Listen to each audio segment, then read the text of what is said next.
Yeah, everything sounds good on my end. Okay. All right, now undo your mic. La la la.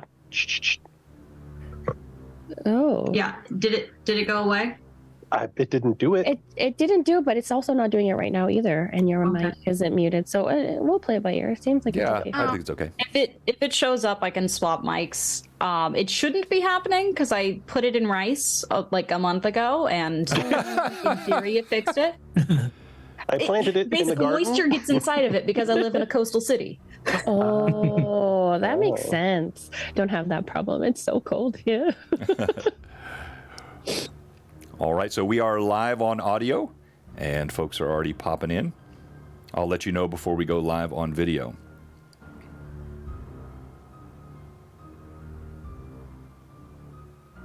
Ah, there we go. Sorry. No worries. Hello, Manda. Good to see you in the chat tonight. As always, Manda has been modding since like 6 a.m. this morning. Hey, Keith, thanks for popping in. It's going well. Excited about tonight. Should be a lot of fun.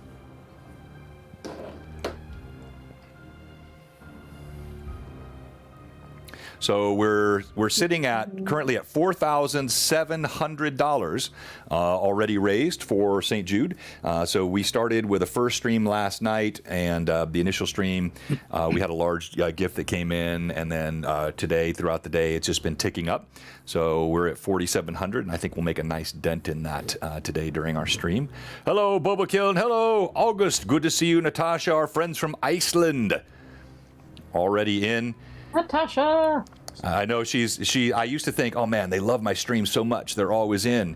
And then they revealed to me the secret is that my voice puts their child to sleep.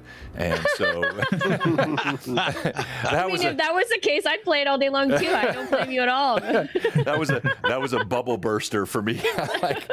It's not, because you know what, John? That's a talent. You know what I mean? Yeah, putting people to sleep. No, Particularly children. Particularly children. Yeah. That's a good thing. I'm going to try Some that. people would pay for that, John.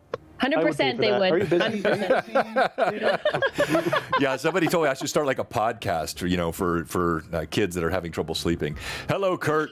Thanks for being with us tonight. Yeah, I'll make a dent like in your head. Exactly right. I hear there's a whole ASMR thing. Uh-huh. Right? Yes. For John to talk? To put children to Yeah. sleep? What would you even call that? I don't know.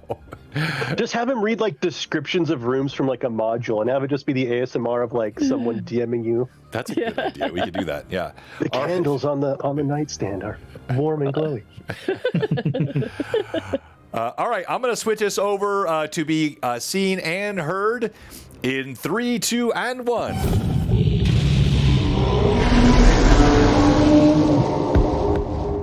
And welcome to Blue Box. Thanks everyone for joining us. I appreciate everyone that's in here early and on time. Yes, and crew, please state clearly when you use any +1s you're given during the stream. We'll talk about the bonuses that you're given in a moment.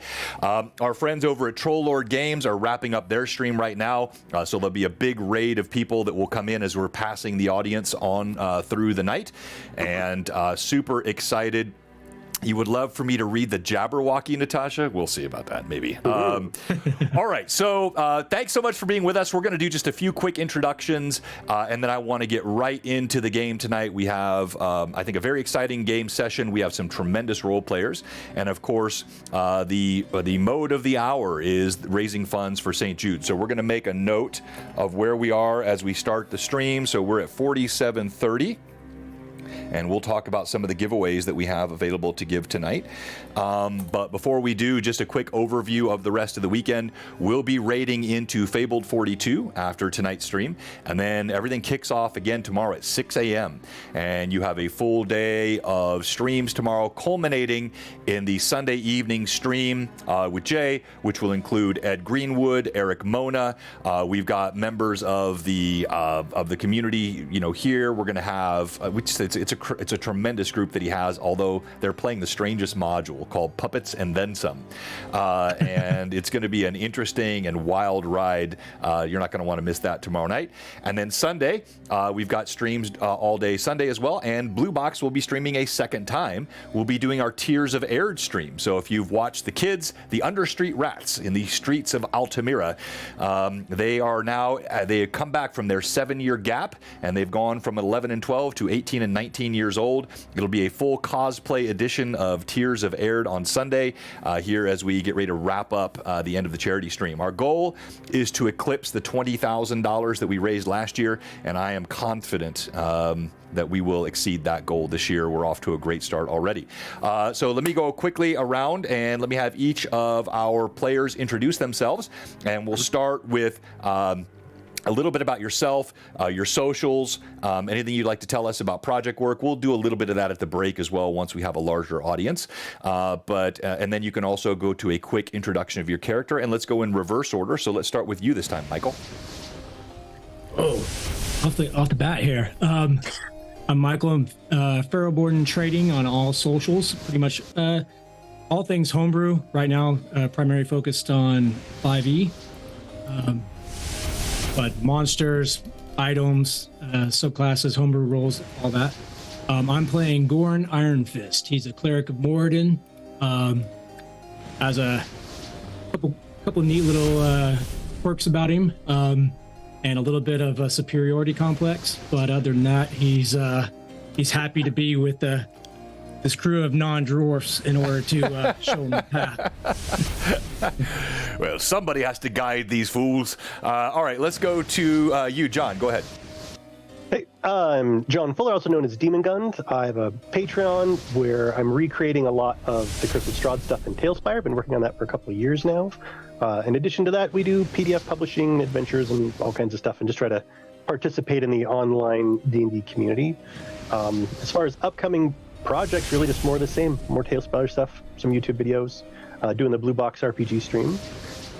My character is Anaxis Paletree, who's a very well-educated wizard who studies evocation magic. He graduated from, I believe it was the Guild of Wizardry's, they're the stewards over the University of Magical Arts in Greyhawk, and he graduated top of his class, he'll mind you. And he's an elf, very highbrow, wealthy family from nobles. Classic. Well played. Go ahead, Vivi. Oh, hi. My name is Evie. You can find me on Instagram at the DM's Quest. However, it's been kind of quiet because I've been too busy living life. You can find me here on Tuesdays on Blueboxrpg. I play Rizia for Greyhawk Awakening. Today, however, I am playing a halfling sorcerer who likes to add a little flair to her magic as she casts it. So it'll be fun. Very nice. And Vivi, do I detect a note of stuffed upness? Are you? And you're still currently recovering from a cold, but like working 27 and a half hours in the past 36 hours did not help. You know that was going to be my next but... question. I mean, yeah. So Vivi works insane hours, and handles a lot of palliative care, tough work. And she's Vivi. Thank you for being here tonight. I know it was difficult. You look fantastic, and just a bit of the nasal piece, we won't even notice it. You can just pretend it's part of your character. All right, let's go to you, Richard. Hi, everybody. I'm Richard Baker. These days, I work as a senior writer for Elder Scrolls Online. So if there's any ESO fans out there, I've been behind some of the recent chapters. I've also been a game designer since way back in the day. So I worked on D&D in its 2nd, 3rd, 4th, and 5th editions. And I'm also a writer of fantasy and science fiction books. You may know my Forgotten Realms books, or if you're a sci-fi fan, you might be familiar with my Sikander North stories. You can find me at richardbakerauthor.com if you want to find out what I'm up to. I sometimes post there when I think to blog. And today I am playing the Paladin Aiden Umbaran. Aiden Umbaran, who is a earnest young fellow, well-educated, always trying to remind himself to keep his temper in check, because that's what Patriarch Micus always told him he needed to do. Very nice. And did you see how well he played off as though he hadn't memorized all of that before he got here? That was so well done. See that? All right, let's go to you. Tell us what you've got going on, Ashlyn. Hi guys, I'm Ashlyn. I'm the Dollar Store DM on Instagram and I guess a little bit YouTube, but mostly Instagram. I am a budget crafter. I really just have an inability to pick singular hobbies, so I do a little bit of everything. It's all that ADHD. Current upcoming projects, I just launched a new series on Instagram Live doing budget build battles, which I at some point will be bringing an episode into Blue Box, which will be super fun. Very chaotic, very stressful, super fun. And today I'm going to be playing Zara's Shadow Strike, another elf, a ranger who is very at home in the wilds amongst the trees with her pet eagle. Very nice. All right. As we get ready, I'll set the scene and we'll get right into the gameplay. Last couple of things I want to mention is that we do have a number of giveaways. So all weekend long, there are, I believe, something like 57 different giveaways that have been provided by sponsors. Everything from gift cards to Troll Lord Games, STL files from our sponsors that are 3D printing sponsors. We've got some, the top prizes are... We have 6 signed Larry Elmore prints. So, you know, pretty darn cool. 6 signed prints from Larry Elmore. We've got a 1980 Greyhawk Folio original. And the grand prize, we have a first edition Player's Handbook signed by Gary Gygax and Dave Arneson, both of them. And that is the grand prize giveaway that will go to whoever gives the most. Now, it's important to note in this structure, this counts for the entire weekend. So if you gave some this morning to Robert's stream, if you give anything you give tonight in this stream, it all goes toward your total, which will be tallied up at the end of the weekend, and the top prizes will be awarded based on that. So tonight, as much as we do appreciate the subs and we love bits and all those things as our normal course, tonight we're going to ask you to take all of that money and divert it to St. Jude. So there will be a link that will pop up periodically tonight during the stream. It takes you to our Tiltify. That Tiltify link will allow you to give money to through Tiltify to St. Jude. And as Vivi accurately posted, 82 cents of every dollar goes directly to St. Jude Research. 13 cents goes to St. Jude as a whole. Other types of, runs and different things they do. Fundraising. And then 3 or 5% of it, I think it is 5, is to administrative costs. That is not, Blue Box administrative cost. None of the money goes here. None of the money goes to Jay.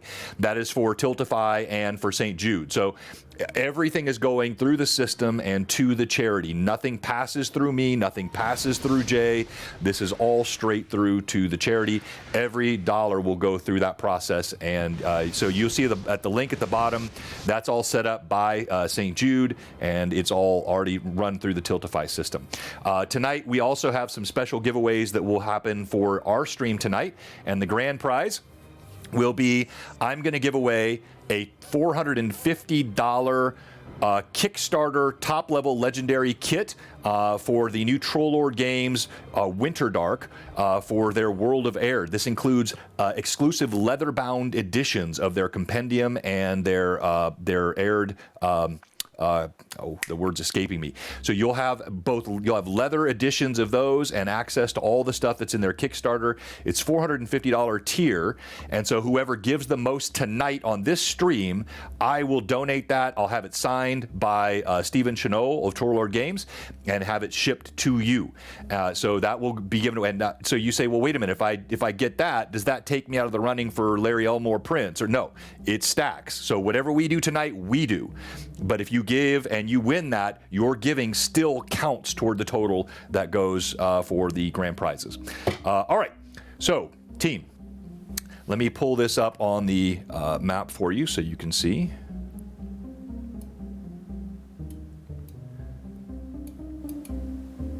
So here is the World of Greyhawk map. This is by the incredible Anna B. Meyer. If you look at the entirety of the Flyness, my players, you'll have the 2-second lag on Twitch for this. This will be about the only time you'll have that. And you are in the southwestern Flyness, just outside the Jotun's Mountains.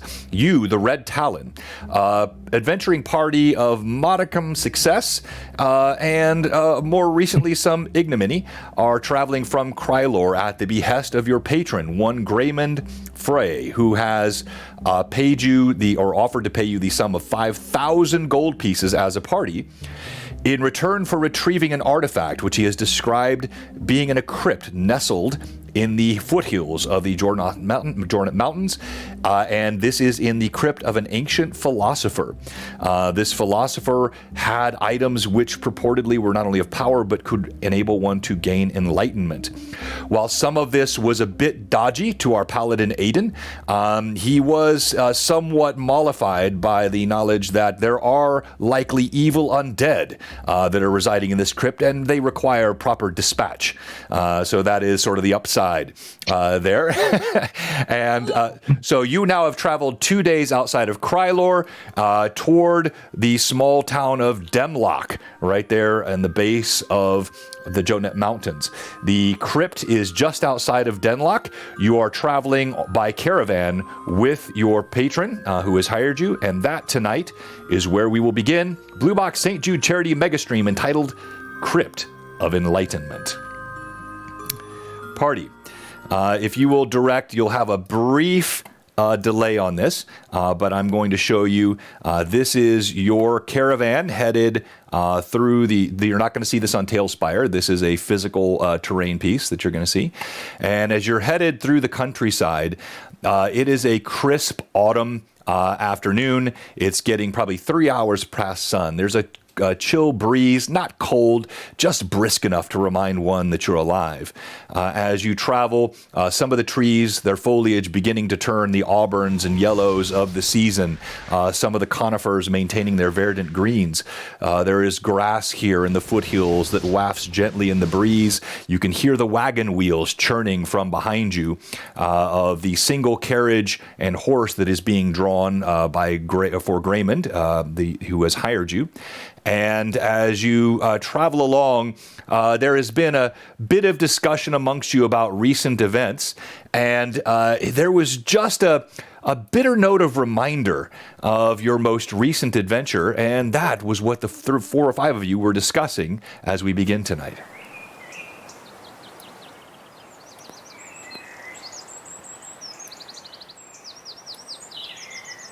I love the awkward silence. You will not outweigh me. Still mulling in the failure. Oh, Zara's definitely like in the corner, kind of tapping impatiently on her bow. And every so often, it's just like eyes pass over an axis, kind of narrow, and then turn back to her eagle Altair. So, just bitter. Anaxis is, so you said it's like kind of later in the day, and it's like autumn. Mm-hmm. So Anaxis he's wearing, these beautiful red and gold robes that like back in the day, actually in the city, in the university would be like adequate and appropriate, but totally not appropriate for like traveling attire. And so he's obviously cold, but like refusing to cover up his symbol of status. So he's kind of shivering a little bit. I am a honed tool. My evocation magic is second to none. I simply tried to use my skills to help. It wasn't my fault. Zara just kind of brushes a burnt bit of cloth. Yes. I understand the desire to set trolls on fire. I, too, have that desire. But I should not be standing that close to the troll you are trying to set on fire. Just saying. I can form there were trolls. You're jealous of Fire the was beard. needed. You should have known better.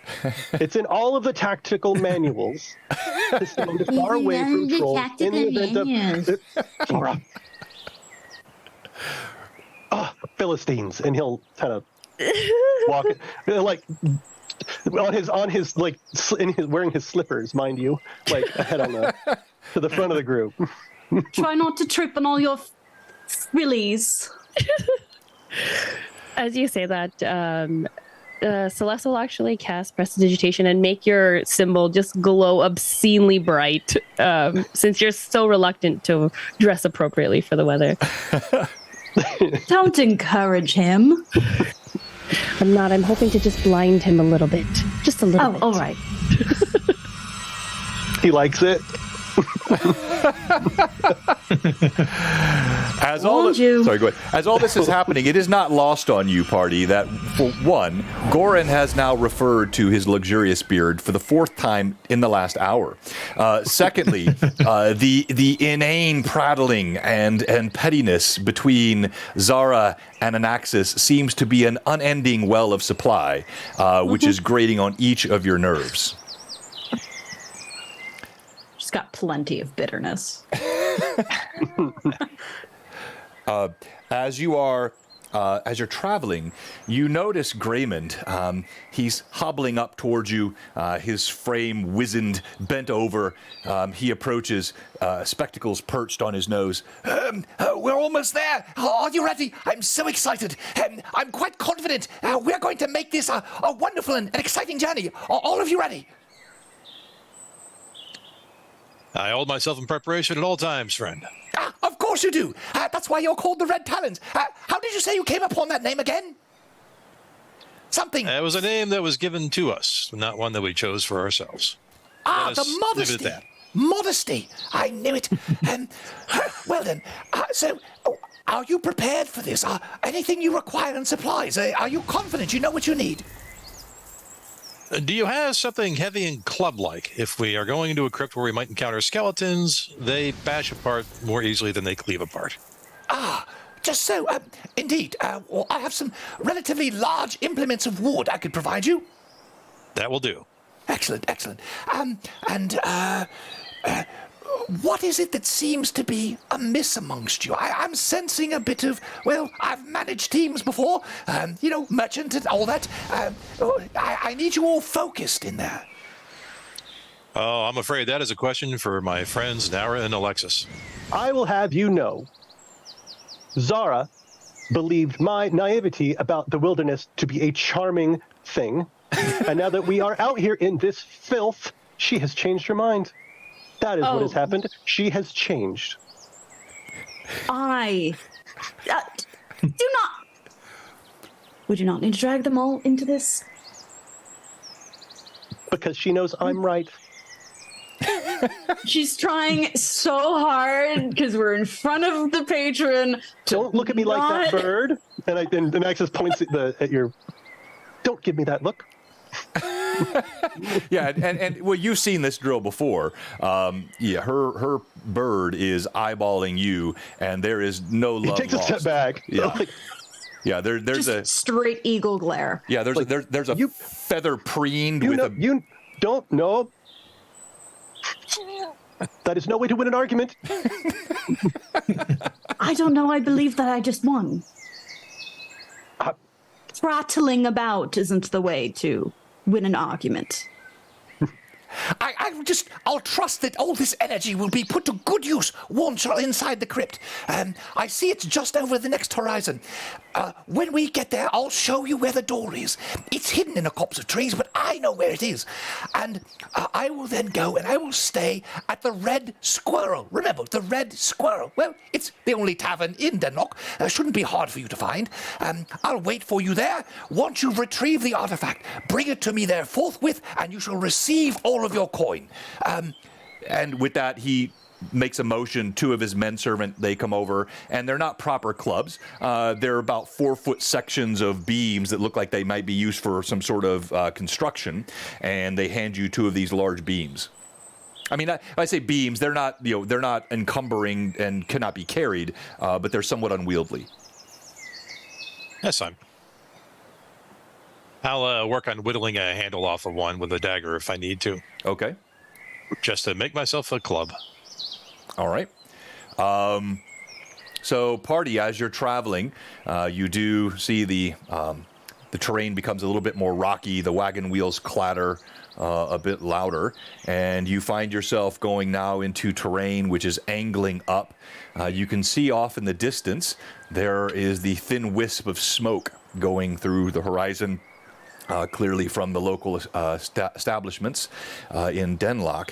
But instead, he ties off the horses and says, "This way, just a bit further." And he begins hobbling with his crooked frame up the hillside. As you go, is there any particular order that you're in? Oh, I suppose it's my job to go in front and catch all the arrows. Celeste will stay near the back. Okay. Just not all Zara's the arrows. probably second, but she gives a sharp whistle, and Altair takes off, kind of just circling above us. Okay. With that, he takes off into the sky and circles above. And so we have Celeste in the back. And then where did we have Anaxis and Zara? In the middle? Zara's right behind Okay. Aiden. Okay. And then Goran?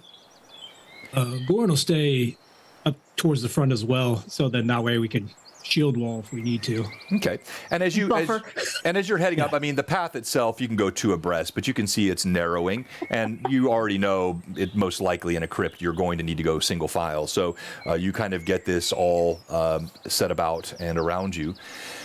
The footing becomes a bit more unstable, your boots scraping against rocks that skitter off down the hillside, until you do indeed move through a small copse of trees.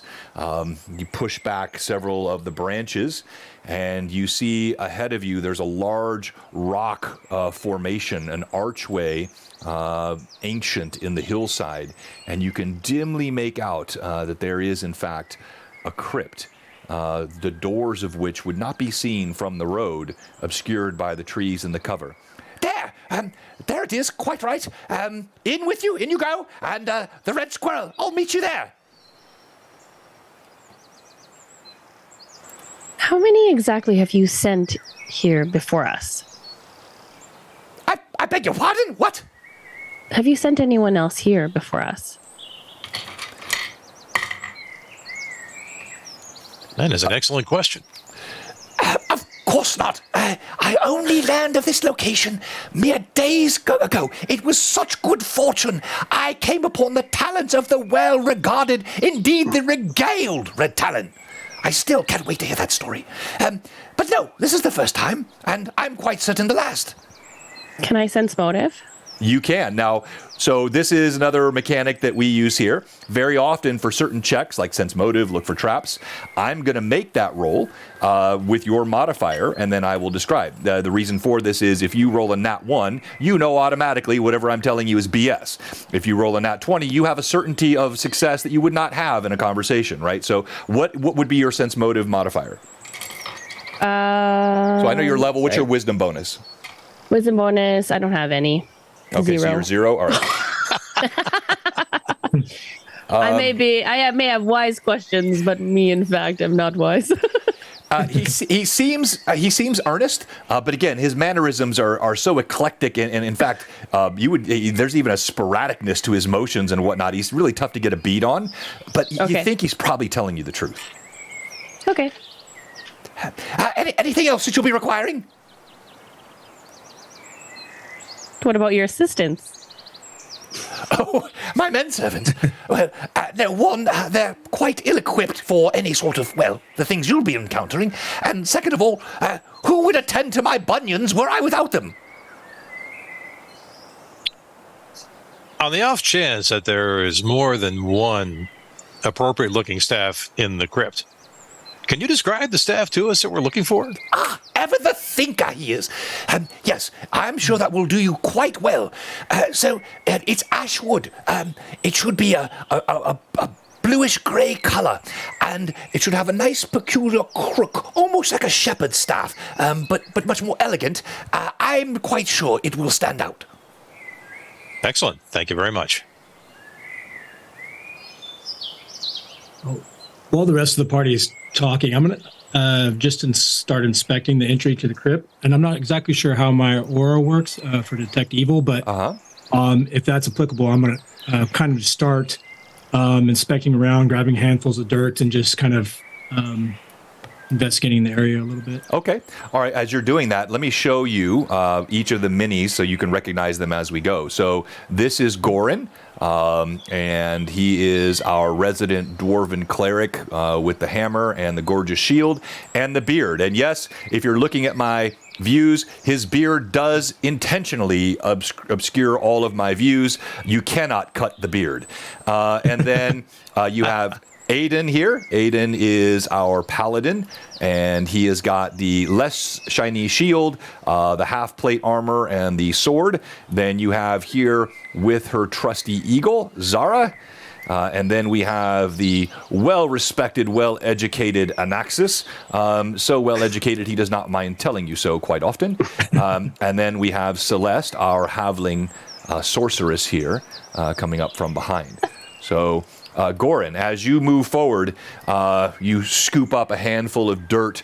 There's a musty smell here. And you can just barely feel a cool air coming from between the crack of a pair of stone doors. You hesitate for a moment, and you stop, you concentrate, searching for the presence of evil.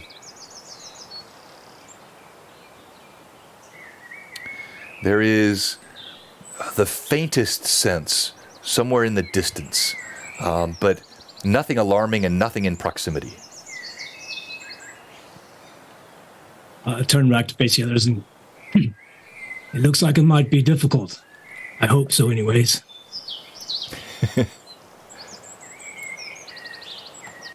Well, they don't call in the Red Talons for just about everything, do they? All right. I would say let's be about it then. All right. So what are you guys doing? We'll move forward towards the crypt door. Okay. All right. You stand before the crypt doors. You see there is a skeleton or skull of some ancient beast mounted on the stonework above. The doors themselves are quite impressive.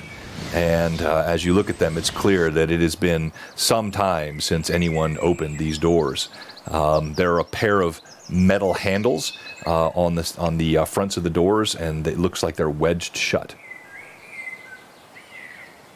Well, I'm willing to give them a try. Okay. Wait. Oh, okay. I'll wait. Anaxis walks up and pulls up his sleeves. And I'd like to do like a history or spellcraft to see if there's any like runes in it, anything that's kind of we can identify any more information about what may lie within. Okay. Like he's kind of looking like for a plaque or something. Like, here lies whoever. Yeah. So as you look around, you see no plaques. You see no open designations or descriptions of occupancy or construction.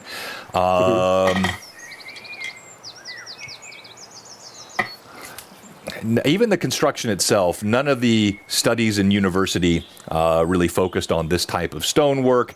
There's not much you can glean.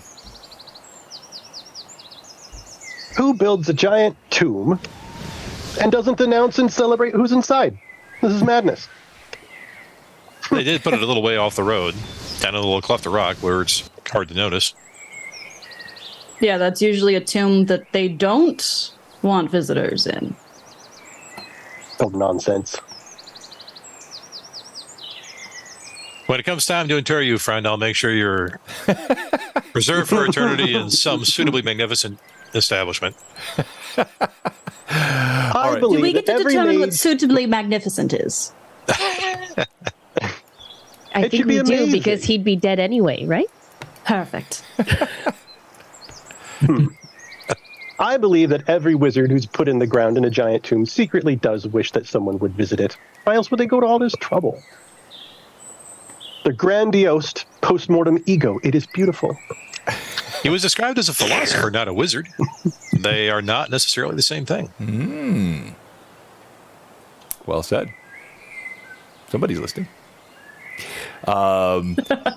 Okay, so Once you have looked at the doors and discerned nothing of use, Aiden still stands at the ready, cracking his knuckles through his prodigious metal gauntlets.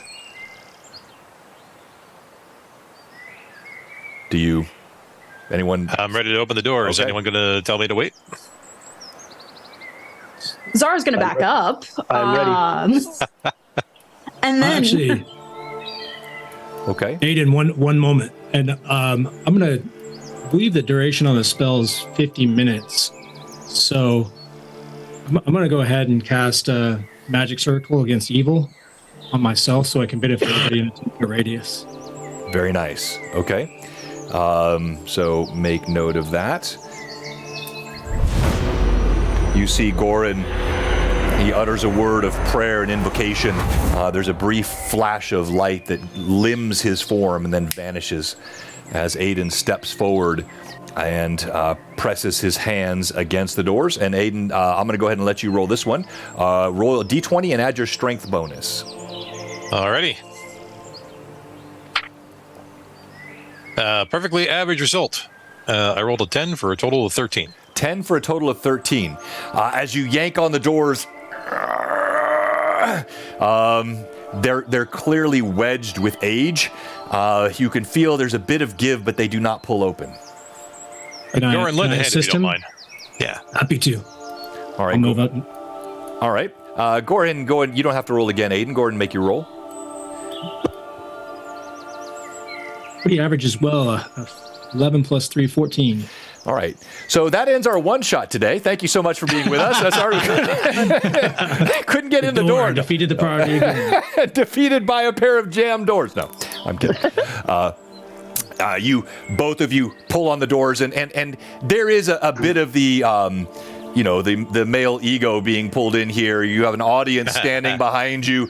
You see the veins begin bulging in their necks. They kind of give surreptitious looks over their shoulders. But then, Are you even trying? Come on. blessedly, there is He's got an advantage of leverage.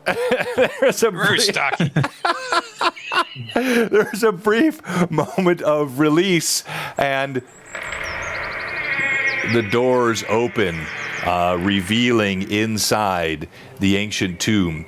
As the doors open, you're immediately hit with a blast of cool air. You can smell the mustiness of this place. It permeates everywhere. It's as though time itself has stood still here. You see floors of stone in the distance. They glimmer slightly with a light that seems to, a very pale light, which seems to come from alcoves to either side. Even from standing inside the doorway, you can see bones inside these alcoves, skulls stacked one upon the other, and lights which seem to be from an unnatural source, which emanate from these alcoves. That doesn't I'm look beginning to wonder ominous what at the all. philosopher was a philosopher of. interesting decor choices here. Well, I don't see the staff here. Must be farther in. That would have been too easy. I'm not great with this whole traps thing, but I'll follow you. Yeah, I'll advance with care. All right. Aiden steps in. Goran follows. Is anyone doing anything differently in the party, or is everyone just following? Anaxis is going to light a torch. Okay. I'll follow as well, just whistle down for Altair. Okay. All right. As you enter the corridor, again, that musty smell is evident. You hear a as a torch is lit. The flames gutter against the walls, but they don't seem to cast as much light as they probably should. As you wander through, making cautious steps, you hear a clatter and a rattle, a strange sound as though of bone upon bone.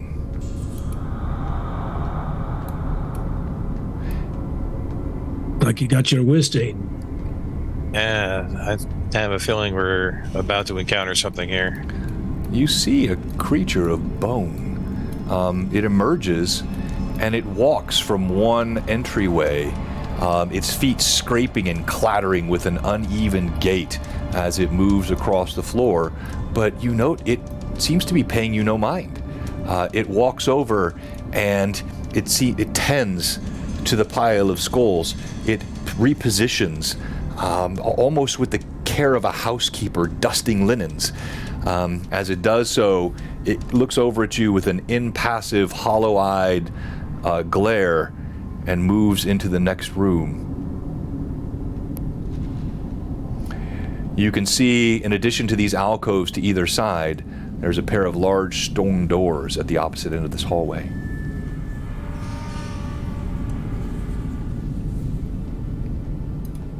Well, I certainly don't care for any animation of the dead, but it appears to be a harmless housekeeper, and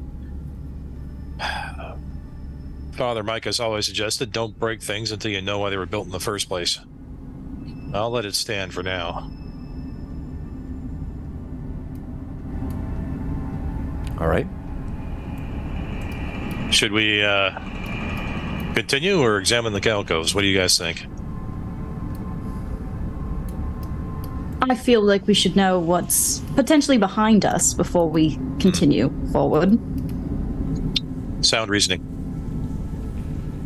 And Zara's gonna take a look, kind of peering carefully into the little alcoves to see if there's, more skeleton friends. Yeah, even as you're doing that, you see another one from a different alcove walk over. Yeah. It pauses. It looks at you. Then it turns and moves to the opposite alcove. Now that you're listening, you can hear the clatter. There are clearly several in here, moving around, attending to things, leaving you otherwise unmolested. All right. Well, they seem friendly.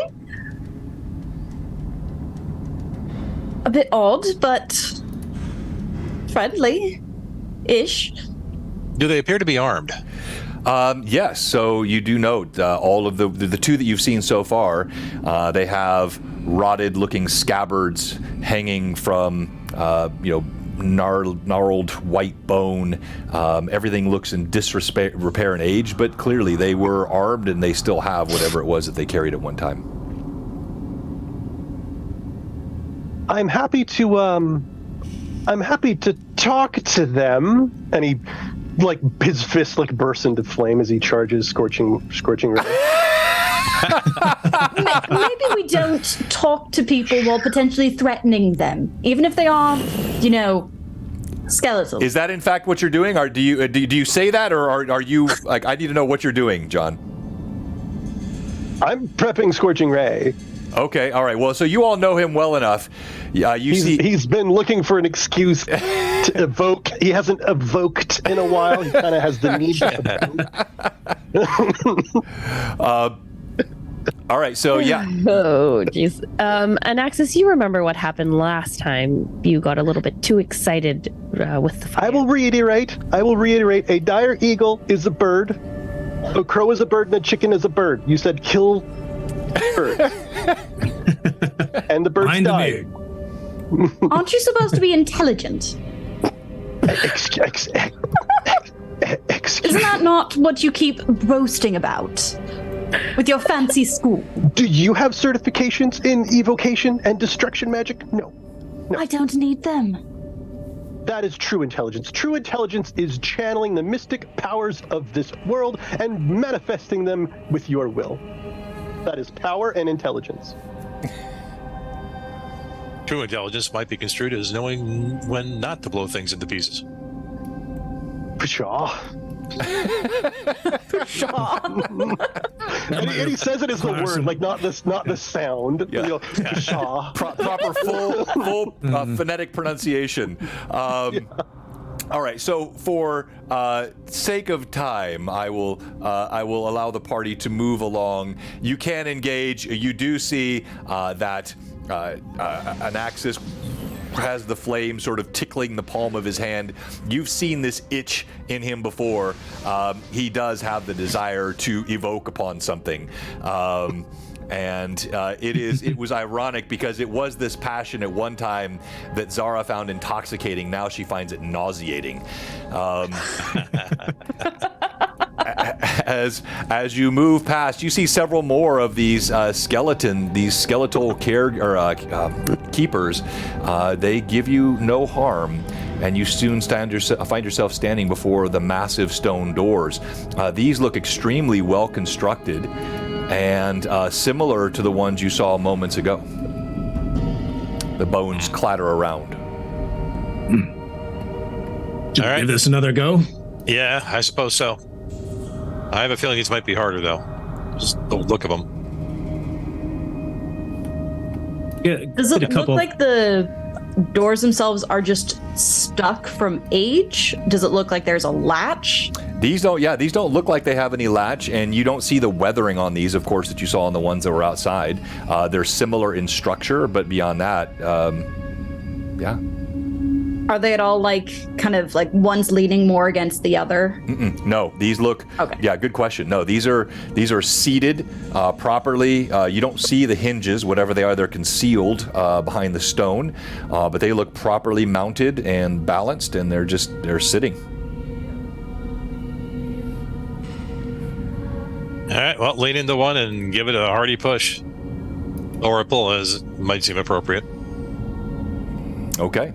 As you do, you lean forward, and it is in fact a push, or pull rather. And as you do so, they slide open effortlessly, without even a sound. They just sort of glide open, and revealing a fascinating room in front of you. There is an ambient light, which casts a slight azure hue to the entirety of the room. You see what looks like a colonnade before you. There are 10 pillars surrounding a pool of water. You see no other exits from the room. This pool of water has a gentle float of ripple across the surface of it, glistens in this azure light which seems to come from the floor, and there are candles interspersed between each of these pillars, which burn with a flame that seems to be ever illuminated. It has not changed.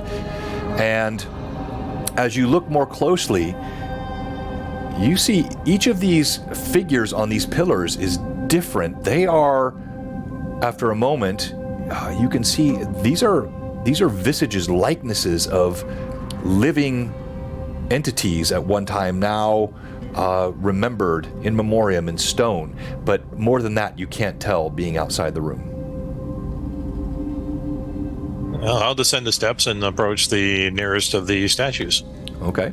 Aiden moves forward. Everyone else, anytime something like that's occurring, you tell me if you're not following ahead or if you're doing something different. I want to always stay pretty close to Aiden's shoulder.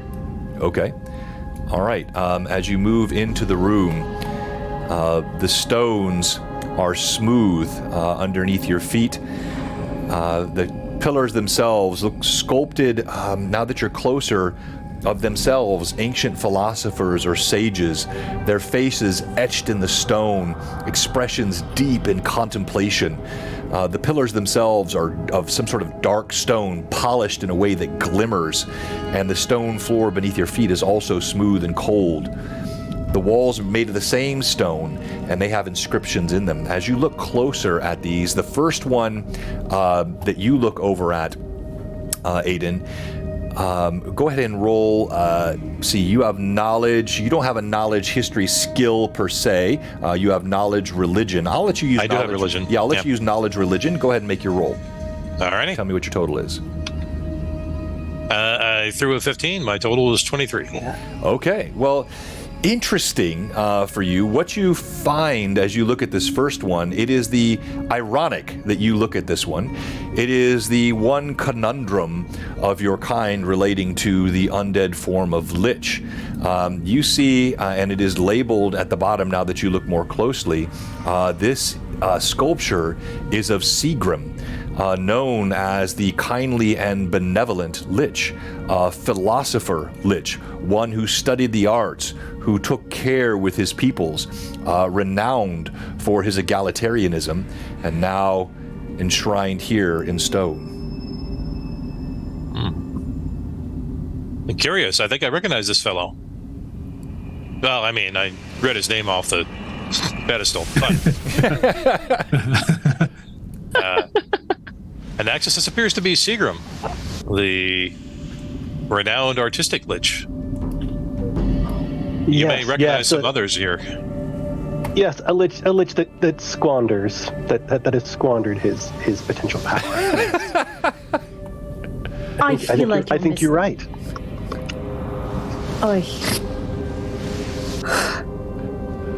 Once again, I don't see a staff in here. No. I suspect we're going to have to find some sort of secret exit. As you say secret exit, you see just little sparks of different colors kind of fly out of Celeste's hand as she casts. Where is it? I am going to cast detect secret doors. Ooh, very nice. So, Celeste, as you step forward, you see these looming figures on either side of you, and you begin your incantation. As she is casting, what are Gorin and Anaxis and Zara doing? I was staring at the pool, hoping that we don't have to swim.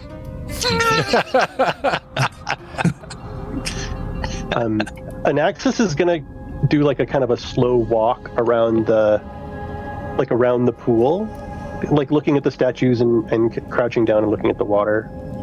Okay. Just at whatever, just kind of like a standard speed. Okay, as you do that, you hear the muttering of the incantation of Celeste. You look over your shoulder, and you don't even need to roll. You recognize the one immediately to your left.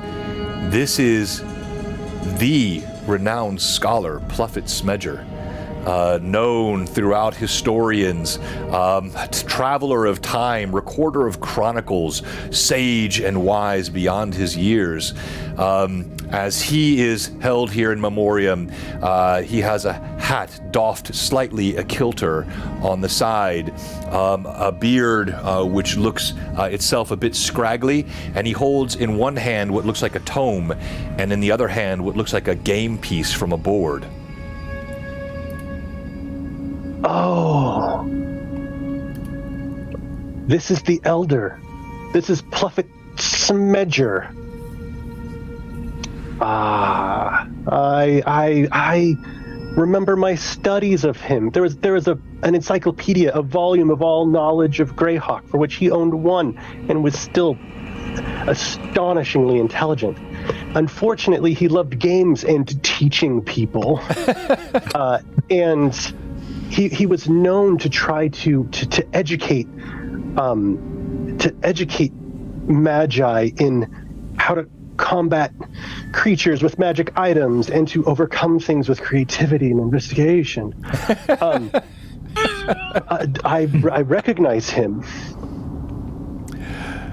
Well, at least so far, all of these individuals seem like decent mages. Unlike Yes, not an evoker. Not a one.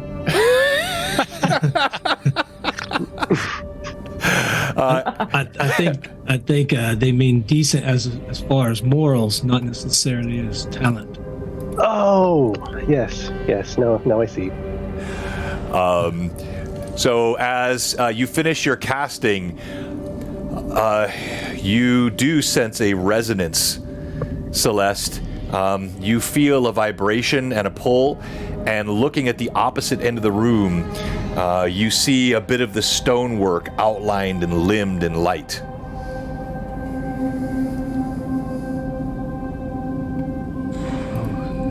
Okay, so as she focuses on that, she'll start to move very carefully in that direction.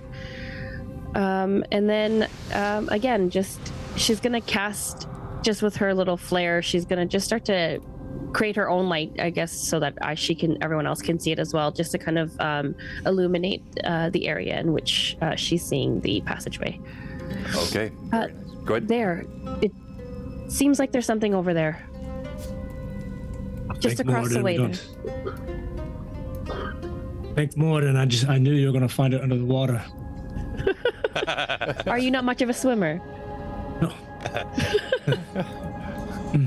I see. The beard, it gets too wet. It weighs It's the you down. armor. It's the armor, you know. Oh, okay. Otherwise. So is anyone doing anything? Are you heading over to that door? Any other investigation of the room? Anything else? Or just moving toward the door? Why don't we take a moment and just examine the other statues real quick and see if anything looks like it doesn't fit? Okay. Yeah. All right. So you're looking particularly for the old Sesame Street. Which one is not like the other? Yeah, just in case there might be something like that here.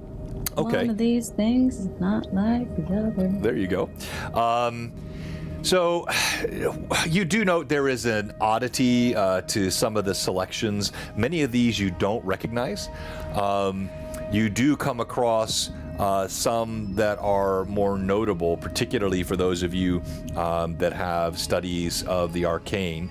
There is one Oxasius, the famous player, philosopher of the lute, and also one who enjoyed his dark weed quite greatly. And in fact, you see him depicted in a pose holding his oft-used rolled leaf in paper, massive in one hand, and his eyes look as though they're staring through little slits, heavy-lidded, with a lute over his back.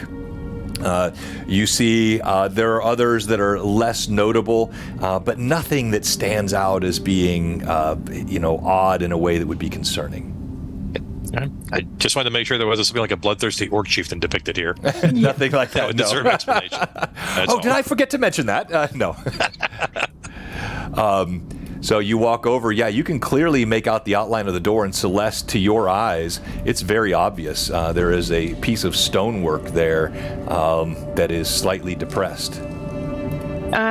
She'll put her hand just along the stonework just to see if she can. What'd you say, John? No, he said cheer it up. As soon as I said depressed, I knew somebody was going to do it. I had the same thought. So, how are you? Lay on hands. Feel better, Wall. It's cool. 3 hours later, my party still consoles this stone. Have you heard of St. Jude's? We're here to help. Well, that's a great segue. So if you're watching tonight, thank you so much for all of you that are with us. And let me take a look at our ticker. Oh, we've already had about 300, I think. Yeah, $300 have already come in since we started the stream tonight. Thank you, everyone. Everything that's given tonight goes to St. Jude through the Tiltify application. Our goal is to raise more than we raised last year, which was $20,000 over the weekend. And I think we're off to a fantastic start. There are over 50 giveaways that will be given across to this weekend, and everything that you give goes into a tally. So whether it was earlier today on Phoenix Iwaki's stream, or whether it's today on this stream, or tomorrow on a stream, at the end of the weekend, every dollar given will be totaled up, and those who have given the most will be stack ranked. And the highest prize giveaways are the 6 signed Larry Elmore prints. You have the 1980 box set glossography. You have the signed Player's Handbook, first edition by Dave Arneson and Gary Gygax. All of that will be stacked and given away in return for those who give the most during the charity stream to help us raise funds for St. Jude. Additionally, tonight on Blue Box, the giver who gives the most not only has that money go toward their count, but they will get a $450 Kickstarter subscription to the upcoming Troll Lord Games After Winter Dark Kickstarter set, which includes leather-bound manuals of the Codex of Erd and the Beastie Compendium. So all of that tonight will be part of what's given away. So you click the Tiltify link, it pops up regularly. 57, Jay said, is the total number of giveaways giveaways that we have. So you give to St. Jude, and the Greyhawk community gives back to you. This comes from courtesy of our streamers and our sponsors who have provided so much of this to help us raise funds for what I think is unquestionably one of the greatest charities in the world, St. Jude Children's Research Hospital. All right, we resume party. You see the stonework in front of you, and Celeste, do you do anything with it, or what's the rest of the party doing? She'll just gently run her hand around the stonework just to see if there's any, and she will just try to apply a little bit of pressure to see if it would open. Yeah, as you press on the stone, you do feel it kind of slides in. There's a gentle grating, and then you hear a click. And as it clicks, the entire wall of stone disappears and reveals a corridor behind. Nice work. Thank you. Well done. And she'll just kind of step just aside because she knows she's not the type of person to go in first. Send the others down. Yeah. That's fine. The boys in armor. The meat shields. Yep, that's what we're for. Sure. I'll advance cautiously into the hallway, look to the left, look to the right, look to the left again. All right, you look down either side of the hallway, and you see stonework, again, illuminated slightly, leading in both directions, straight as far as your eye can see. No difference in either direction. I will turn to the left and give my comrades a bit of a... and start heading down that way. All right. Before Zara follows, she's going to look backwards. I don't remember if we closed the door behind us. You didn't. If we did not close the door behind us, are there skeleton friends watching us? So you look, and yes, you see one of the skeletons. It's standing in the doorway. It has not crossed the threshold, and it's just staring at you. Excellent. It's a sign of respect. Yeah. Pay no attention. I'm going to, looking at the skeleton, point this direction and then point this direction and then give a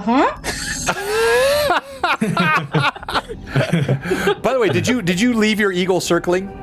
No, I whistled for it to come down. Okay, all right. So Eagle's sitting right here. Yeah, and I'm sorry, I keep calling him Eagle. That's so rude. A name? Altair. Altair is clearly uncomfortable. Now, you've had him in some awkward places, but he never likes being underground, and this place in particular, you know his mannerisms well. He is not happy. You make your motion toward the skeleton. Dice are awesome. I love dice. They bring the randomness to the game. Shockingly, He gives you a map. Just kidding. you see the bony finger picks up, and it points in the direction Aiden was going, left. Excellent. Chose wisely. I'm gonna point the other way and then give like death that way.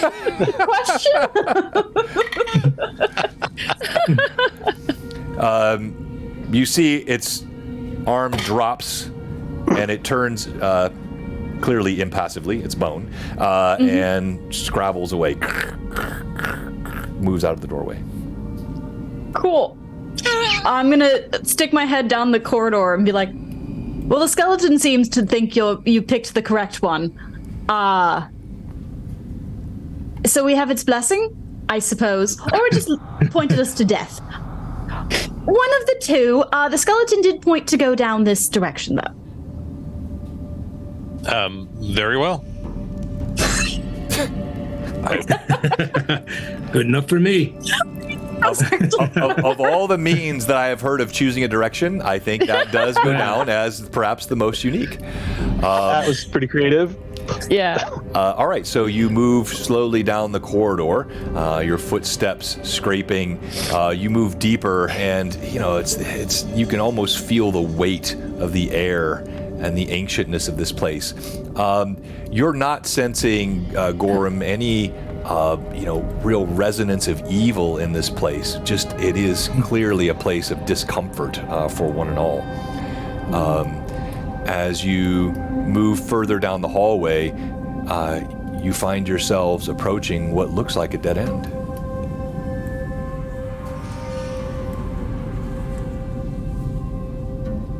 I'll just look back at Celeste.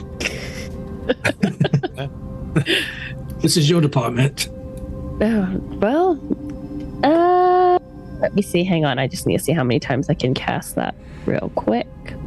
We can look around and see if we can find it by hand. Save you the spell. That's true. Yeah, then Celeste will just go up to the area again and then just feel the wall and the stonework. Okay.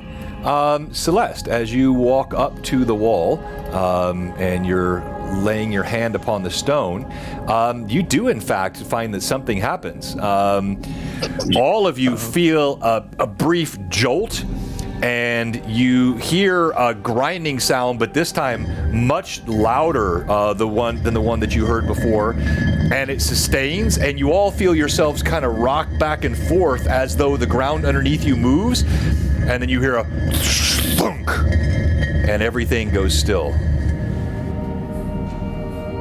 And there is still a dead end in front of you.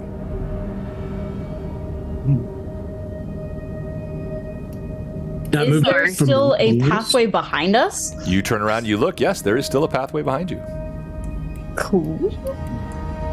The sound was coming from below us or above us? It felt like you could feel vibration through your feet, and the sound was from all around. It was like a grinding sound, and you could feel it coming up from the ground. The walls themselves shook as well.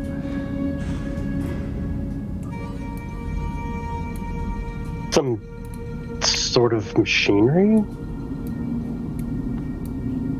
I would like to return to the room with the pool and look in there and see if anything in there changed. All right. And Goran, let me go ahead and have you roll D20. And I have your stats here.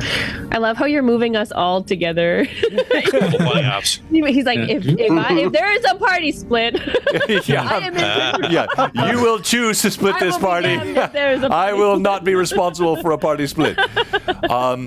You come to the wall.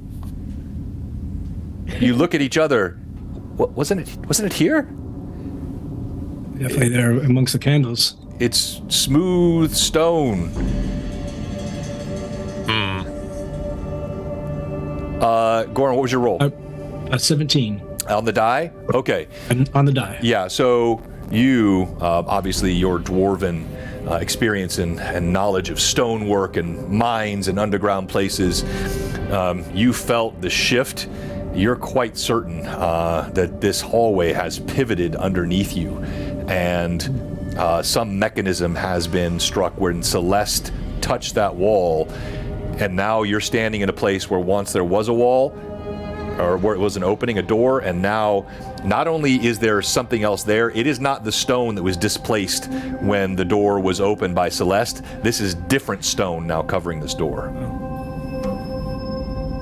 The pressure plates must have shifted the floor some. You can see from the difference of the stone, we've either slid forward or backwards and concealed the door. Should we try the other end? Seeing as this one is a dead end, I think it's the best choice. Might as well. All right. You move down the hallway. Fascinating when parties don't check for traps, but that's okay because there are none. Of course, I would have said that differently had there been one. You head down what seems about equidistant to the distance you traveled in the opposite direction, but instead of coming across a dead end here, you come to an elbow bend. And you turn now heading, you would think, generally toward the direction that you came in. Back towards, and you reach the end, and there is a large single metal door in front of you. I'm sensing a theme. Hallways and then doors. Hallways and then doors. I wonder if it's a clue? Is it a scholar thing? Gordon. I will pause and detect evil. What do I sense? Something evil on the other side of that door. All right. You all see, and you've seen Aiden do this before. He lowers his head for a moment. You hear him utter a soft word of prayer. And as he concentrates,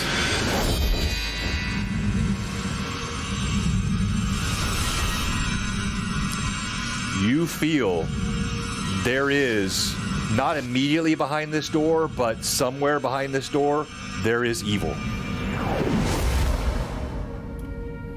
We are proceeding into peril, my friends. In fact, you sense the bilious residue of undeath. The undead await us behind this portal. Maybe they're friendly. Hope not. I didn't get the same feeling from the fellows clattering about upstairs. There. Does this door have any iconography on it, or is it just a smooth door? Yeah, no, as you look at it, you don't notice any iconography, but Gorn, as you look closer, you do see what looks like just faintly inscribed in the stonework of the door. Almost too difficult to detect, but for you, more easily seen. What looks like an eye, open eye lid, completely exposing the pupil, just lightly carved into the door.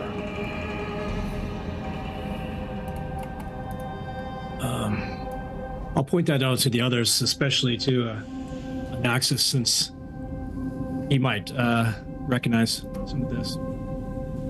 Oh, I see. Here, and I'll check it out. And Axis runs his finger around it, and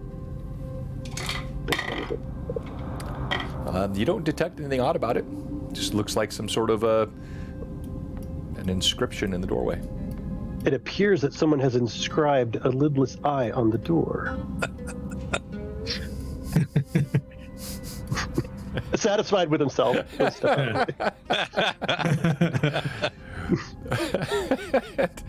Zara rolls her eyes. If not for the first time, you suspect at some point she will sprain her eyes. They are rolled so often. All right, you open the door. Shall we give it a push? Well, friends, it does seem to me we have two choices. We can proceed to the door which Zara's skeleton comrade indicated we should not go through. He didn't indicate not to go through it. He just didn't indicate towards it. Fair. However, I don't know if this door was here before we pressed whatever button we pressed. Yeah, that's a good point. Maybe we had to do it. We did it the other end in order to get this door to appear. Like, we could run that way, press it again, come back and see if it moved. No, I like your optimism. That's a lot of travel. That our failure at the other end of the hallway clearly led to our success here. I like it. Good optimism. Failing forward, right? Exactly. It's not failure, it's a new experience. Right. And it is not lost upon Anaxis that she has often referred to him as such. All right, so you do you open the door? That skeleton wasn't that great. Do you open the door? I will open the door, prepared to face evil. You slide open the door, and behind it, you see a room revealed. It is not immediately facing you with evil. It's a strange-looking room. The floors are slightly uneven, and in the center, it takes you a moment. It looks as though it's a huge amalgamation of blades. Daggers, stilettos, short swords, bent and twisted, and placed into what looks like a small tree, as though weapons of death and evil have been formed into a shrubbery of sorts. Here Yes, I did say shrubbery. In the midst of the tavern, you stare, or tavern, the crypt. You stare across, and the light from your torch glints off the dull metal blades. Did I see there appeared to be a door on the opposite side of the room? Yes, as you look across, you can see there are some stairs leading up, stone stairs, and a virtually identical door at the opposite end.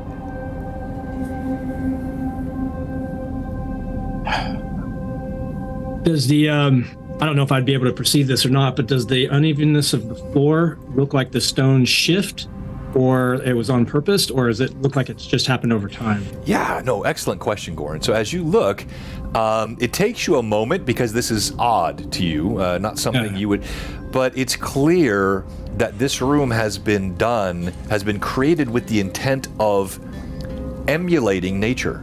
The unevenness of the stonework here, as though it were the side of a hill or a field, the blades twisted into this piece of shrubbery. This is the outdoors writ in stone and metal. What a delightful garden! Yeah, go smell the roses. Oh, I mean, I'm certain that's going to cut us. I will appreciate from a distance, but just think of it. If you could just plant swords, there'd be no need for blacksmiths. This is a wonder. It's a marvel. Watch your tone. Oh, that's right. It's evil, isn't it? Oh. I don't think that was what he was quite getting at, but sure. It's possible that what I sense lies beyond this room, not in this room. I'll look at Aiden and kind of shrug and walk forward. I intend to proceed towards the opposite door, skirting widely around the stabby bush. Okay. Stabby bush. And so it shall forever be known. Is anyone doing anything differently? Zara's not going to enter the room quite yet, but she is going to knock an arrow. Okay. She wants to see what happens when these chuckle fucks go in first. Anaxis is actually gonna. He sees that like the two armored guys are going in, and you know he's standing back, and he kind of looks at Zara, and hopefully he's like secretly trying to like, is this an opportunity to like, I don't know, somehow gain respect, and he will kind of tiptoe in behind Goran. Oh, the amount that I want to trip you. Do it. And I mean, The longbow kind of just extends a little too far. There is something that, again, you experience a moment, Zara, of self-loathing that you once found such mannerisms endearing. This was so transparent, so transparent to you as he does it, and you feel a little bit of revulsion in your gullet as he steps through the door. Celeste, you are left alone with Zara. Are you going in or staying with her? I'll stay with Zara. Okay. As you step in, it is a bit odd, this uneven flooring and footing, and you get sort of to the middle area here, and we'll have you skirting wide around it. It is obvious to you, Goran, now that you're close enough, there is something inscribed on the blades themselves around the circle. There is some kind of writing on the blades. I actually find it quite beautiful, so I'll take that bite and inspect it. Okay. Well, as you're moving over to inspect it, all of you do note the door opens quietly on the opposite end, and there's a yawning darkness behind. You hear a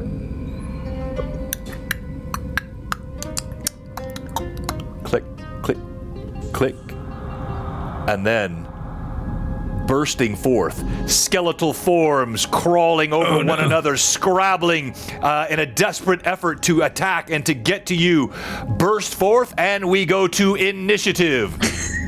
Who's rolling first, John? All right, so we're going to start. We'll go. It'll be one of the three that are in the room.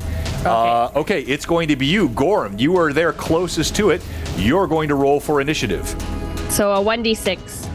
Okay.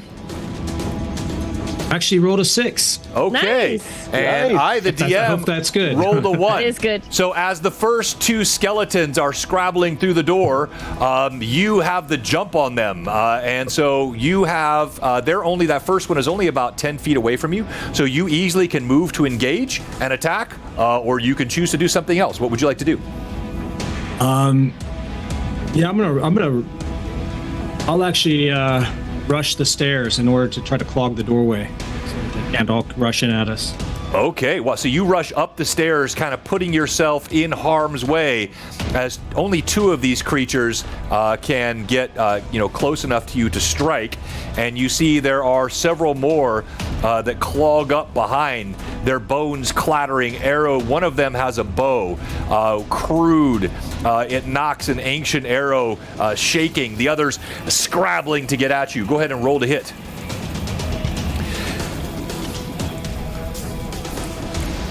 All right, so thanks. So we have that, and we'll count. We'll get the current count. You can see it in the chat right now. Zara, you have 2 +1s. Aiden, you don't have any +1s yet. Why don't you guys like Richard? Celeste, you have 2 +1s. Goran, you have 1 +1. Anaxis, you have 1 +1. The DM has 2 +1s. You can apply multiple +1s to any roll or saving throw. If you get 5 of them, you can convert them into a 5e advantage, where you get to roll a second d20. If you have 7 of them, you can convert that to a half action, meaning you get an extra set of attacks or an extra movement in a round. I will help you with that. Goran, what would you like to do? Hopefully this is enough without using the +1 on this. I rolled a 9 + 6, so a 15. A 15. Are you sure you're just +6 with your Warhammer? I thought it was +7. You double. It was we switched it out for I got different feet instead of the weapon focus. Oh, that's right, you did. Okay, boy, that wasn't smart. No, I'm kidding. All right, so as you swing the blade, the skeleton holds up a dented shield. Bang! Clang! Your blow skittered off the shield. It kind of staggers back, but you actually do not hit as you swing at this creature. And now we're going to go to you, Aiden. Similarly, you are just a handful of feet away. You can move to engage, but it would be dangerous for you to swing a blade. You'd almost have to go over Goran's shoulder to get at these creatures. I'm used to it and welcome it. Not much I can do about it. I'll get it as close as I can and do the best that I can to. I'll fight from his shielded side. That way, if I make a mistake, I'll be getting my sword into his shield, perhaps. Okay, I'll give you that. That's a little more movement, but you were already kind of going in that direction. Yeah. It is rough ground. Okay. So go ahead and roll d20. Add your dex for that, please. Oh, d20 plus dex. All Uh-huh. right. I threw a 17, makes an 18 with my dex bonus. Okay, all right, yeah. So you get there. There's a slight stumble just getting over the ground, but you don't take any negatives to it, and you may attack. All right. Lance in there and give him a good stab. Let me see. That'll be an 8 with my sword, makes it an 18. An 18, that is a hit. You swing, you hear, Goran, the whiz of a blade right over your shoulder. It slams into the clattering bones, and roll your damage. I threw a 1 on my damage, so only 5. 5, all right. And as you noted previously, such things are resistant to edge weapons. You know this quite well. As your blade bites in, it scrapes across a bone. A little chip of bone comes off, but it looks otherwise undamaged. This could be your opportunity for glory. Anaxis, what do you do? Yes! Racing for the flame. Thank you, Matt Chatters. All the bonuses. Every $50 given goes to a +1 to the players. Every dollar given goes into the 57 giveaways we have. The top giver tonight wins a $450 Kickstarter to Troll Lord Games after Winter Dark. What are you doing, Anaxis? Anaxis is going to take a step up to slightly higher ground towards the doorway, like backwards a little bit. Yeah, all right, got that. He is going to begin his arcane incantations, and it like there's so much like glee on his face. And I spent 16 terms memorizing and specializing this spell, and finally, yes, he's gonna stand up there. I'm gonna charge lightning bolt and like double fist it back over my head and just over the top of the plant, and I want to hit all of those skeletons, and hopefully it's high enough to not hit Goran, but hopefully, he says. Not the beard. All right. So, fire! as electricity arcs over your heads, bright flashes of blue and white against the walls, the scent of ozone right over the top of you. What is the DC on that? That is a good question. So let's see. So it's going to be 15 plus. It's going to be 19. All right. And I'm going to have Goran. Go ahead and make a roll for me as well, please, Goran. Okay. Oh my goodness. 19. Ooh. Only a 7. Wait. Do evokers in this edition, do they get the thing where they can like choose a certain number of companions within the AoE that they can like not hit? Nope. Nope. The easy mode 50, man. Sorry, we don't nerf the game here. The lightning bolt goes over top. Goran, you just barely instinctively, because you've seen him do this before, you lower your head just a bit. You feel the top of your helmet heat, and there's a jolt of thrill. No damage, but it goes through you, and once again, you inwardly curse this irresponsible mage. However, I also use spell fumble or spell crit tables. When one fumbles a DC, that becomes a crit. This skeleton sitting in the front, one ducks to the side, is going to take half damage. The other one takes the full blast. I'm going to let you roll the percentile dice, John. Sure. Do I hit just those couple, or do I hit the whole? Well, no, I'll get to them in a moment. Them? We're just talking about the two in front. Yes. Okay, percentile dice. I can do that. Oh, I can do it over here, and you should still see it. Yeah, you can do it in Tailspire. It should show up somewhere. It didn't. There. Oh, here it is. Yes. 11. No, wait. No. Yeah, it's 11. It's 11. Well, that's a crappy crit. Okay, so that's just going to give you double damage. All right, so go ahead and roll your damage. I'm going to roll saving throws. Only double damage. Yeah. Seems good to me. No, The crits are really good. Oh, are when you get kidding? really high. No. That is not a good crit. Okay, so let me see. The two that are behind are in O and. Okay, only one of them manages to duck and is going to take half damage. All the rest of them are taking full. The one in front is taking double damage. Thank you for the follow. What is the damage, sir? And again, I wasn't able to pull it up on the SRD, so I'm assuming a D6 per level? Yes, that's right. D6 per level. Okay, so 5d6. Nice. Oops. Go, Tailspire, go. Big numbers. 11. Times 2, 22. All right. For the one. The one in front Man. is obliterated in a spray of bone and desiccated dust of dried marrow, shards raining down all around you. And this In creature, your beard, Goran, in your beard. yeah, in the beard, on the walls. The other one staggers against the wall. These are jolted, each of them damaged, but only the one falls. Nicely done. Okay, now we're going to go to you. What are you doing, Celeste?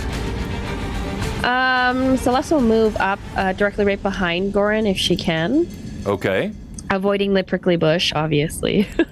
The stabby bush, yes. Stabby bush, yeah. So as she moves around, Goran, you feel her hand on your back as warm emanating light comes from her hand out. It actually comes over around your shoulders and wraps around your arms. She is casting bull strength on you. So that'll give you a +4 to your strength, and then Very nice. Whatever. I'll just I'll throw it in the chat there for you. Nice. All right, so you've seen her do this before. Goran, as Celeste gently lays her hands on you, you feel the surge of strength, your thews imbued with power. Your chest swells against your ancient armor. Now we go What are you doing, Zara? You do see the blast and the shards of skeletal form everywhere, and you catch once again as Anaxis just quickly glances over his shoulder to make sure that you're looking. You said there was one with a bow, right? Correct, yes. It's standing at the very back. It was jolted, but it's trying to pull that arrow back, yes. Do I have, from where I am, because I stayed a bit back, do I have, A, how far away is it? And then line of sight. Excellent question. All right, so let's use our handy dandy tool here to measure. So you are currently from the one with the bow, you're about 60 feet away, so that's plenty fine for range. But that is an extremely difficult shot. So you've got two creatures to the side. The more likely scenario is you're going to hit one of the others, but that's not a bad thing. I'm going to say no, there is no possibility you're going to hit Gorn. Because Gorn is so short, the Dwarven, it's coming in handy here. You're going to hit wall or skeleton. Cool. In which case I'm going to, sorry, there are so many things. The Alliteration Association of Altamira wants a word with you, John. Yeah. It would not be my first time being incarcerated for such things. All right. So I'm going to use the rapid shot. Uh-huh. And I'm going to fire at I'm going to fire one at the one right in front of Goran. Okay. And then one at the one right behind that. Okay. Roll both times. Cool. That is a crit on the first one. What, you mean a possible crit? Possible crit. Okay, so you rolled a 20. All right, now roll a 20 on my first roll. You rolled very nice. All right, roll again. Awesome. What's your second roll? Okay, that is then 26 on the second one. That's definitely a crit. All right, now go ahead and roll your second attack. Cool. Look at this party. You guys are off to a good start. Not as great. Second attack's going to be an 18. That hits, though. Nice. So both hit. Roll percentile dice for your critical now. Roll high. Percentile is going to be 36. 36. Okay. So that I will resolve. So as you fire, your bow, your arrow, it comes out. It strikes directly in the sort of L4, L5 area. It like goes right at the spinal column, the vertebrae of, and I want you to tell me what that looks like. So as she pulls back, she's very used to fighting the undead, as they are her favorite enemy. She pulls back on the arrow, lines it up, releases it, just watching the trajectory go forward as it splits what would be the spinal cord, but really the arrow, like the right slope of the arrow kind of pops off of whatever magic is connecting it to itself. Nicely done. And just as you say, and the head pops off and clatters. So this is it's actually, Goran, in your heart of hearts, this has happened before. And frankly, it pisses you off. You are prepared to lay waste. And then the mage goes meddling. And now another, before you even are able to lay proper waste. These things are crumbling before you. But nicely done. Bravo. Zara, roll damage for the second one. Cool. Second one is going to Hells Yes. That is there... No, so no strike bonuses on an arrow. So it's just going to be the straight roll. If you have any magical arrows, the +1 would apply. Cool. I don't know if I do. Hello, all the first-time followers. This was just a standard arrow. All right. So it's with the +2 from favorite enemy is going to be a 10. 10. Okay. Wow. What? Off an arrow? 8, okay, so and I get +2 for favorite enemy. But you're going to have the same thing. It's the piercing and the slashing are all, so that's going to be All right, so that one, it staggers. One of its arms falls off, but it is still alive. And now the Just gonna look at an axis and just. Well together, don't we? Which he unfortunately, as he is often wont to do, completely misinterprets that wink. All right, the creatures are scrabbling over the top to get to you now, Goran. Two more of them clatter through, and they're going to get their attacks. And the first, oh yeah, that's a hit. A spear pokes at you. The second one brings a blade down clumsily. You take your shield and you knock it away, but that spear comes through, and yes, go ahead. I'm sorry. I still have a protection from evil as well. I don't know if the +2 to +2 to your armor class. Thank you for reminding me. Actually, yes, that does make a difference. Nice. You feel certain this creature would have elicited blood flow, but the protection of your patron deity at the last moment, the blade is turned away by divine puissance, and they do not succeed in attacking. More of them clatter to the doorway, and now we go to initiative. You won last time, so you're rolling again for initiative. I do that. I do that again. Yep, because you won last time. I have a 5 on the die this time. A 4 this time. Okay, they attack first. Goran, there are only 2 of them which can get through. The one with the bow will aim at Zara. 2 more attacks on you. That is a miss. That is a hit. And then we'll resolve the attack on Zara. Oh, that is also a hit. All right, you feel a spear poke through your armor. Warm blood pours out of your shoulder, down the front of your chest and down your arm. As it pulls the spear back out, you can smell the stench. This weaponry is unclean. As a battle-hardened warrior, the first thing that goes through your mind is disease and infection. We'll come to that saving throw later. Zara, you see coming whizzing back at you, almost as though trained off of your arrow flight. Thunk! You take an arrow. No, it's less a thunk. It's more it skitters off your shoulder. You take 2 hit points of damage. Chunk of flesh comes out. Blood sprays. You've had far worse. All right, now we go to how much damage was that to mine? I'm sorry. 5. 5 for you. All right, Goran, your attack. There are now 3 of these things scrambling, clattering over one another, jabbing, poking. Their silent death mask.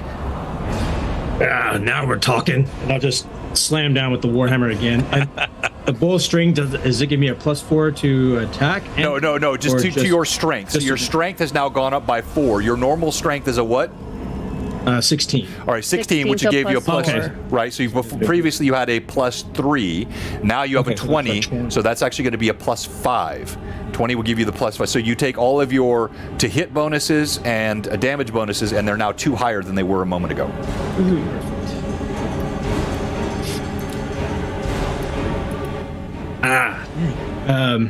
So +6 +8. Only a 12. To hit total? Total. I rolled a 4. Yeah, so it's close quarters. You're frustrated. You're still irritated with an axis. As you bring your blade back, you're jostled, and you can't even get a full swing as you bring your hammer over. Let's go to you, Aiden. All right. I'll drop my sword to seize that club I got put together for me, and I will wail this thing with the club and see if that does a little bit more damage. It does briefly go through your mind that the precision of this strike and the likelihood of whacking Goran is much higher, but so be it. Your sword clatters to the ground. You pick up this 4-foot stick of wood. Obviously not a weapon you are proficient with, but nonetheless, it's a heavy piece of wood. Roll to hit. All right. That should be a 16 altogether. Yes, Pat, I did. Thank you for that. Yep. A 16 altogether? Yeah, I figure it's a +8 for my attack bonus. Yeah, and you would still get your, so it would be your base attack and bonus. And then strength, yeah. So strength and the base attack will be +8. All right. Club +8, so through an 8, 16. 16. You swing this forward, and actually, that is going to hit because they're going to be considered flat-footed. There is no dexterity bonus. They have no place to move. So this creature is basically a sitting target. Boom! boom! The stick comes down on it. Roll your damage, and we'll call that a. I get a total of 7 if it's a D6 for a club. Yeah, So, yeah, D6 for a. Actually, this is you did take the time to. We'll call it D6 for so a total of 7. And that creature. Its skull splinters and shards apart, and it clatters at Goran's feet. Goran, it is not lost on you that these creatures are falling, and you have yet to lay hammer upon one of them. I'm setting them up so you can knock them I'm beating down. him with a stick. I mean, come on. Goran, I gave you that bull strength for a reason. Use it. I'm holding them in the door. What else do you want? Celeste, what are you doing? Seeing like the crowding around the doorway, she's actually going to go back and look at the thorny bush. I don't think I can get a clear shot without getting anybody there. Okay. You walk over to the bush to do a bit of reconnaissance as the battle rages around you. And you look up at it longingly, wishing you could see the top where the letters were being discussed. You're just staring up at the blades from your height. Dang, I'm too short. Sorry about that, Celeste. Anything else you want to do? That wouldn't be a full round. Wait a minute. You said I'm too short, didn't you? I did, yes. Oh, that's rude. Well, I'll come back to you in a moment. What are you doing, Okay, Anaxis? that's fine. Was it? Did you say me? Yes. Anaxis? Uh-huh. Yep. So, Anaxis is gonna probably take a step, like to the side and closer. Okay. And as he does, he's going to charge Force Missile. But the thing about Anaxis's Force Missile is that it's not your traditional, like you fling a shot or whatever. He's going to channel his energy through a companion that causes their spirit to do a force strike out of them. Which is one of the reasons why he has to be in this group, because he can't use this spell without friends around. So I cast Force Missile, and I cause like a spectral Goran to strike the one in front of him. It's not even like Goran getting to do it himself. I'm making his spirit do it. Well, he won't get any credit for it. That's more than doing it. All right. What is the DC? It's just Force Missile. I don't think there's. Oh, that's right. Yeah. So roll your damage. I just do the damage. Yeah, that's right. So really, you just provided an illustration of what he was supposed to be doing?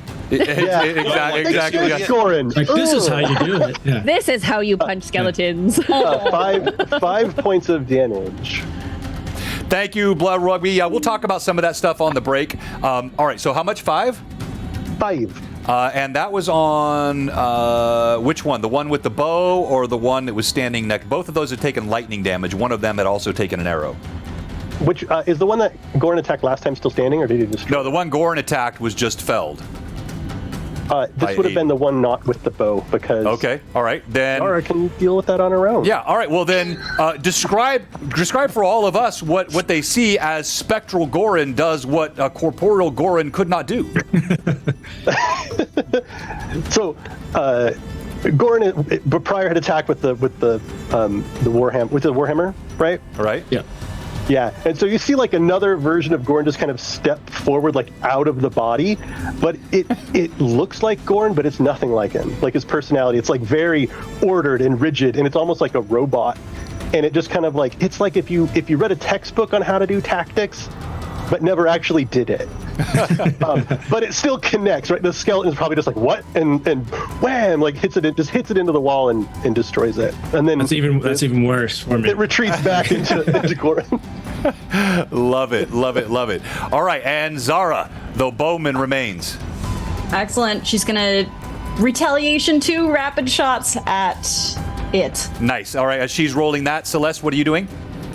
As I can realize that I cannot see anything on this because I am too short, according to Magical DM, she will cast Magic Missile. Okay. All right. Very nice. Roll your damage and roll your to hits. Okay. 18 and 22. Wow. Both hit. Cool. That is 9 and 6. All right. And roll your missile damage, please, Celeste. Sorry, I'm just looking. So at your level, you'd be 3d4 plus 3. Okay. 1. The missiles fly from your hand. 4, 5, 6. 6, and you said +3 for each of them? No, total. So it's +1 each, so it's total of +3. Oh, okay. So 6, 7, 8, 9. 9 points of damage total. Thunk, thunk. Zara's arrows slam, bursting. Then the missiles come across the top. There is white powder bursting everywhere as the final skeleton is reduced to nothing more than dust. And as if in fate's display of life's ever-present middle finger, the last motes of shards and dust filtered gently down into Gorin's beard, and all is silent. Just completely powdered, covered in bone dust. I just sulk and walk further into the tunnel. Gorin continues to walk further. What's everyone else doing? Sorry, buddy. I'll pick up my sword and holster it, and then proceed with shield and club and get behind Gorin. Okay. Anaxis is gonna look at this blade shrubbery. Okay. All right. And Can I read that inscription or anything? I'll come to that. And then Celeste and Zara, what are the two of you doing? Celeste will also go by the shrubbery as well. All right. The spiky shrubbery. As you approach it, you can see the inscription. It is in a sort of an older dialect, but it's in the common tongue. Do you read it out loud or read it quietly to yourself? I read it to myself first. If he's asking, you should. In my head. Okay. Not out loud. All right. So you read this out loud. So none of you hear this, but I will read it for the benefit of our viewers. As you look at the inscription, it reads, "I, who was a chronicler of the spirit, a mathematician of the soul, bequeath upon thee a balm for the self, to leave the sundered whole. An epic stone and lament left to lie ahead, the quintessence of mysteries left thee by the dead. The whispers of the inner man we veil or avow, the truth of all, most coveted, a bitter ground to plow." You want to send that in the because it doesn't Discord? say anything, like whoever reads this will die a fiery death, I'll go ahead and relay that to the group. I'll repeat it to everybody. All right, I will drop it in the chat for our viewers. But actually, as you look up and you wish to read this, before the first syllable utters in your mouth, everything goes completely black in the room. You feel arcane energy crackling all around you, and all of you are suddenly overwhelmed with a sense of vertigo.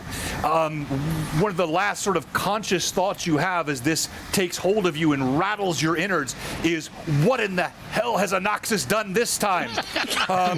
As each of you experience this vertigo, your minds swim. It seems as though you're being turned inside out. All sense of direction is lost until everything goes absolutely still and perfectly quiet.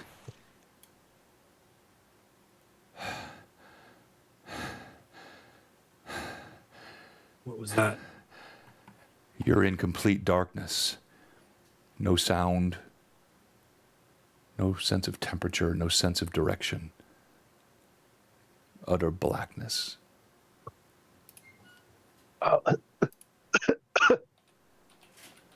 My comrades, can you hear me? I'm gonna reach out because I was near where Anaxis was. Can I feel him next to me? You reach out, and the blackness is so complete. You can't even see your own hand. You can see nothing, but you do feel the reassuring presence of your comrade. I'm going to kind of tap up, recognize that's where your face is. Cool. I'm gonna slap him.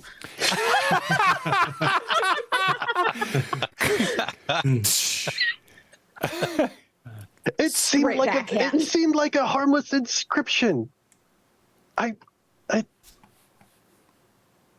It's funny with that slap. Celeste is immediately going to think that we're about to enter combat, and then she hears Anaxis' voice, and she can put two and two together. Ow! Oh, we're not in danger. Okay. Celeste will cast light. Does that work at all? Okay.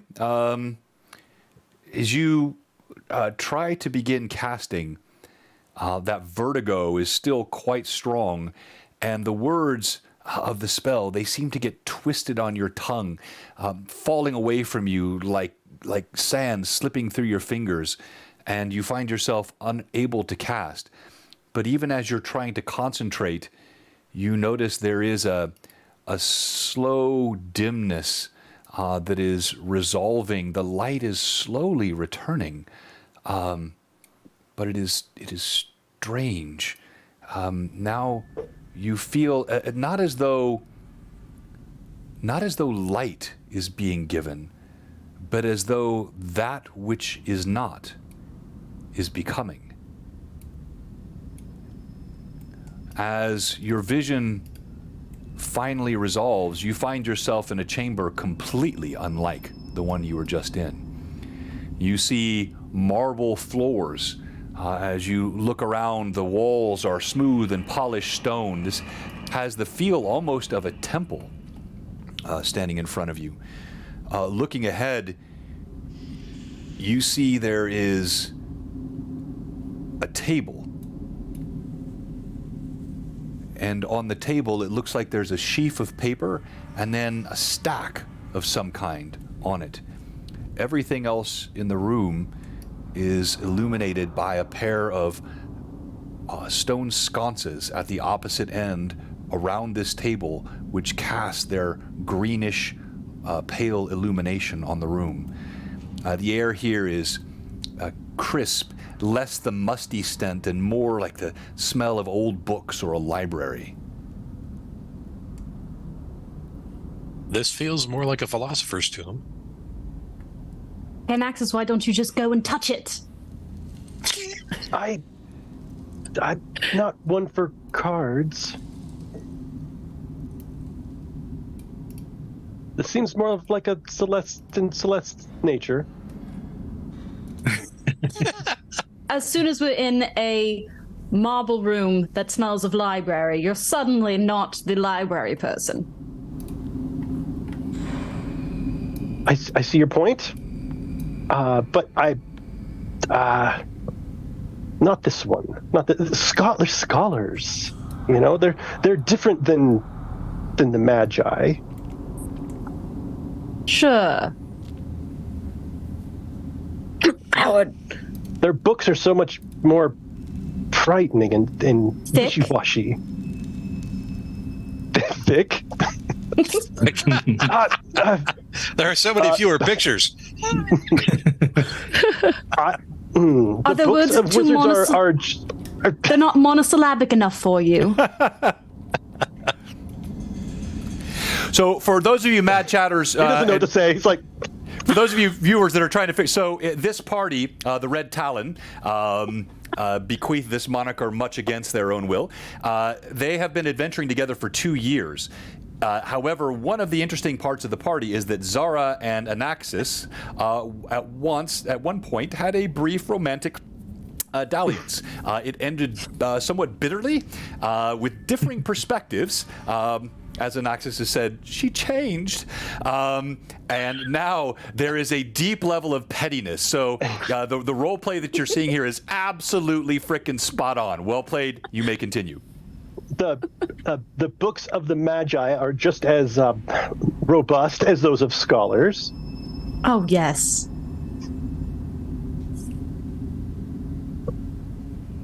That wasn't It's sarcasm, okay to feel a little was it? insecure about your equipment, Anaxis. I am not insecure, and he stomps his foot. Oh. And from like she's being very quippy, but like she's getting much more like just antsy, agitated, as she's beginning to like kind of tap more on her bow, kind of flitting her eyes a bit around. Okay. As you look around, it is odd. You can see through these windows what look like idyllic scenes. You can see what look like clouds floating through blue sky, but you know it is not real. You know this place that you're in is made of the arcane at best, or something else at worst. Celeste will slowly move up towards the marble there. You said there's papers. Is that what you said? Sorry, on top? I did. Okay. Okay. I will stay close to loom over her protectively. Okay. Okay. And I will switch back from club to sword again because I don't see skeletons to bash. Okay, fair enough. Fair enough. Good call. Yeah, and I'm not the kind of DM that says, "Oh, you didn't tell me you picked up your sword." All right, so you're there. What are the other three doing? Still brushing all the bone dust off me, kind of shaking my beard out and getting all the dust off me. But I'm just going to scan the room and kind of watch out from behind us as Aiden's up front. Okay. And I missed it earlier. Thank you so much. We got an additional, looks like, I believe, 300 more that came in. Manda, if you get a minute, if you could pop in chat, whoever's giving these things. But thank you so much for that. We're already up to over $600 on this stream, and I'm very optimistic. We're going to really kind of hammer this in the back half of the stream. All the charity money goes to St. Jude through the Tiltify application. Thank you, Robert. I knew she would be. All right, so Celeste and Aiden, as you walk up, you see there is what looks like a stack, now that you're closer, of cards, like playing cards, sitting on the table. And then there is a parchment with a strange language on it. And like Celeste, go ahead and roll D20 and add your intelligence bonus. Okay. Which one do I want? Intelligence? Oh, nice. Okay. Whew, not that intelligent. I rolled a whole 5.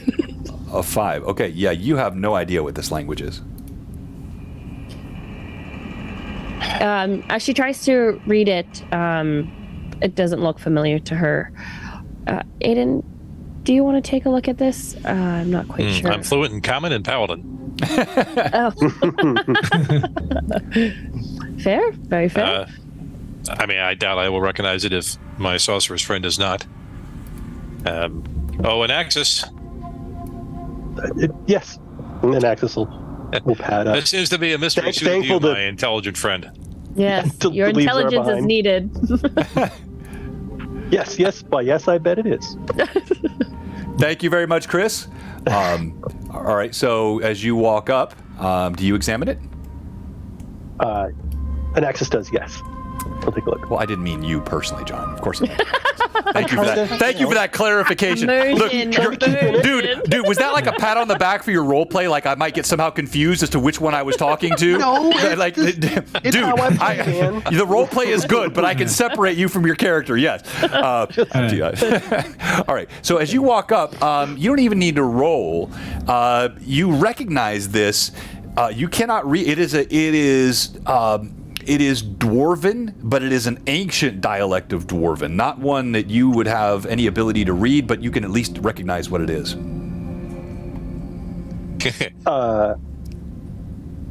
Yeah, I'll say that this appears to be an ancient dialect of Dwarven. And he'll look at Goran.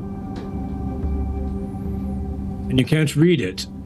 As you say that, Celeste will be like, Goran, your intelligence is needed. Oh! Excuse me. Get no respect. You're still all bull strength out, right? Just kind of hulking in there. Oh, what is it going to do? Turn sideways as I get it.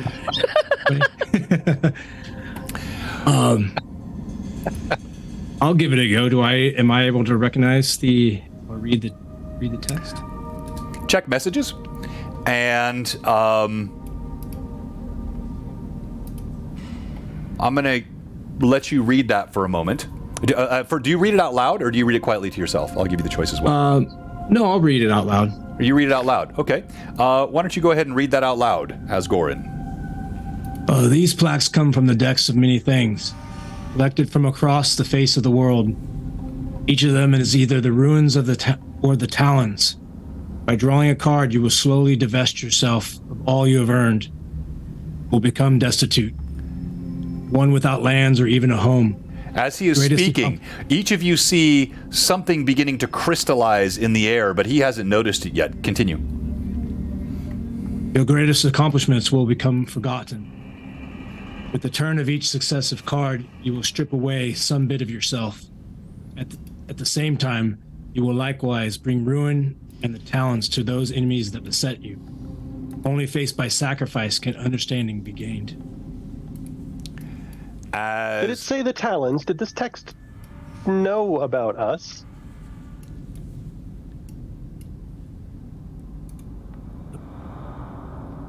As far as I can see, that's referring to the 2 types of cards. As he says this, what you had seen crystallizing now becomes more solidified. And you look up, and it is with horror clenching in your throat, something like you have never seen before. There are flapping on leathery wings. It takes you a moment to realize what you're even looking at. They are skulls which float in the air with strangely wrought crowns upon them. As they float, they cackle in midair. And if you look at your screens, they flame with an unholy verdant light. And the 3 of them rush toward you, ignoring completely Gorham, and we go to initiative. And we're going to stay... still, because you won last time, so it's still Gorham, you, yeah. Gorham. DM has a 4 on the die. A D6. 2. A 2. They have first attack. As they come close, 1 to Anaxis, 1 to Aiden, 1 to Celeste. They cackle, and little bits of green energy flow from each of them. And I need DC 16 will save for each of the 3 of you. Just for clarification, looking at the map, you did have one of them come to me, not to an Axis. An Axis I'm is up sorry, at you're the- correct. I'm sorry, I meant you. Correct. Okay, Look, she's cool. not even Just- looking at the map, and she got it right. Yes, you are correct. So, hang on.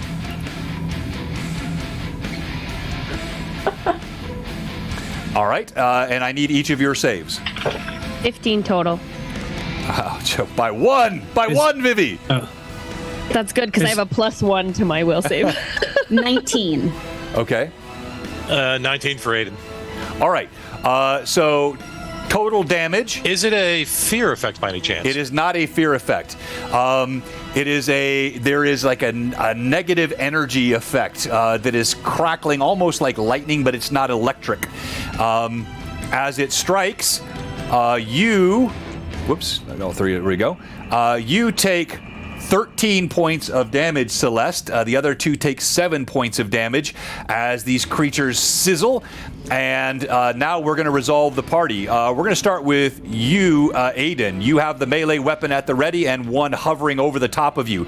As it looms over you, you hear the clacking of teeth and a gentle cackling sound. These sure don't look living to me. I'm gonna do something different. I'm gonna go ahead and channel positive energy. Nice. Okay. Be gone, foul things of evil. Very nice. Baylor commands you. And that is a DC 16 save for the channel energy. And then go ahead. Channel energy, rolling my damage. Oh, that's a good one. That's 15 points of damage on 3d6. Wow, very nice. Okay. You do see the negative energy, or the channeling of energy, the divine power that you channel in. There is a bit of wobble in 2 of them. You see a singe coming from one of the wings as a wisp of smoke arises from it, but they still look quite hale. Now we're going to go to you. I think also anyone who was around me got a little bit of positive energy, so if somebody was a little bit wounded, I think got healed by that too. That's correct. That healing energy. Now, How much you was also that? have Sorry for movement. the So heal? do you wish to move anywhere, Richard, or are you going to stay there? I'll stay here and try and keep this guy's attention. Okay. All right. Let's go to you now, Zara. All right. For my own clarification, because I'm a 5e girl, if I have the eagle do things, that counts as my action, correct? No. Oh, it has its own action. Yeah, you can set that thing loose. Cool. So Eagle's going to take off and kind of just fly by the one that's near me, Okay. doing a full attack, so talons and biting. Okay. All right, very good. And of course, in so doing, it becomes a potential target for attack as well. Does. Okay. It All right. does. All right, go ahead and roll I to hit. figured that one. Yes. That is going to be not super great. That's 15. For the first. The talons scrape helplessly across the polished dome skull of this creature, and the green energy that emanates from it, just the attack itself deals 3 points of damage to your eagle. She kind of skitters away, almost hits the wall as she rebounds from this creature. Whatever this negative energy that surrounds it had a strong impact on her. Now, what are you doing? Yeah. I'm going to then point blank shot 2 rapid shots at the one near me. Okay. And are you using regular arrows? I am using, I'm going to use one of my +2s. Okay. So first one is the +2. That is these count as undeads? Yes. So that is a 30 to hit. All right, and that is with the +2 arrow or the regular arrow? That was with the +2 arrow. Okay, that is a hit. How concerned would you be if I said you missed? I know. All right, roll your second one. Second one is a 19 to hit. That does not hit. And in fact, your second arrow, as it strikes, it snaps and splinters. But roll damage for your first arrow. Oh boy. Thank you, Manda. Family dollar ammo. That is then 11 damage with the +2. Okay. It sinks into the meaty part where one of the wings attaches to the skull, but the creature still looks quite strong, barely damaged, in fact. Now we're going to go to the 2 men standing. So wait, Celeste, did I have you go? No, I didn't have you go yet, did I? Celeste, what are you doing? How high up off the ground are these things? The one closest to you is coming down toward you, so it's only about 5 feet off the ground. The other 2 are Okay, so they kind of flit in and out of melee range. Okay. Then I'll cast a flaming spear. And so it says the burning globe of fire rolls in whichever direction you point, and burns those as it strikes. It can move 30 feet per round, and it can also jump 30 feet. So Okay. if it stops by the moving around, it deals 2d6 points of fire damage to that creature. All right. And you need to make a reflex save. And you're rolling it toward the one right in front of you?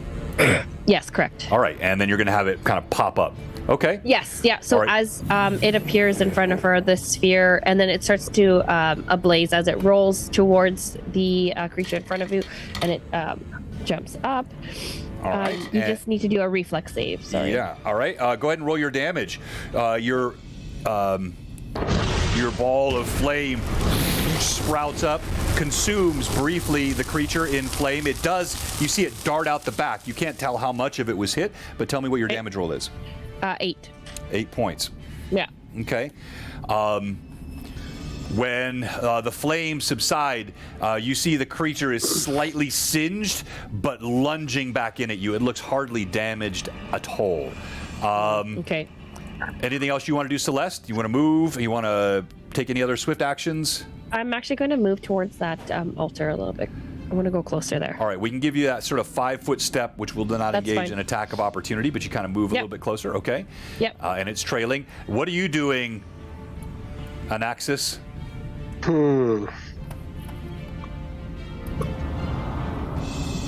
Okay, so Zara shot the one really, really well. Mm-hmm. And it didn't appear to be hurt much at all. Correct. Nope. Okay, so there's this deck of cards, right? Yep.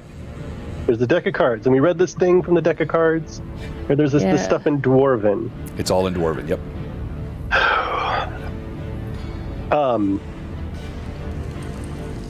So Anaxis is gonna say, "Oh, Pluffet, Smedger, James." And it's like he wants to play along, but he doesn't. Right? He wants to. So he's gonna turn around. Tell me about this deck of cards. Is it like a really big stack of deck of cards? Yeah, it's a good thick deck. The cards look heavy and thick.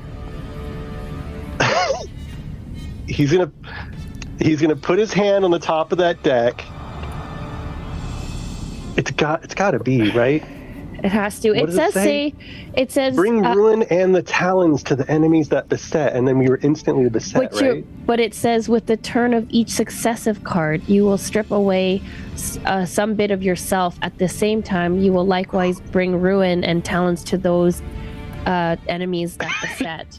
That's why I was just. Goran, I think you should draw a card. Goran, I think I've discovered the riddle. I think you should draw a card, Goran. And I'm gonna hold my action and see if he does, if I manage to convince him to do it. Goran, you stare, your hand trembling. You recognize so clearly this dialect. This is written in the language of your forefathers, of your people. There is a sense of foreboding that crawls through the depths of your soul. And then you hear as Anaxis endures you. Draw from the deck. What do you do? It did say it was a matter of sacrifice by pulling the card, correct? Correct. Begrudgingly, because Goran's all about that, he will attempt to pull a card then. Okay. He'll sacrifice and take a risk to pull the card. As you pull the first card, you turn it over, and you are greeted by the symbol of a tower. And immediately, you know, you must submit. This card demands your ring of sustenance. Okay. I'll pull the ring then and place it in the. As soon as you reach for it, just the mental assent, the ring vanishes from your finger. The card turns to powder and dust. I'll let you draw 2 cards per round if that's what you wish to do. You already realize now what's happening. Do you want to hesitate? Do you want to see what happens? Do you wish to draw a second card? I'll do another one. You pull another card. If all it's going to take is material possessions, I'll keep going. Ah, yes. This time, as you turn it over, it is the talons and the settling that comes upon you. You know this must reach to your lineage. It is the ceremonial armor of your forefathers. Your half plate is demanded by the deck. Oh. Ouch. Does it instantly vanish, or is it? Well, I mean, nothing happens without your assent. You read it. You know what it's asking for, but just like you felt with the ring, you have to make that movement.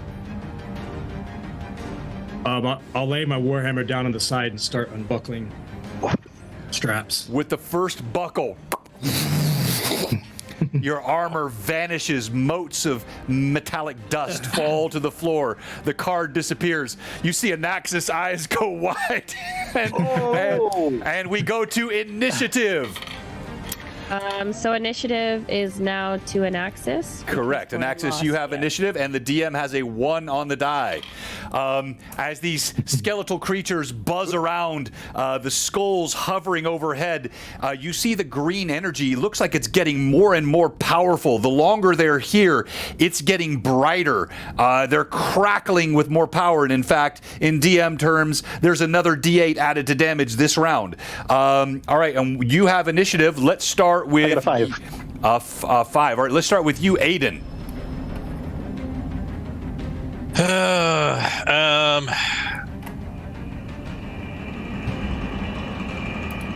I will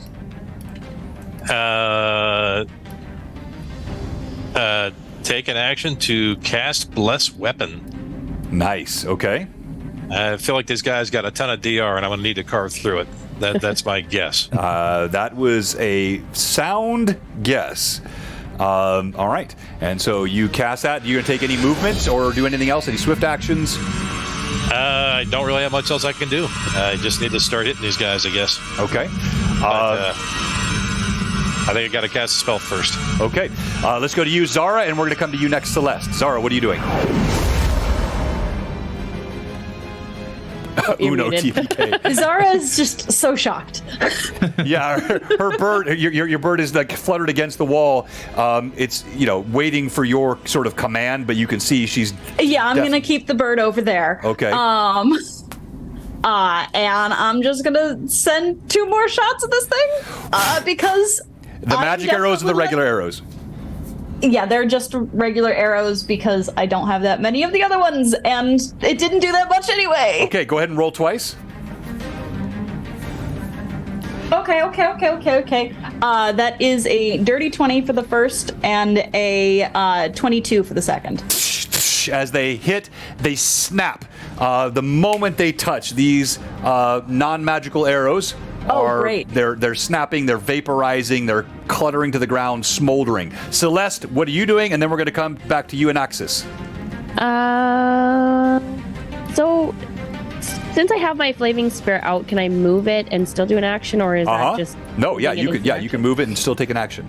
Okay, so then I'll move it to jump up to hit that same one, wherever that one is. Okay.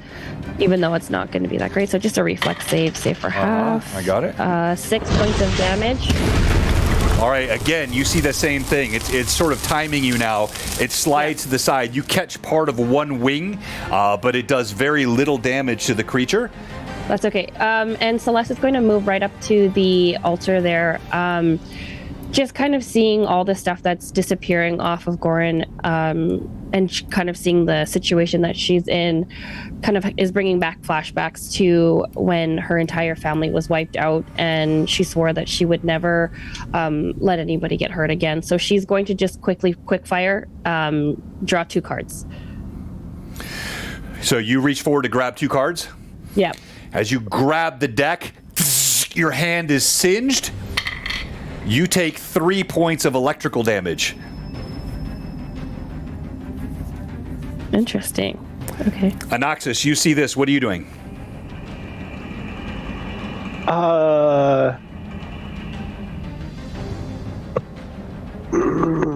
What if they take my spell book, Goran? Quickly, I need a decision. Quickly. Okay, he's gonna really do it begrudgingly take a card. Try to take a card. I'll try to tell him not to do it. I kind of put my hand out to. I won't forcefully stop you from doing it, but I'm holding my hand out. If you insist, Goran. To do it. Okay, all right. Goran, you draw another card. Yes? Okay. All right. The first card you draw I'm again. gonna be walking through this dungeon naked pretty soon. First card that you draw again, you see the runes, and in your soul, you know that your wand must be surrendered. I was going to gift that to someone, but I pulled it out and let it dematerialize. Okay. As you do, it vanishes, the card vanishes. You hear the sounds of combat, the sizzling of energy, the flash of the flame that is being burst from Celeste's sphere. You can smell the char scent of burning flesh, the fear, and your hand trembles. You reach, you grab another card. I don't notice it doing anything, do I, other than taking... there's no noticeable effect other than it removing possessions? Nope. So far, you've taken 3 cards. Yeah, I've walked down this path. Let's see where it goes. I'll do another one. Okay. Good news is I got a shield in the club I can lend you in a minute. I'm a glutton for punishment at this point. All right. You pull another card. As you pull the card, you and Axis are close enough, as are you, Celeste. You hear an involuntary "no" escape from Goran's lips. Your hammer.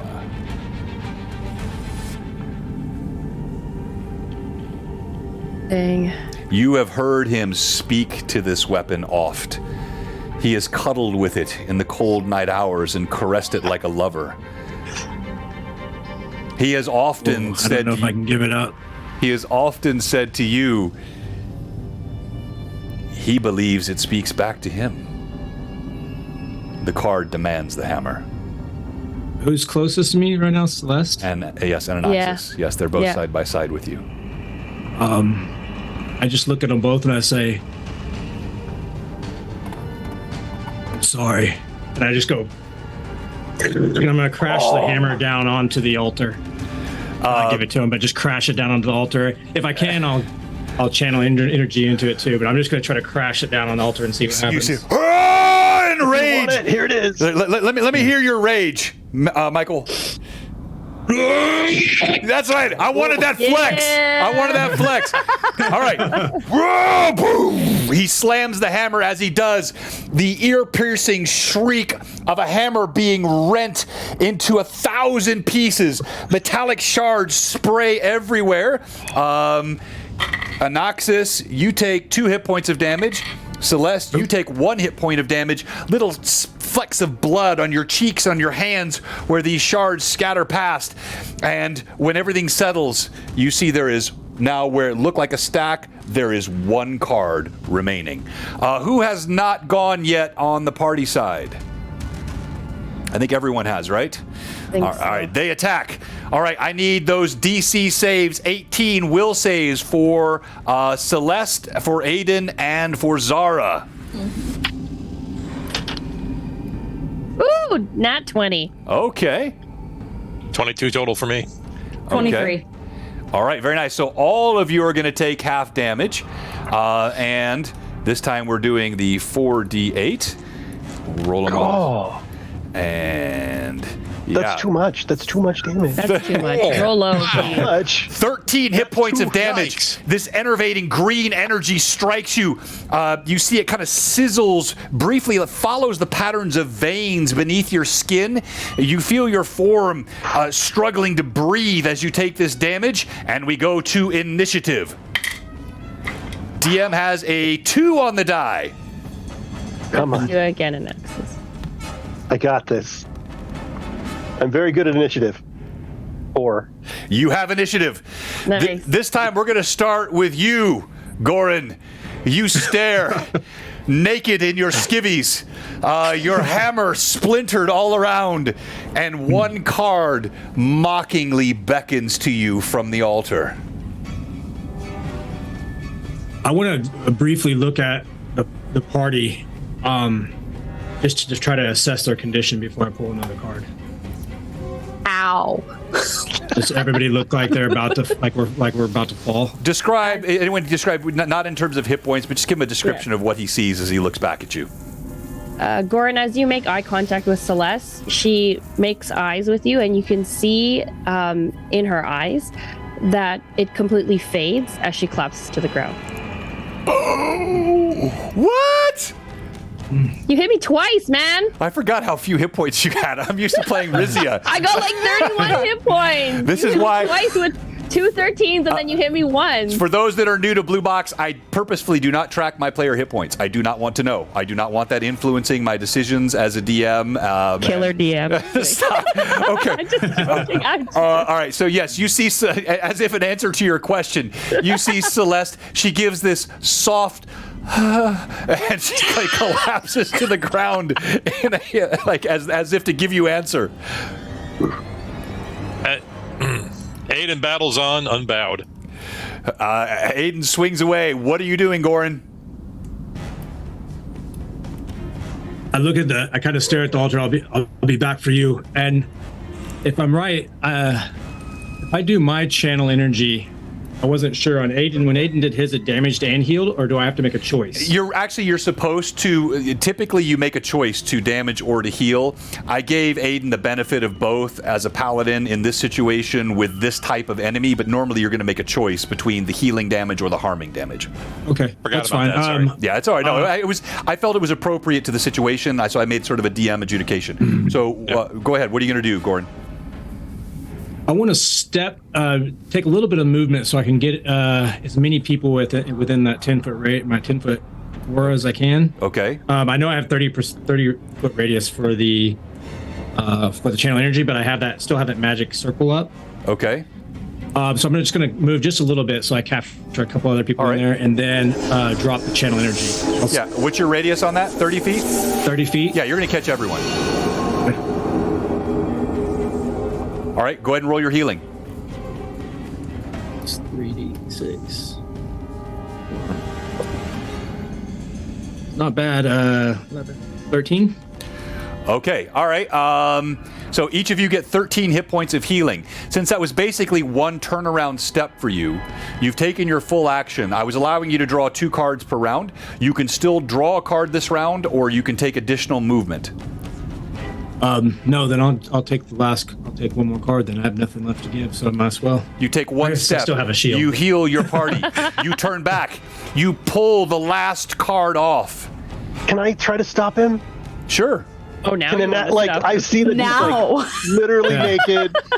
He to me it's like he's going in for the he's gonna get disintegrated. I can think of one more thing you can lose. I hope it doesn't happen.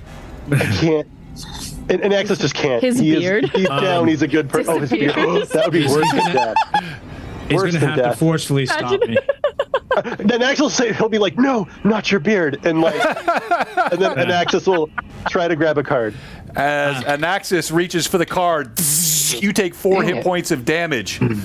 Goran, you know clearly this burden is yours and yours alone. I just say, burn off the dross so only the iron remains. I'll pull up the last card. Bravo! Yes. Nice. And as you look at the card and flex, there you see the talons, and you feel an image flash through your mind, and all of you see Goran fall to his knees. No! No! And that's where we'll go to break. All right, so thank you so much, everyone, for all the Mad Chatters being here with us. We've got a lot more gaming to go. We do have the okay to go a little bit late tonight, past our 9. We'll try not to go too far past it, so we've got about 2 hours left, or maybe a touch less. We are getting into the meetups. Thank you, all the Mad Chatters. We have raised almost $700 already during this stream. Let's do our best that we can here for St. Jude. Everything goes through Tiltify to St. Jude. Every dollar you give goes into the 57 giveaways that we have across all our sponsors. The top gift giver tonight will receive the $450 special Kickstarter for Troll Lord Games, which include Leatherbound Codex of Aird, Leatherbound Bestiary, and I think maybe DM's Guide too. I'll put it all in the chat. And as we get prepared to break, when we come back, we'll do quick intros again for all the socials for our players, since we have a much larger crowd with us than when we started. Thank you, everyone, for being with us tonight. Thank you to my amazing players. There's more fun around the corner. But if you're watching tonight, we have one simple question for you. 2-parter, one question. If you're watching tonight and you haven't followed, or if you're a follower And you haven't given something to St. Jude tonight? What are you doing? Come on, give to St. Jude. Support this great cause. Blue Box will be right back. We'll leave the mics hot. Quick, I'll be right back. 5-minute break. No more. Maybe 3-minute. Quick.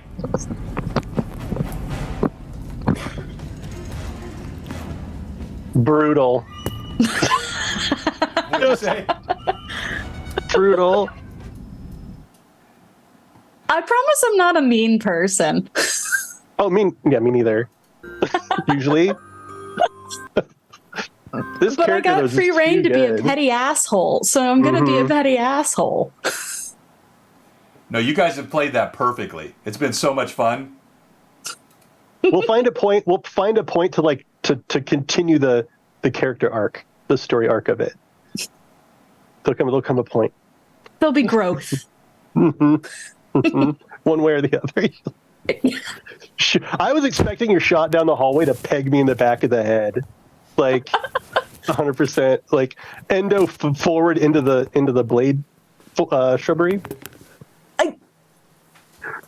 I was hoping that wouldn't happen.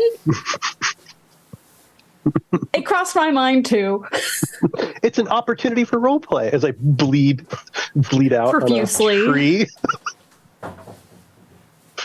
On the blade shrubbery that you activated.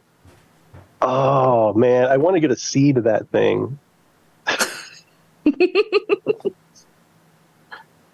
Anaxis's quest for a blade shrubbery seed. Oh my god. Freaking Anaxis. Mm-hmm. My first ever D&D character was a half-elf ranger who was super sarcastic and kind of an asshole with a heart of You're gold. going back to your roots. As soon as he put elf ranger as it, I was like, I can channel Althea. Mm-hmm.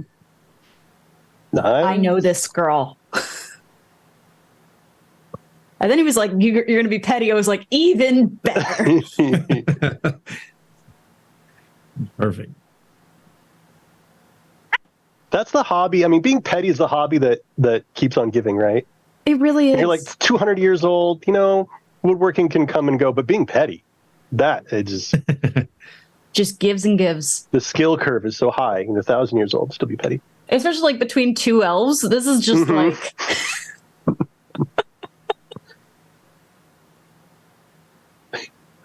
Yeah, one of our casual petty sessions is like 30 years. Mm-hmm. And the rest of the group is just like, oh,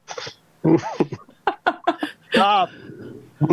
Oh god, how messy must like an off and on relationship in a like with In an elves adventuring be? group? Mm-hmm. Or just with elves, because like they just, you're off for so long and then you're on for like there's just Yeah. years of angsty pettiness.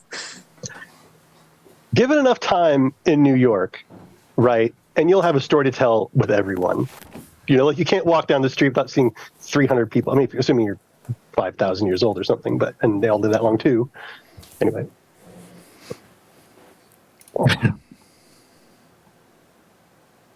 There's some scholarly philosophy for you.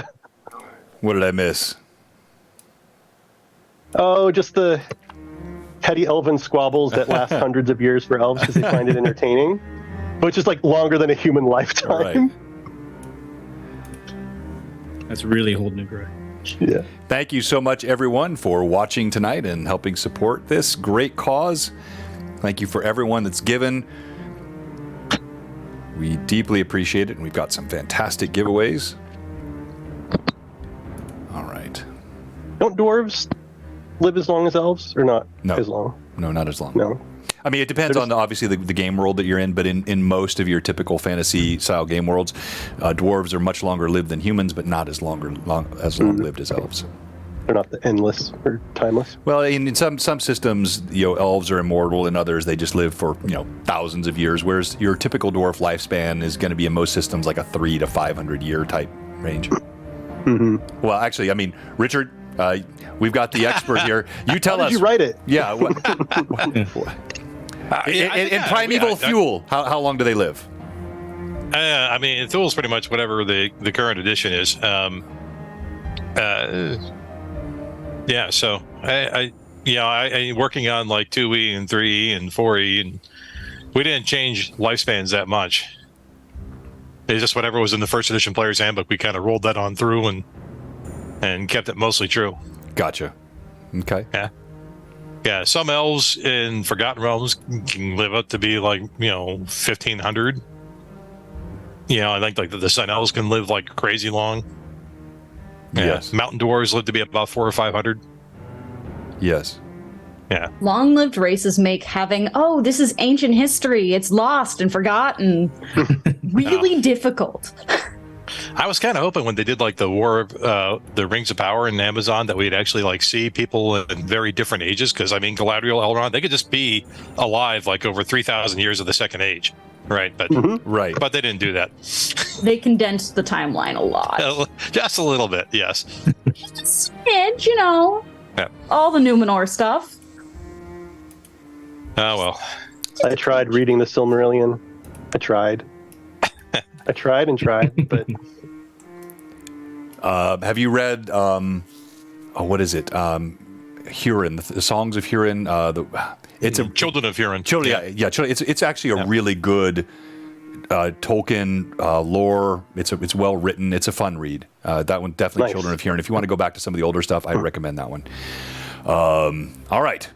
So here we are. We're coming back, and 3, 2, 1.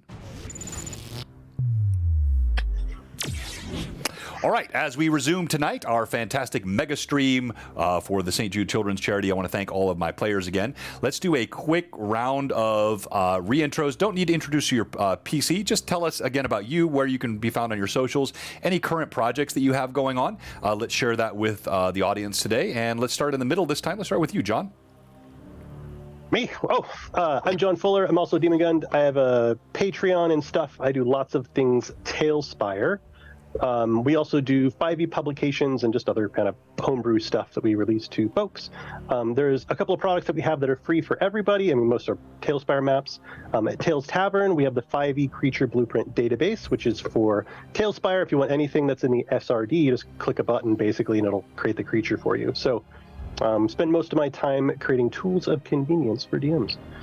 Yeah, that's me. Okay. All right. Very good. Let's go to you, Vivi, who now has been awake for 29 of the last 38 hours. That was a while ago, but that was the other day, so I'm okay now, kind of. My name is Vivi. You can find me on the DM's Quest. I do mini painting mostly on there. Again, I've been kind of quiet on there, but always send me a message. I'm always down to chat with everybody. And you can also find me here on Tuesdays for Greyhawk Awakening. I play Rizia. And she plays her well, and perhaps plays her one last time. We shall see on Tuesday night. Also dying there as well. And also, thank you. I saw King Bashman was the last. We had $50 given. I'm sorry if I'm not catching these all. I know Mando will get us updated with who's given what, but thank you to everybody. Let's go to you, Richard. Talk to us about where you can be found and what you're working on.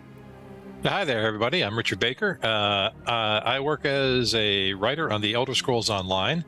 I am also an author. You can find me at richardbakerauthor.com. I'm one of the 3 Sasquatches of Sasquatch Game Studio. So if you have an interest in Primeval Thule, you can find us on Drive-Thru-RPG. And if you want to run around playing Conan versus Cthulhu, that's where we are. Yeah. Nice. So. And thank you again for being with us tonight, Richard. My pleasure. Let's go to you, Michael. Hi, I'm Michael. I'm Fairborn Trading on all socials. Pretty much all 5e homebrew. And hit me up. Always open for collaborations on anything. So if you need something made or want to collaborate on some kind of item or spell, let me know. Very nice. And just a really just a good guy to get along with. Very sociable, very friendly, and he'll be with us this Wednesday night on Lore Masters Arcanum, and we'll be talking about what he does with Fairborn Trading. It's gonna be a fun discussion going through some of the homebrew and custom content that you create. Thank you, Michael. Ashlyn. I'm Ashlyn. I'm the Dollar Store DM on Instagram and YouTube. I am a budget crafter, but also a doer of all the hobbies. I just started a new series on Instagram Live called the Budget Build Battles, where I bring creators in to have to build something in an hour, and it is chaotic and stressful and super fun. So come join us every other Monday at 5 p.m. Pacific for that. I'm also the DM for a brand new podcast called Roleplay Inc. We literally just recorded our first episode. Oh, congrats. So that'll be coming out pretty soon. So check us out on Instagram for any sort of updates on that. All right. And with that, we will resume tonight. We'll start the giveaway stuff later on in the stream. We'll get updates where everybody is at. Thank you, Captain Charmy, for another $20 donation. We appreciate that. And let's go back to our Tailspire screen here and resume tonight's episode. All right. As Goran sinks to his knees, the guttural, heart-wrenching cry that escapes his throat clearly must leave his esophagus ragged. Goran, as you stare at this card, it seems time slows. The sounds of your comrades fighting for their lives fades to the distance. All the chaos of combat around you seems a light thing. You know what is asked for.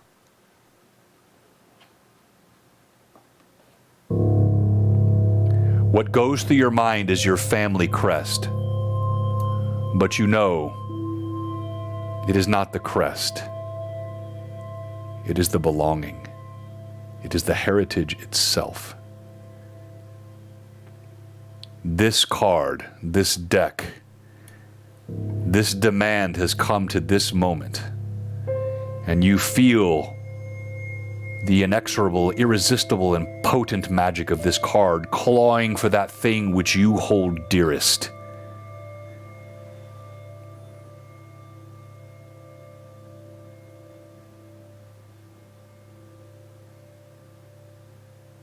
In the periphery, I could still see everybody falling and battling, and It's all moving inexorably slowly. It's you know, I don't like too much anachronism, but think of it like, you know, bullet time. I mean, everything is happening slowly around you. You can see the coruscation of the flame. You can see the shards of metal that are still skittering across the floor. The lighting moves slowly across the walls. This moment, this demand is all that has your focus.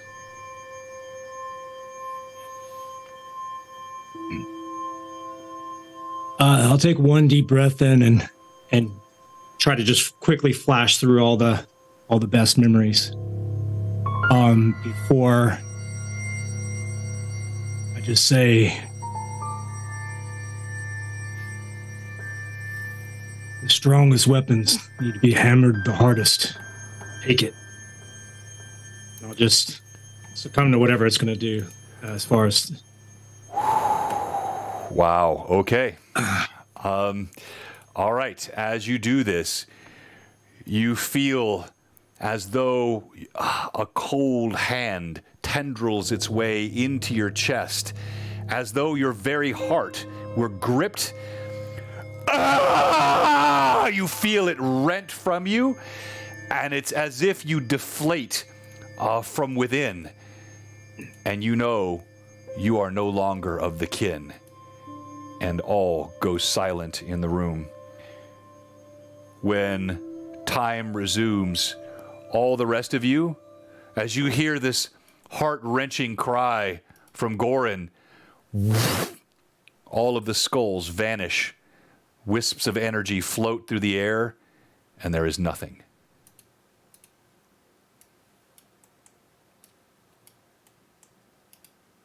Goran sits naked. Well, ish. On his knees on the ground. Loincloth.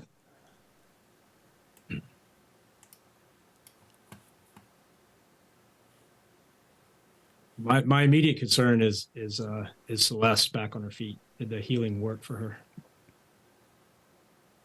And to make sure everybody's still standing. Celeste will then rush over to Goran's side Comrade, what did you do? Do I still have my memories, or is that all gone as well? Or No, you absolutely are left with your memories. This is what that's makes it worse. all the more painful. Yes. You know what you have. You know what you've given.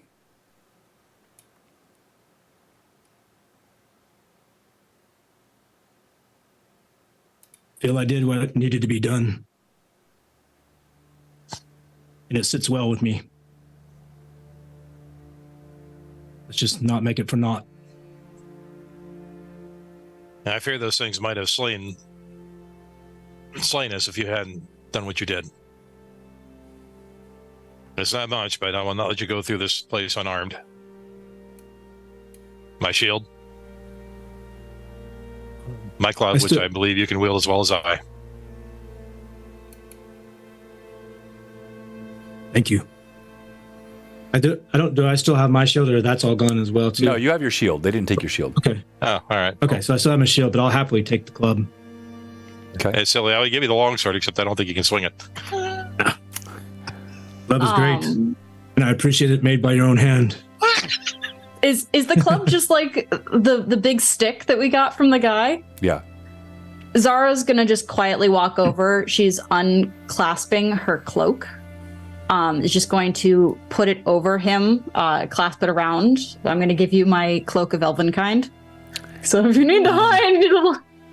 No, I appreciate the gesture, but... And also is going to hand you a short sword. And I'll gladly take that. But Morden will protect me. Oh, on that note, and Axis is going to... Okay, I look at you real quick and I go, I wasn't fooled. It was a choice. I know you're not going to feel guilty about it anyway, but it was a choice. But I do feel guilty, a little guilty. I do feel here, and I'm going to hand you a potion, like a vial of silver kind of mercury looking liquid. This is a potion that will make your skin as hard as stone should you need it.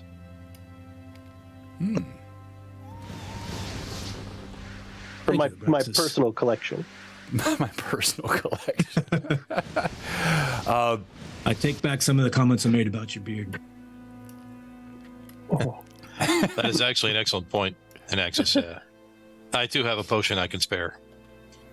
A potion of heroism, my friend. Not that you need to drink this to be a hero. Wow, very nice.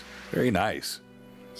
All right, so as Goran slowly pulls himself to his feet, no touching of the beard has been done. I am not that cruel a DM. The beard is yet in all its glory. I thought you were going to take my holy symbol. Oh, no. No. Anything but the beard. Yes, the beard and the holy symbol remain. And as these gifts are given, you feel that familiar sense of vertigo, and suddenly it's like you're lurching forward and backward. Your teeth chatter on edge. You lose all sense of direction, and you think to yourself, not again. And this room fades from view until all again is silent, and once more you sit in darkness.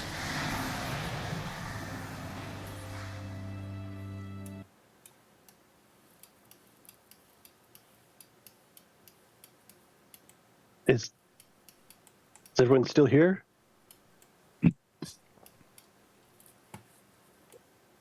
You hear? I'm here. Here. Here. Zara, are you here? And I'm gonna. Oh, what would he do? He's gonna reach out into the darkness, right about chest level, kind of blindly swing his hands around. Zara, are you there? Zara, are you safe? It was that wink you gave a while back. Gave him hope. She was purposely quiet just to fuck with him.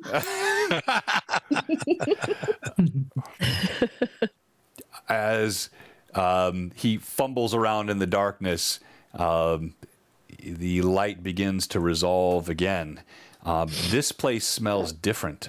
There is a scent you cannot quite make out in the air.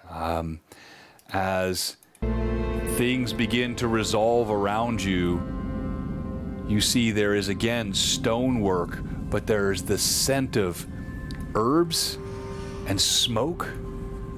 As you peer around,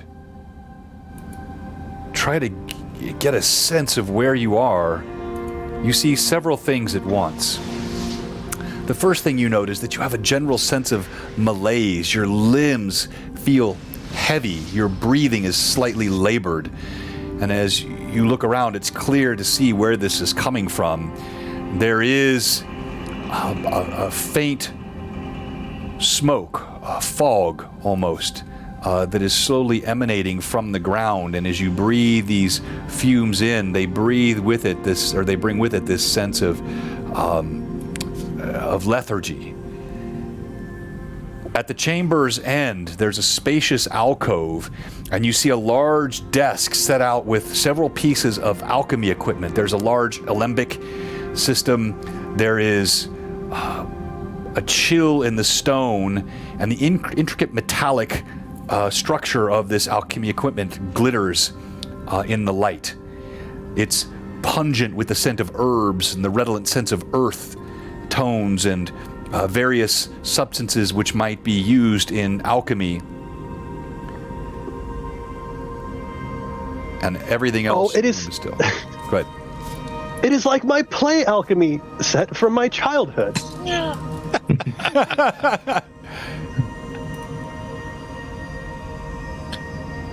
What's behind us? Is there any exit from this chamber?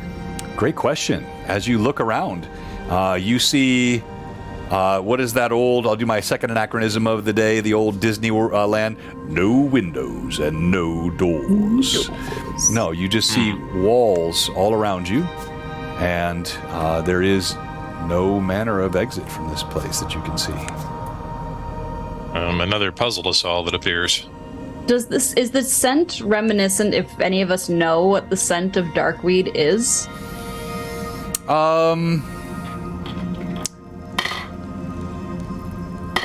Yeah, this is not... Darkweed has a more pleasant... Okay. This has more of an alkaline scent to it. Yeah.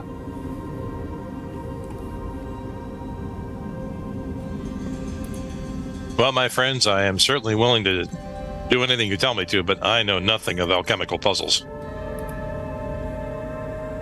Well, Anaxis apparently had a chemistry set growing up. Yes. Let's get to it. And the Naxos will just stride right up there, like he knows what he's doing. Okay. Celeste will follow suit as well. All right, and what's everyone else doing? Zara's kind of learned not to be next to Anaxis when we keep going into these rooms, and he keeps being next to the thing that gets activated. Okay. All right. So she's going to stand is going to stay with Goran, especially since he is now armorless. All right. And as Celeste and Anaxis move closer, you stand with Goran. Aiden, you're doing what? I'll just kind of spread out in the other direction and sort of turn around, put my back to the alchemy set, and just kind of watch the rest of the room in case something appears to attack us. Okay. You move over, your feet clatter. You see there are grates in the floor as well, and you can see this smoke is getting thicker. It's getting a little more difficult to breathe. Messages. Does it look like the smoke is coming from anywhere? It's hard to tell. It looks like it's coming from the vents, but it also looks like it's coming from the walls. It also looks like there's a bit that's actually coming from the alchemy equipment itself. Messages. Yep. As you walk over and you look closely at it, Anaxis. Now you can see it. It's obvious here that it's loaded up with various components, but this seems to be more of the sort of botanical, nature, not the sort of stuff you were ever interested in. These things seemed far beneath the power of evocation, the more obscure studies that you preferred. You think you can recognize a couple of the ingredients. Looks like one of them might be nightshade root, but a lot of it you don't recognize. But it looks like it's if you will, queued up, and you see there is a switch that's sit in the middle of it. It looks like it could be flicked left or right, and it looks like left points to a bowl where whatever has been placed in this unit could be distilled. So this much you can discern, but what its purpose is, you would have no idea. It seems like this isn't the standard arcane chemicals. This is more filthy plants of the earth, used to make something. I can't tell. This is nightshade root. The rest of which I can't really make out. And there's a switch here that goes left or right, and it empties the distillery into this bowl. Anyone else? Does anyone know anything about herbs or things of the ground or nature? Zara's gonna is going to make her way Rob. over, looking step aside to closely. make room. Yeah, looking closely at the apparatus itself, kind of thumbing over the ingredients, then over towards the switch. Kind of motions for everyone to step back a little bit. Messages.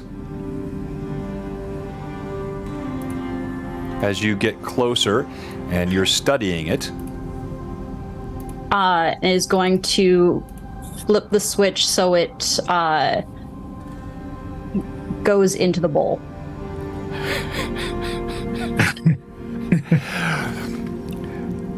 After telling everybody to move back. Yes. and you did see all of my messages, correct? Uh-huh. Okay, all right. What my message? Did everyone get one but me? Is that? I did not get one. It's okay. Okay. Not me. Okay, we're together on this one. She clicks over and you see the table begins to shake. Steam comes out of the top, and then a fine white powder starts to distill out into the bowl in a steady stream. As the powder is coming out,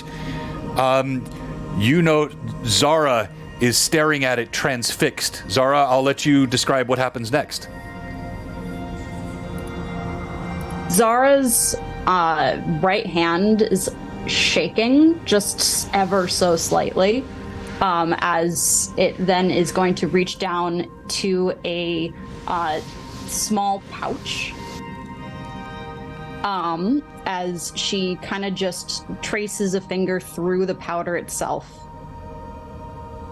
and takes some of it, kind of feeling it between her fingers, observing how it feels, the texture of it, almost looking like she's taking mental notes before filling that pouch. What do you make of it, Zara? I'm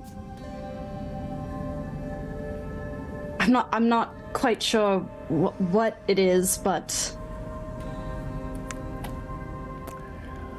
I have some friends who could tell us more outside of this chamber. The green smoke rises. Can I sense motive? It thickens. Yeah, what is your... I'll roll it for you. Oh, okay. I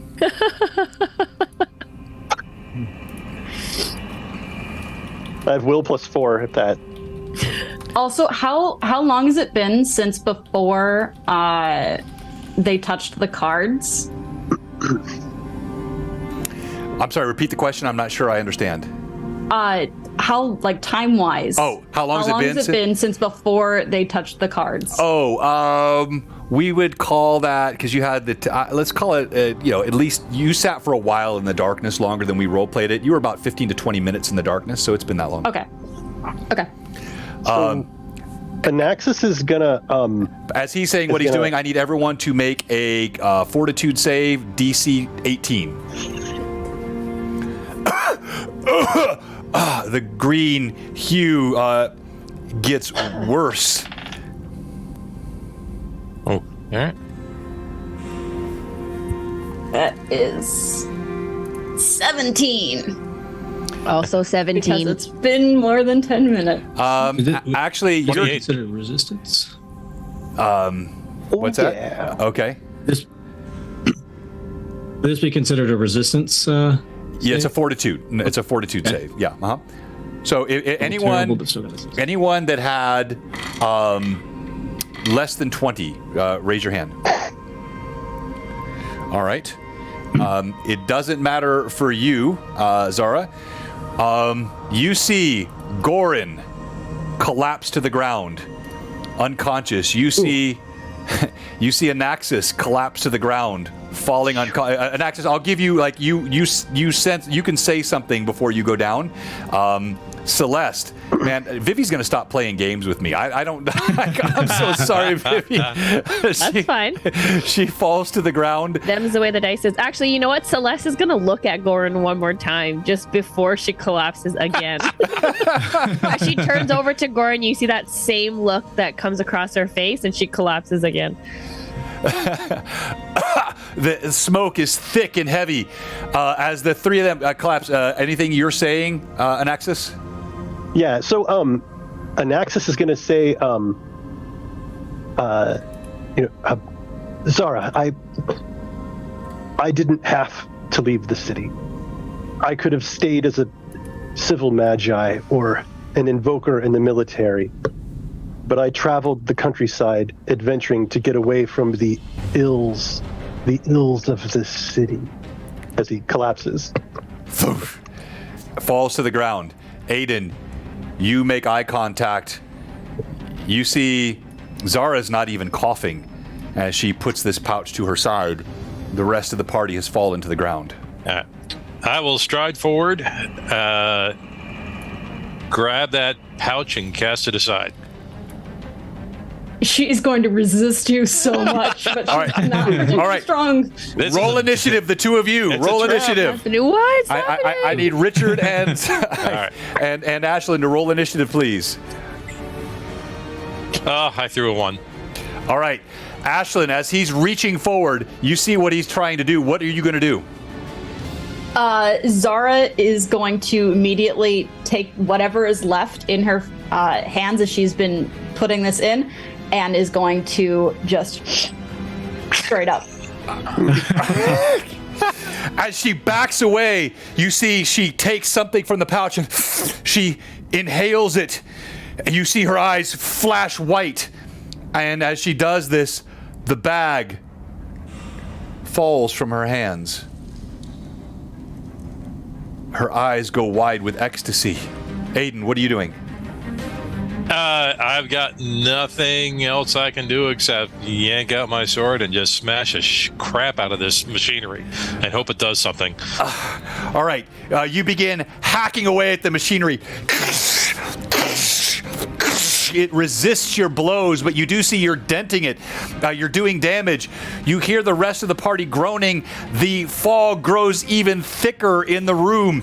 The noxious green stench, every bit of your lungs, burning your throat, your nostrils, mucous membranes begin to leak. I need you to make another fortitude save. This one's going to be a DC 20.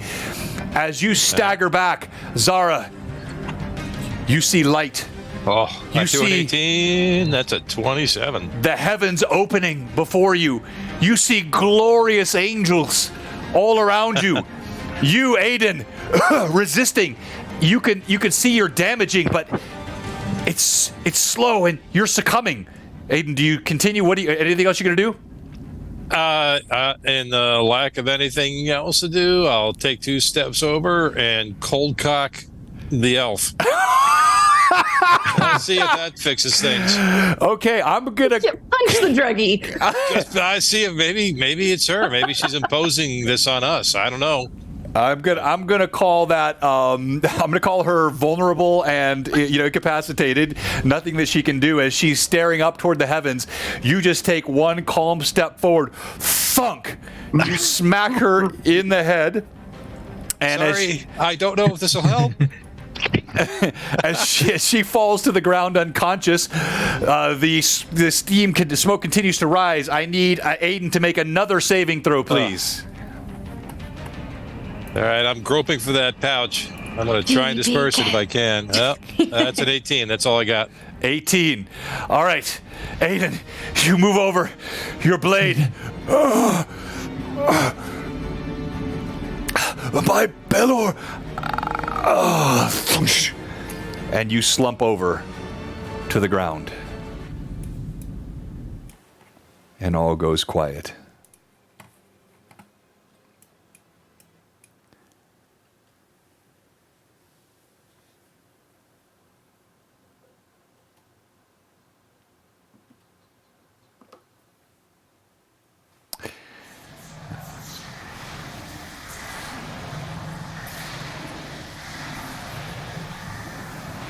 Some interminable amount of time later,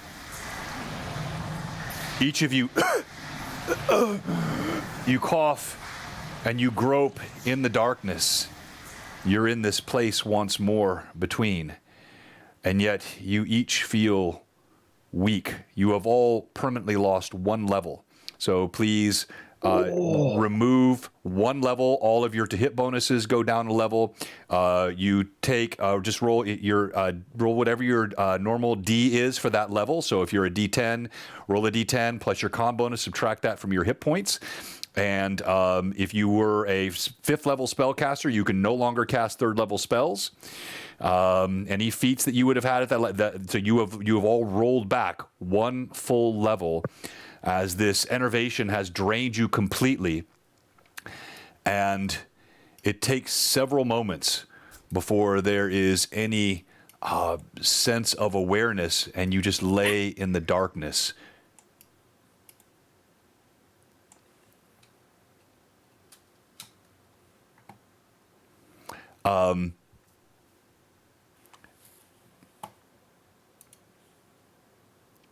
Ashlyn.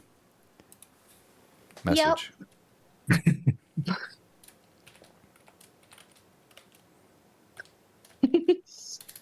Secret messages.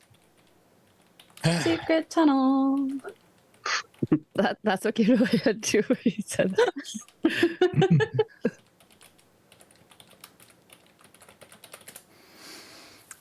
You lay in the darkness.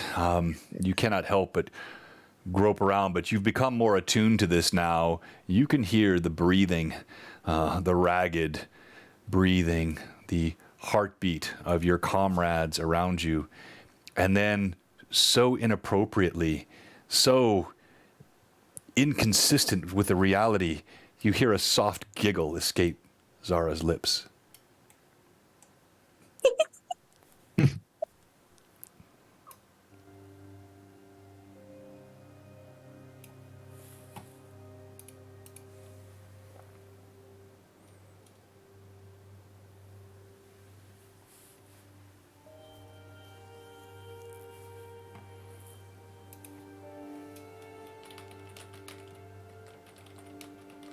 Ozara's just lying there tripping balls. Yeah, I mean, you guys are just laying in the darkness. I mean, if we all want to lay quietly in the darkness together, we can. I'm sure it'll make thrilling Twitch stream. Yeah. Like, it's just Ozara's creepy, high off her ass giggles. With the I rest feel like of this is a good time to take a rest. Message. Zara, what did you do? She's like all she's doing is just mad giggling. We are conscious, though, even though we're laying here, but we're conscious now. Yes, everyone's okay. Yeah, everyone. All right. You're all conscious. You're all awake. You all remember what happened, and you're all 1 level lower. We all I am have sorry, my friends. I did not hit her hard enough. we all have our struggles. I'm not unaware that my ego and supreme intelligence sometime are my downfall. When Zara and I were together, and he'll walk over and but we can't see, it's just darkness. Yeah. Can I hear where she's Oh where yeah, she is? And Axis is going to kind of crawl his way over there and like hold her while she's tripping. And he's going to say, my man's got no quit in him. Silenced her. we all have our weaknesses, and in the city I was comfortable and she was not only because we were separated from nature, but because of substances of the city. So that our choice to leave, although it ultimately led to us breaking apart and me being absolutely disgusted with the filth that is nature, it got her away. It got her away from her demons, and somehow now it has found us. And he's genuinely is upset.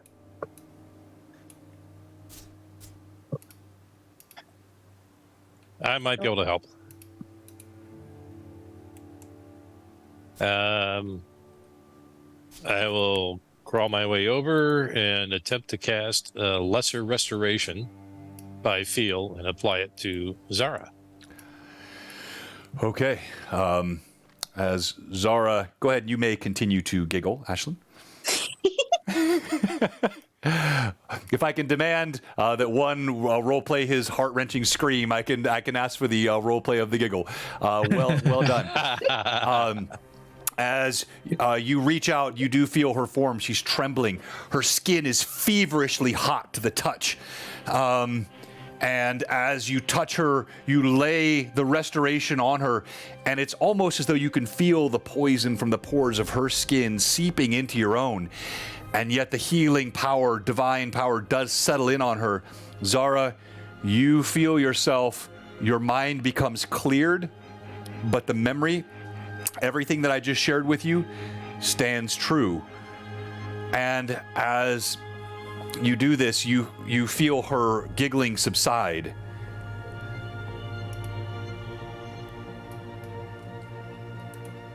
It's important that she's completely conscious and aware for the beating I'm about to give her.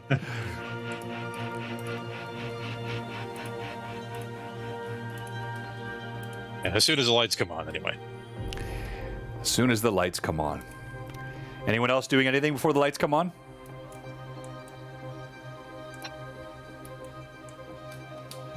All right.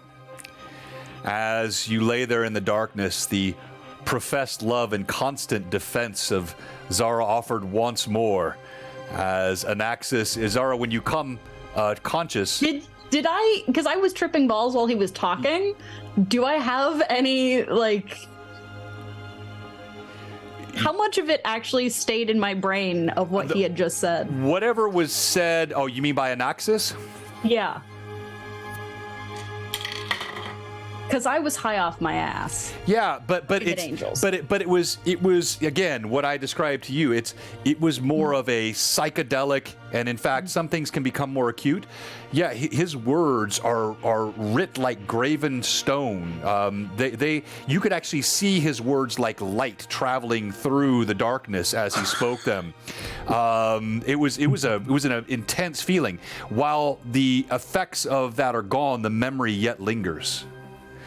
As the light comes on, each of you slowly struggles to your feet. You look around, and you see you're in what looks almost like a temple, but there at the end of the hallway, past alabaster, marble filigree, tapestries upon the walls, golden torches casting illumination off of massive golden walls at the far end. There is a sarcophagus.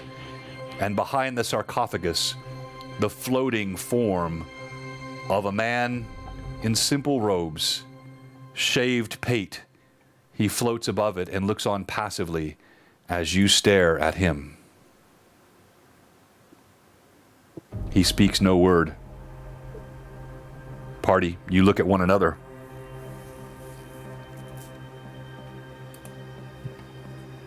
Are you okay? Are you all right? Get back to yourself. I'm looking at Zara.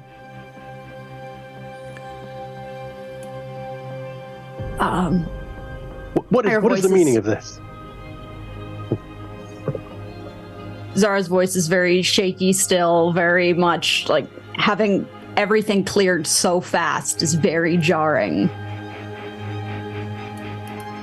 All right, it's the I guess- paladin. It's a holy. It's a cold shower of Palor. What can I tell you? That's all good.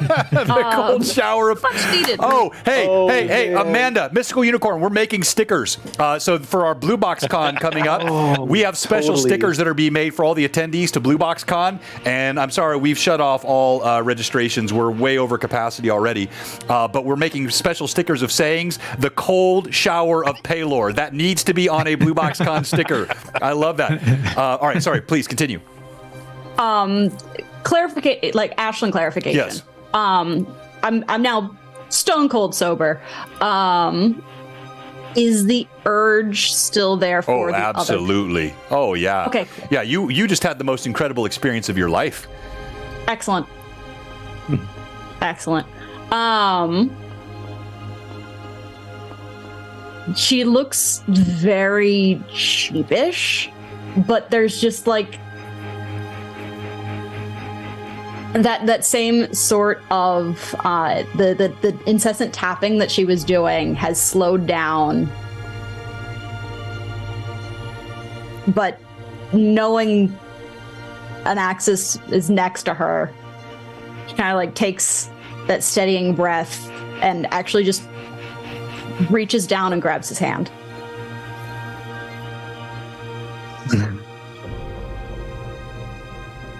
Here we go again. Very trying to be like kind of subtle about it. She's not making a show of it, just like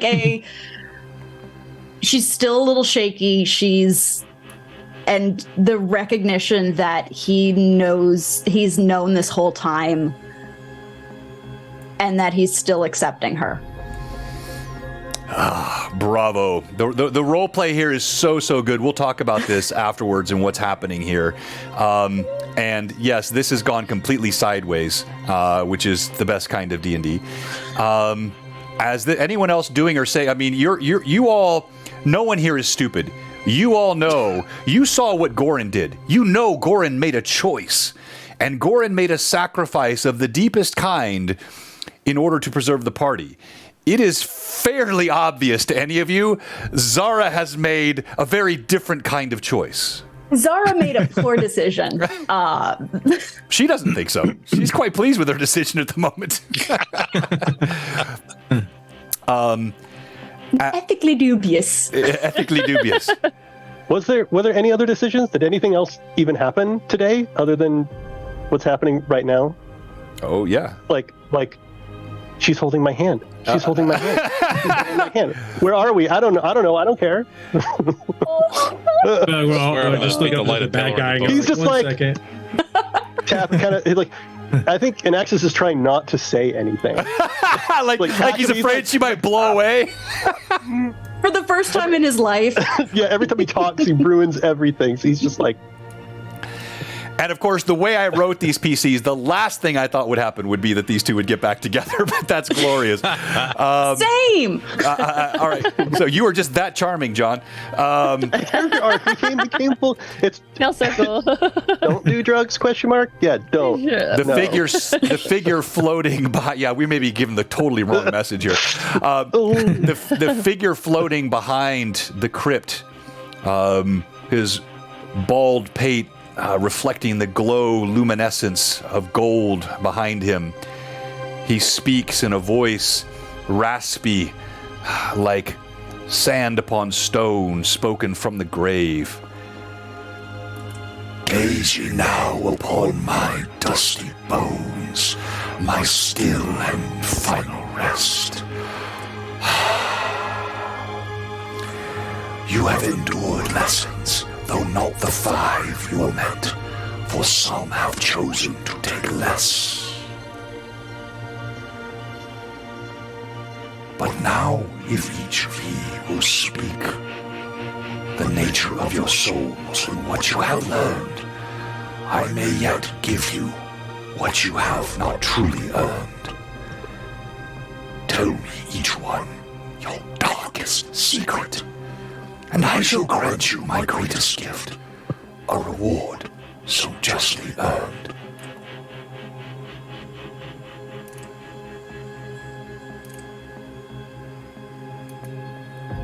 He takes the Ashwood staff and he sets it. And even though the voice, again, it has that resonance, you're not detecting any evil. You're feeling no presence of evil. This is simply one communicating from the beyond as he lays the staff on the sepulcher.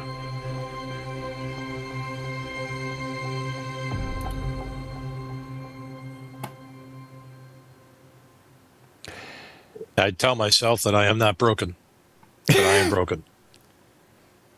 We all are. As frustrated as I am with my friend Zara right now, she illustrated to me nothing that is not true about myself. You see the figure is nodding, but clearly it's like you're in a conversation with someone that is waiting for you to say more.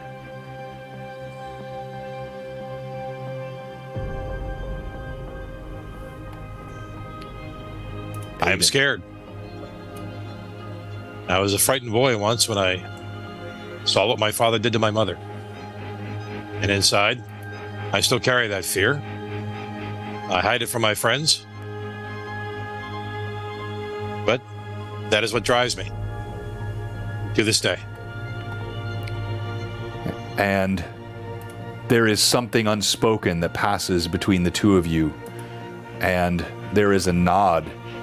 And with that nod, you have to fight back the urge to choke up a sob of gratitude. You feel as though a forgiveness that you have longed, yearned for a sin that you did not commit from a father who never loved you, has somehow passed from your soul, a stain that has been cleansed.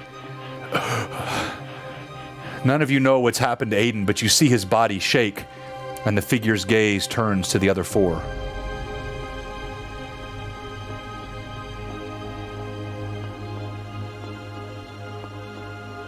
By the way, thank you. We have over $1,000 that has been given so far in this stream. Thank you so much, everyone.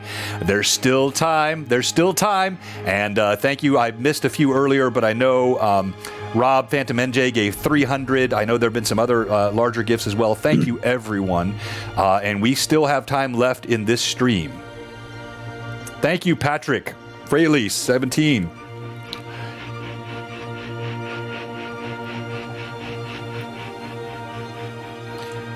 Celeste, with a deep sigh, will step forward. Hearing what Aiden had said. Very difficult for her to look up at this figure. As her eyes gaze to the ground, paying attention to the details in that tile floor, as she's kind of just looking at it, remembering back. When I was 12, my family was performing in a small village, and it was attacked by a group of bandits. I was the only survivor. I often question and wonder why I was the only survivor. My fear is losing the ones that I love. The head quirks at you in the same way it had done with Aiden, as though knowing there is more.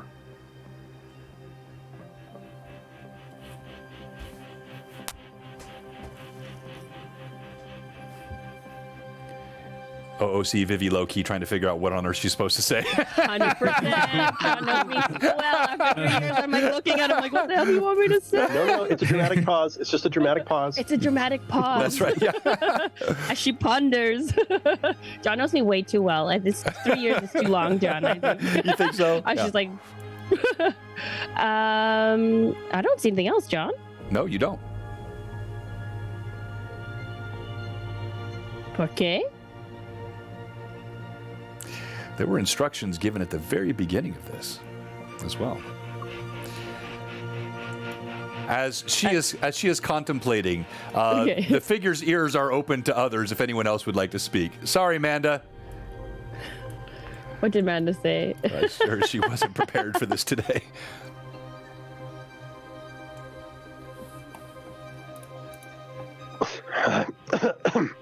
And Axis will take a step forward. And he says, I knew a long time ago. I knew of Zara's desires in Greyhawk for pearl dust. And rather than seek help from friends, I kept it hidden. And I want to say that I kept it hidden for her sake, but so she could make her decisions, but in a way it gave me power. And it wasn't right.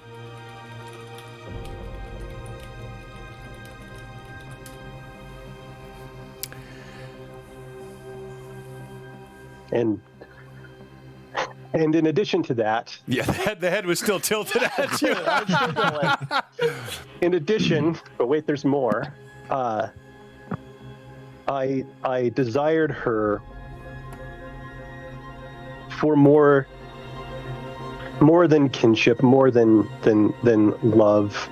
The most important thing was just to have her, like a sense of ownership. And I admit that now. To everyone. Still afraid she's going to blow away in the wind. What's that? Still afraid she's going to blow away in the wind, right, as he's speaking. Yeah. Like, and now, as I stand here, having obtained that which I so sought after, I do not deserve it. I cannot be trusted. And with that, the figure nods. The truth has been So does spoken. Aiden. That stuff I was talking about, liches, yeah, that's me. That's me. Stop me before I get there, please.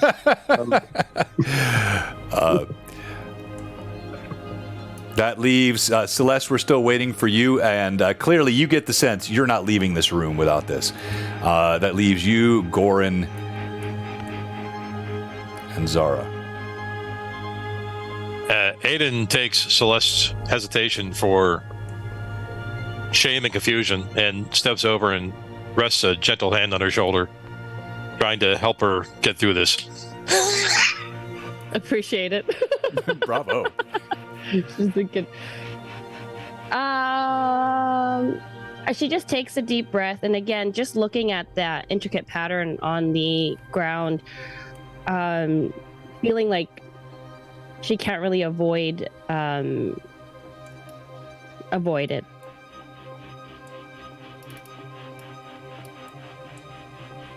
After everything that happened in that small village, I swore to protect the innocent and bring justice to those who would harm them. But I think in my efforts, sometimes I may be swayed, and some deaths that I have caused might not have been justified.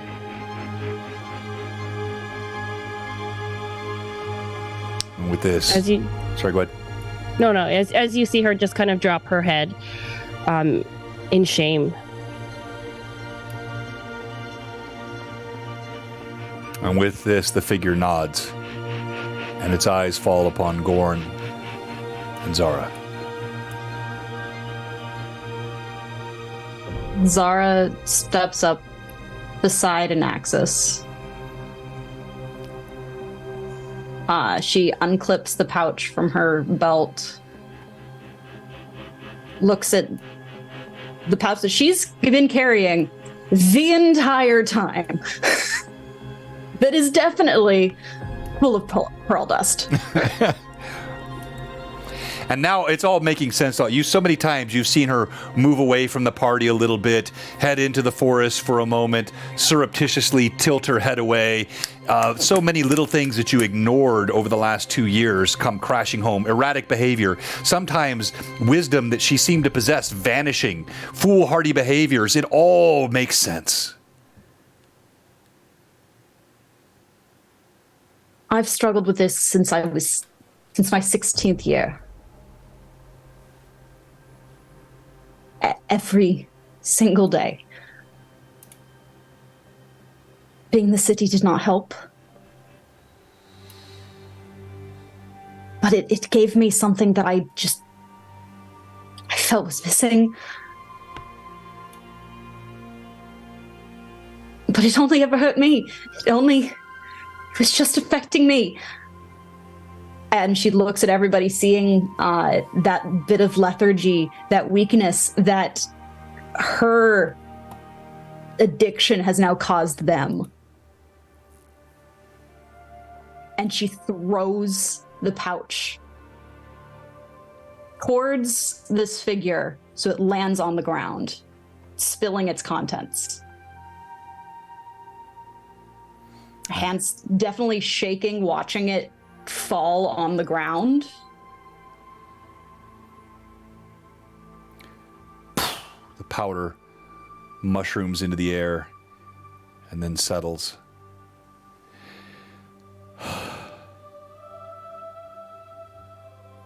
The eyes turn toward Goran.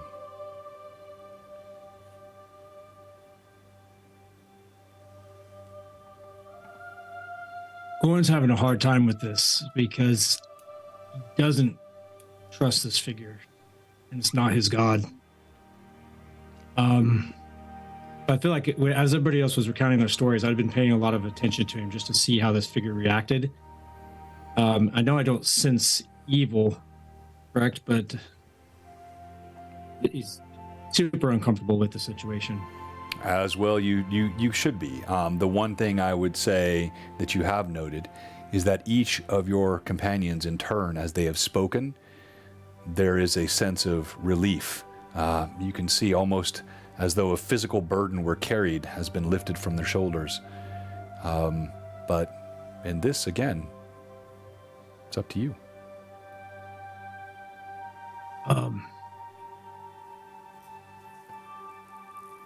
And I'll say, I fear that now that everything else is gone, all I have left is that burden. And I'm afraid to let it go. As the figure tilts its head, this time, more than the impassive waiting for more, you see an empathy behind aged eyes, a patience, and yet a steadfast look.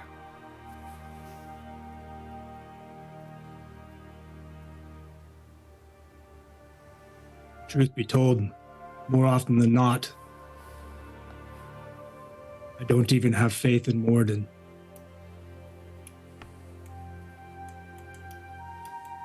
And I wonder why he gives me any power at all.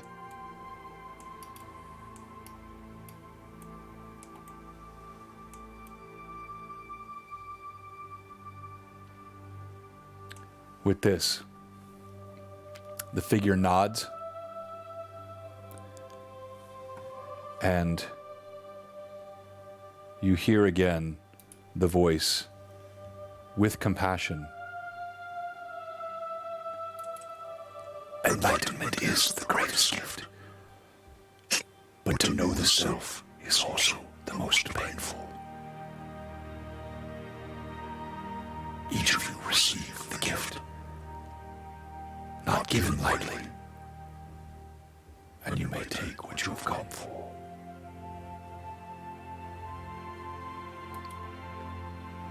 With that, the figure vanishes from before your eyes. The ashwood staff slides off the top of the sarcophagus and clatters to the floor. Each of you are granted true sight, as a permanent ability. Each of your NPCs now has true sight capability. You can see through illusions, you can see through invisibility.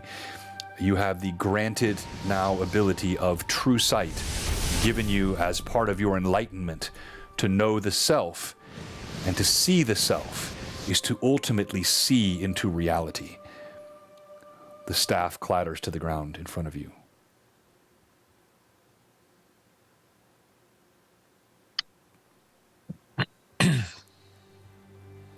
Thank you, DM Esquire. Thank you, Ancient Gamer.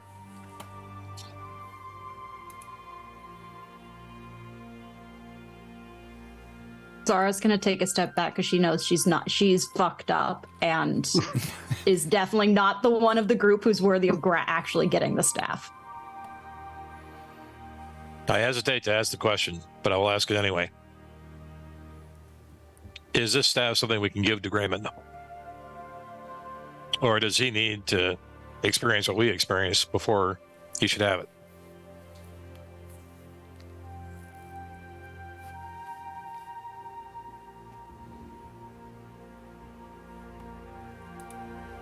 I agree. I agree. I think it needs to be earned.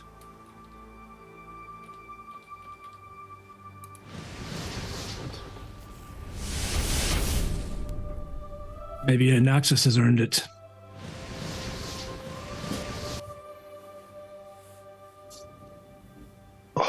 Celeste, If you say so. No, as you say that, actually, Celeste will actually grab Anaxis's hand and just kind of pull him back a little bit. Oh yeah, Zara was already like, Okay, good. Yeah. I just want to watch what you're both like. Yes, I was only testing you. I think of all of us, I think Goran deserves it. I have no need for it. I'd much rather one of you have it. Thank you. As he says that, Celeste will actually like tighten her grip on Anaxis's hand. Zara's holding the other hand, like We're both like holding him back. But it's a staff. It's for magic. He's not a wizard. Do we have any idea what it I'm a new does? person. I'm a new person. All right, so party, what are you doing? Zara's gonna link her arm, really just to like hold him back a little more so that Celeste can let go. Okay. And then Celeste will let go then as she I'm okay. sees. I'm okay now. Point taken. Naxos, do you know what? Can you tell what it does? From a distance. Or Celeste? Yeah, Celeste. Do you tell what it does? From over here. Do I recognize it, or can I put together the staff with the name of the? No, you would have no idea. This would take a full identification, appropriate components, an hour in a quiet place. Okay, then I would need time to determine what it is. Celeste, if nobody's is this something that you could use? I suppose, yeah. As each of you are speaking, We need to return the staff. don't once we? I mean, we again, can't- you feel that sense of vertigo, and you feel the jerking of your insides. Your teeth rattle. You have, this time, it's much quicker. It seems to be over in moments, and when it ceases, you're each staring up at starlight and moonlight dappled through conifer boughs as you're outside, and it's now nighttime in the forest. You lay on the stones outside the crypt. The staff lays next to you. Celeste will go and pick it up, the staff.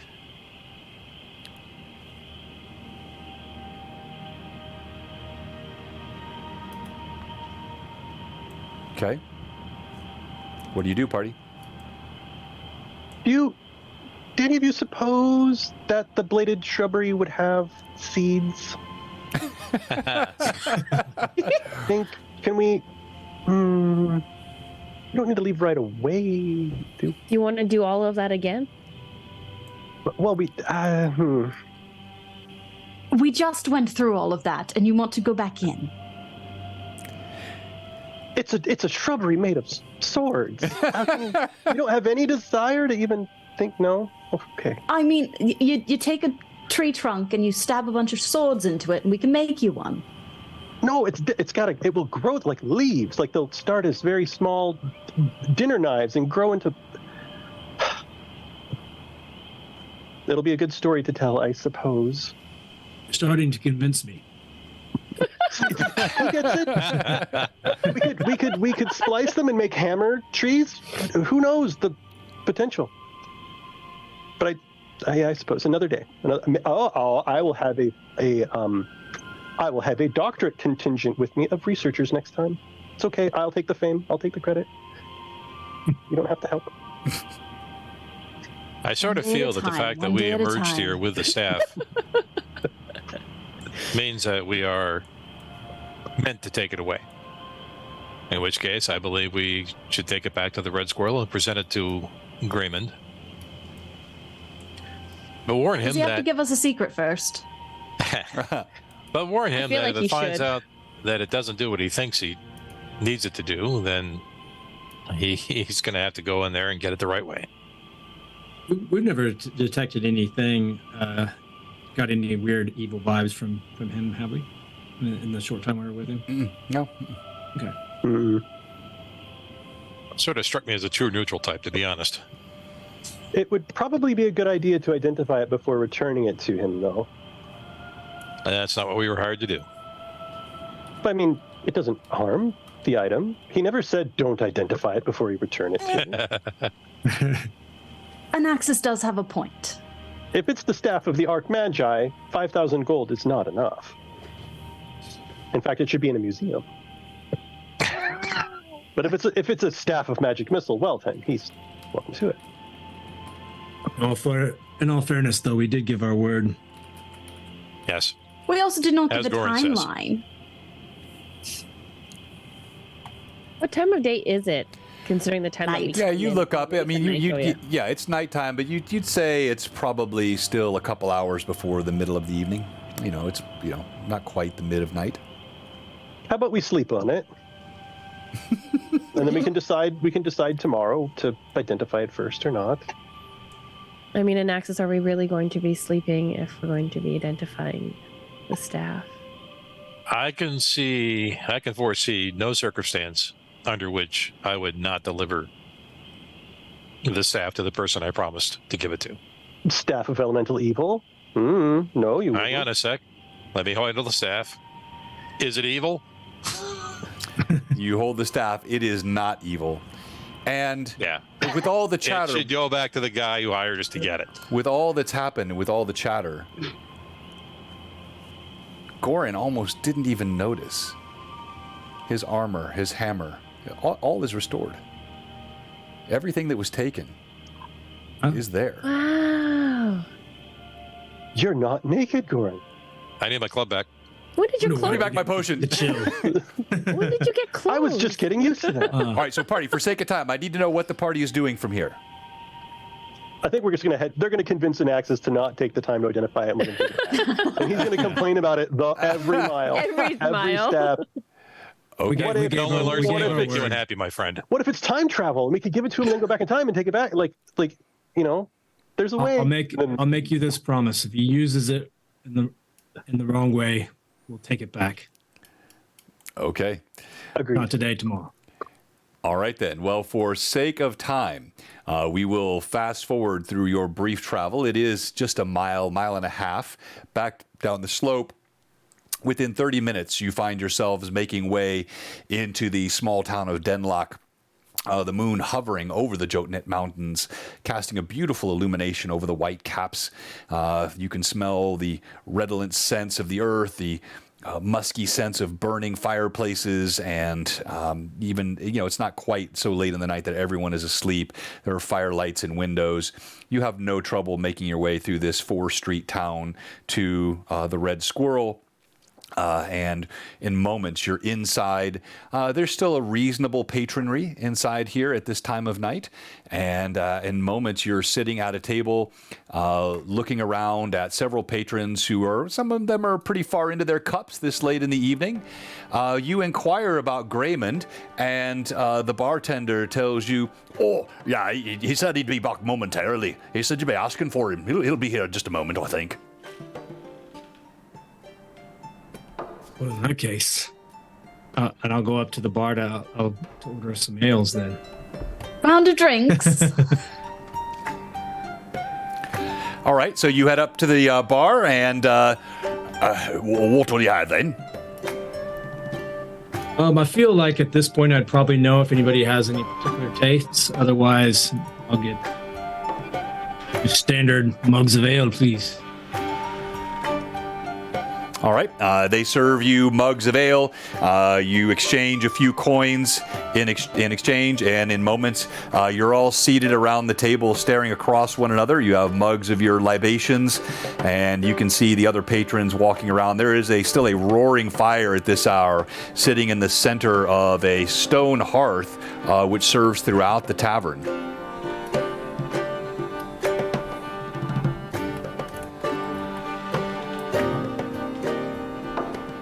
Now that I have this back, I was intending to gift it to you anyways, and I'll pull out my my wand and I'll give it to Celeste. Thank you.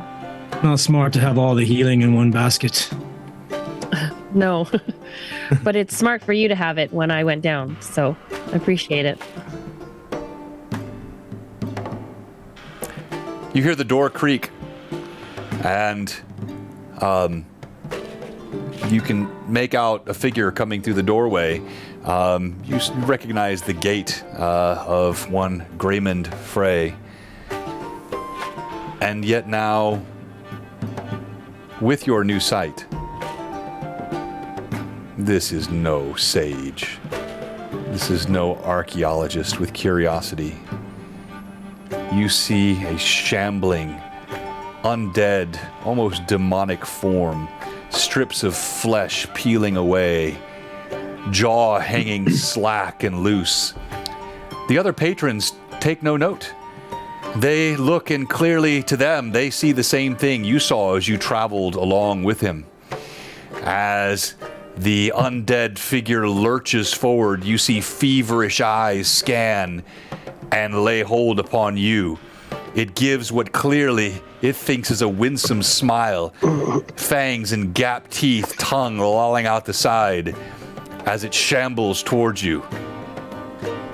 Zara's gonna lean over. Back of the table, stand up, fucking fire blast ready. I knew it. Told you so. This is time. You got your dust. I want my. Not in public. We're the only one who can see. It is not lost upon you that you are in a tavern, by the way. Yes. Surrounded by I have a patrons. care for the other patrons. So there are several things. There are several things that are important for this. I want everyone to note that in this one shot, you did not begin in a tavern. You ended in a tavern. You did not find the. You concluded the BBEG combat in the frickin' tavern. All right. As the creature lurches forward, we go to initiative. What? Are you serious? I am dead serious. Oh, what the? Where's my lightning bolt? And the DM. A good question, though. Oh, yes. I got my gear back. Did we also get our level back? Or are we still? Oh no! Oh, good question. Nope. Good question. Nope. No. Thanks, Sarah. The sacrifices that were made in willingness and light were returned. The sacrifices that were made in selfishness remain taken. Sorry. You are all still 4th level. Dang. As the creature shambles forward, the necrotic scent emanates from its form. It now, seeing the way you reacted, it noticed the moment, it heard the dialogue, and it realized the ruse was up. As it shambles forward, suddenly its visage drains away for the other patrons. You hear the screaming, "Ah!" People start peeling away from it as it ambles towards you. What was your initiative roll? Is it still me? I think it was Yes, an Axis, right? I never lost. That's correct. You, I don't think you lost yet, so it's still you. Yeah. Okay, 1 sec. Big numbers. 6. Ooh. All right, you have initiative. Party, it is exactly as you see. There's a huge stone fireplace, roaring fire in the center, which has 4 entrances providing heat throughout. There's a table full of food. It's got all kinds of meat cuts and various local farmed goods set at a table. There's a heavy-set woman who has thrown herself against the table, her eyes wide, a scream pealing from her throat. You see other patrons scattering to the sides. The lone bard, who was weary and slurring his words, suddenly has become acutely alert and slings himself against the back wall. Party, what do you do? Celeste will call out first. Let me see if I can help. And she'll cast Daze Monster. All right, and what is the deal? So you're going to begin casting. You have initiative. Yeah. The spells will be resolved at the end of the round. We're going to go to the melee combatants at the first. End? Well, I mean, not after. I can daze him first? No, I'm sorry. No, forget. What I'm saying is we resolve what you did at the end of your party's turn. When you cast the spell, it takes the time. So the melee combatants, the quick weapons go first, but your daze will take effect before the creature goes. Yes, if you're successful. All right, so let's start. The closest to it are Celeste, you turn. Zara, you're right there. Goran, you're the closest to it as well. What do you do? Let's start with you, Goran. I was going to do something a little different, but instead, I'll just move forward and hit it. Now that I'm happy that I got my, glad to have you back. I'll just rush forward and do a regular Warhammer attack. And there is nothing that feels regular about this Warhammer attack. You feel the vigor flowing through you, the restoration of your armor, the weapon. You're sure it's speaking sweet nothings into your ear at this very moment. And the fact that you know you have your right standing among dwarven society restored to you. You feel more power than when the bull strength was going through you. Hopefully it's going to work out better than the skeletons did. Roll to hit. I haven't hit a single thing this whole game. I'm going to use my +1 from earlier. Whoa, what just happened here? Holy smokes. We just jumped to $6,000. Oh, did we? Wow. Whoa. So who gave the additional amount? We are up quite a bit. Thank you so much, everybody. So that puts us now at over $1,400. About $1,400 raised. Thank you so much on the stream. You guys are incredible. Anyone that's given, those are +1s to the party. And go ahead and make your roll. I'm going to go ahead and I think I had one left over, +1 that I hadn't used yet. So I'm going to go ahead and throw this on there. Okay. Bang, a 12 plus. We lost a point for losing the level, right? Correct. Did I go down on her? So it's only 16. 16. You swing. The creature is surprisingly deft. It sidesteps your hammer as the blow whizzes through the air. But it still felt good to swing it. Now we're going to go to you, Zara. Zara's going to take 2 of the fancy arrows that she's been saving and rapid shot point blank at this thing. All right, roll to hit. I'm assuming I'm within 30 feet of it. Oh yeah, this is point blank. Yeah, absolutely. Excellent. And you've got a clean shot right there through that angle, so that's no problem for you. Roll to hit. Cool. That is 11. That is 29 and 28 to hit. Oh, those both hit. So that's then hells yeah. So 7, 8, 9, 10, 15. So it's 13 for one of them. Oh wow, okay. Thunk. And this is your magic arrow, correct? This is my magic arrow. Okay. And it's 9, 10. 12 for the second one. All right. Your arrows go deep into the flesh. You see puffs of dust like you've hit an ancient corpse come out from the wounds as the arrows sprout. And now she's going to look back at an axis like, do not burn down the building. Let's go to you, Aiden. Aiden, you're less than 10 feet away, so if you wish to attack. That's awesome. I'm going to stride up and smite evil. There it is. This seems like the exact right opportunity to do that. It is. So your swift action, you feel the power of Palor come down, settle between you and this creature, and you have all the according bonuses. Roll to hit. All right. With smite evil, that turns into a 27 to hit. That is a hit. Nice. I maxed damage. And you double on the first attack against undead. So you're going to double your damage on this first attack when you're smiting. So that turns into I rolled an 8 plus 12 is 20, because it's the double the smite evil the versus undead. So 20 damage altogether. Okay, very nice. Wow.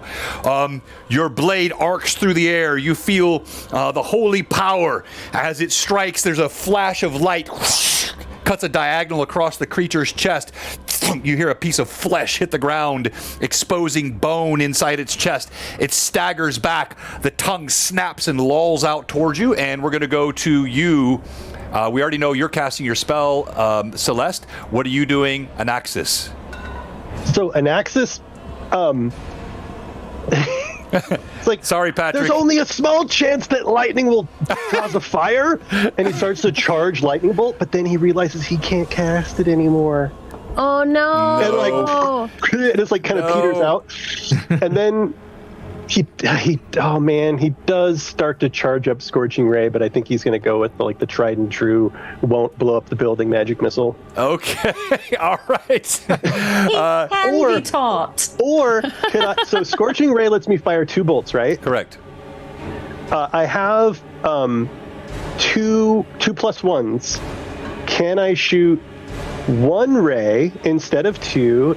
And use my bonuses and somehow get a bonus to hit because I'm not shooting both? No, that's not how magic works. Sorry, though. Good try. I tried. Always a good question. Yeah, good And question. runs that through his mind, and he's like, "Oh no, that's terrible." The formula equates to an image of the building going up in like a. Yeah, you see all the mathematical calculations in your mind, and it's yeah. No, okay. And so I'm just in a magic missile. All right, you get only 2 now because you've lost that level.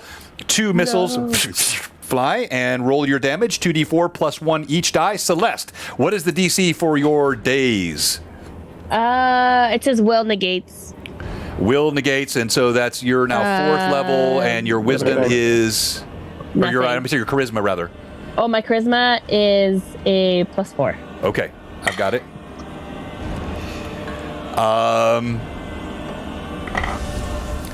You do not succeed. You feel the threads of your magic dissolve against the creature's consciousness. So alien, whatever this entity is, it's difficult for you to grasp and to daze or to make any mental connection with it. And now the creature will attack. What was your damage? My damage? Yeah. Or does it go? No, I need your damage. No, it was just a mental attack didn't work. I do a total of 9. That's the normal damage plus I'm an evoker, so I get +2. And so 2 astral projections of Goran come out and bop it. Hammer. Oh, there we go again. All right, very nice. Now John, I have 10, +10, so can I do another action then? 10 plus Oh, 10? yes, you're going to use a half action. Yes. All right, so you Yes, cash. I can do a half action. You cash in 7 of those. You get another Yeah. attack this round. What would you like to do? Nope. She is going to move forward, and again on Goran, she's going to cast the Bull Strength. To give him a +5. Very nice. All right, so Goran, once more, not only reunited with your weapon. You have now once again the bull strength coursing through your form, and it feels darn good. The creature attacks. Put it to use this time. As you feel like a pat on your back this time, and she's like, "Get him! I believe in you." I'm trying. Yes, right, Keith? Reunited and misunderstood. All right, so, Aiden, the creature, looks at you. The tongue lashes out, the claws come down, and your armor class to this creature now is higher, so you add your charisma bonus. So, yep, 24. 24 is your new armor class. I'll do saving shield on him as well to make it 26. Oh, very nice. Right? All right. One misses, which would otherwise have hit. One does, in fact, hit. As the claw rakes, it catches a spot between your leather and your plate. As the arm rakes across, you take 14 points of damage. I need you to make a will saving throw, DC 17, and I need you to make this will saving throw. This is very important. I'll just tell you that much. As the creature's claws rake, you feel its own sentience trying to command yours. It is trying to suborn your will. All right. No. I'll use one of my +1s, I guess, if I got them. Let's see. What do you have? So you have, according to Manda, you have 4, Aiden. Oh. You can use all of them. All right. I threw a 16. I'm good. Oh, you have. All right. 10. So I got lots. I'm 27. 20. You feel this creature trying to tendril into your brain and compel you against your fellow travelers. You rebuff it with great vigor and the power of Pelor. And we go to initiative. Pelor says they nay.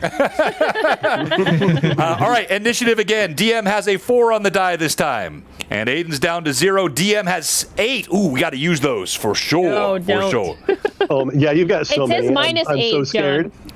No. I got a 4 also. Oh, then we roll again. We have a tie on initiative. This is an important initiative. This is important. All right. I know what I'm using my 8 for. All right. I have a 4 again on the die. What do you have? 3. 3! Yes, it is mine.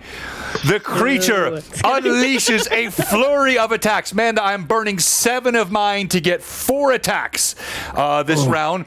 2. Excuse me? 2 toward Goran. 2 toward Aiden. Here we go.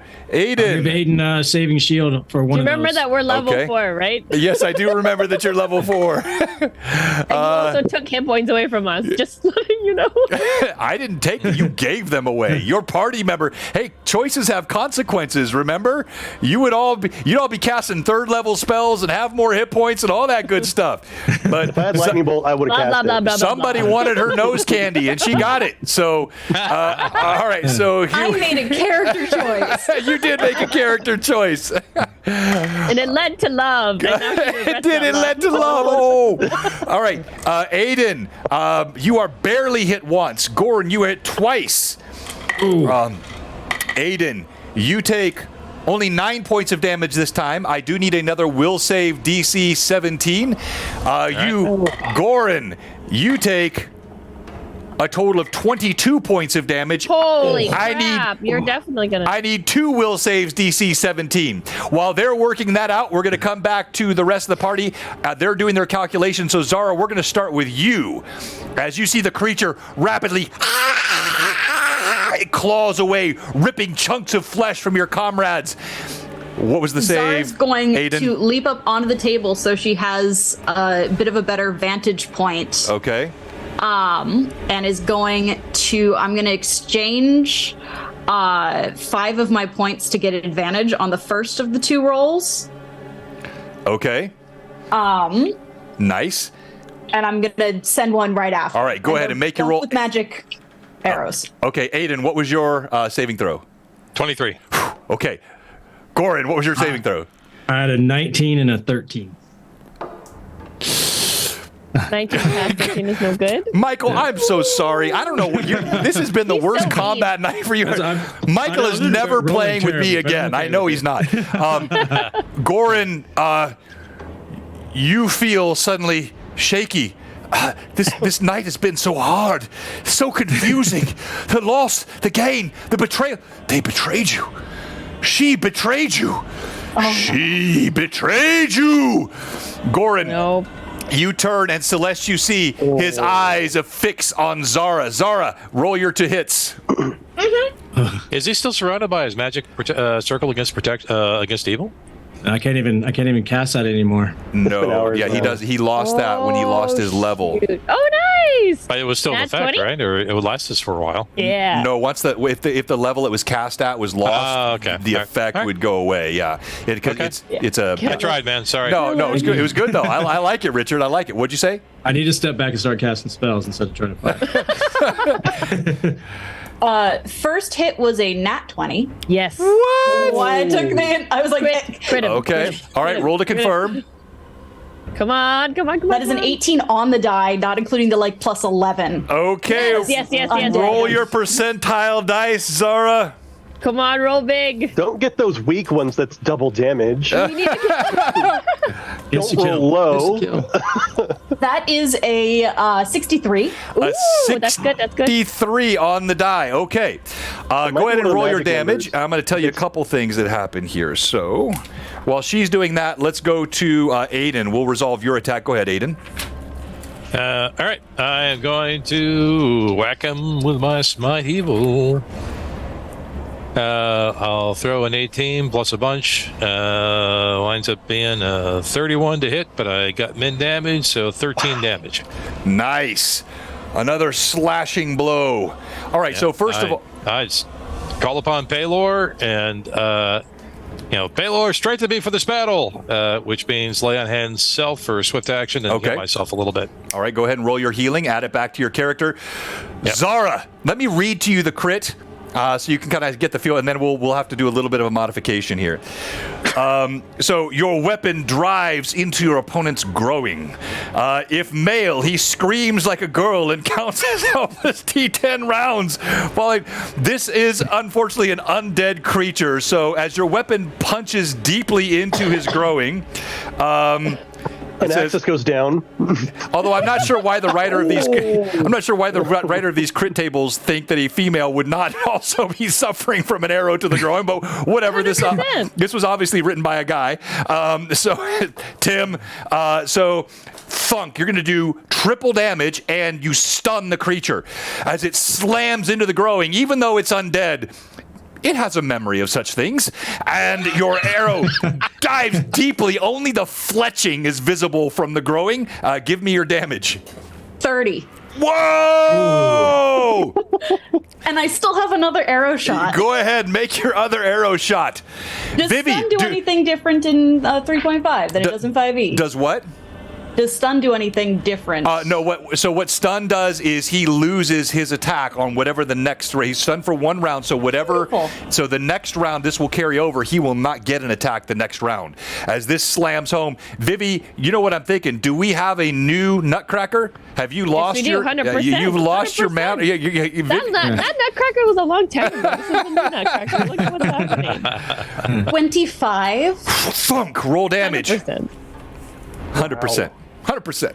100%. I love it. Take him down by the nads. That's going to be another 11 damage. Tell me this guy's No dead. one should ever let me play archers because this is what happens every time I do. Very nice, very nice. All right, you hit twice. Let's go to you, sir. Anaxis, you see Gorin.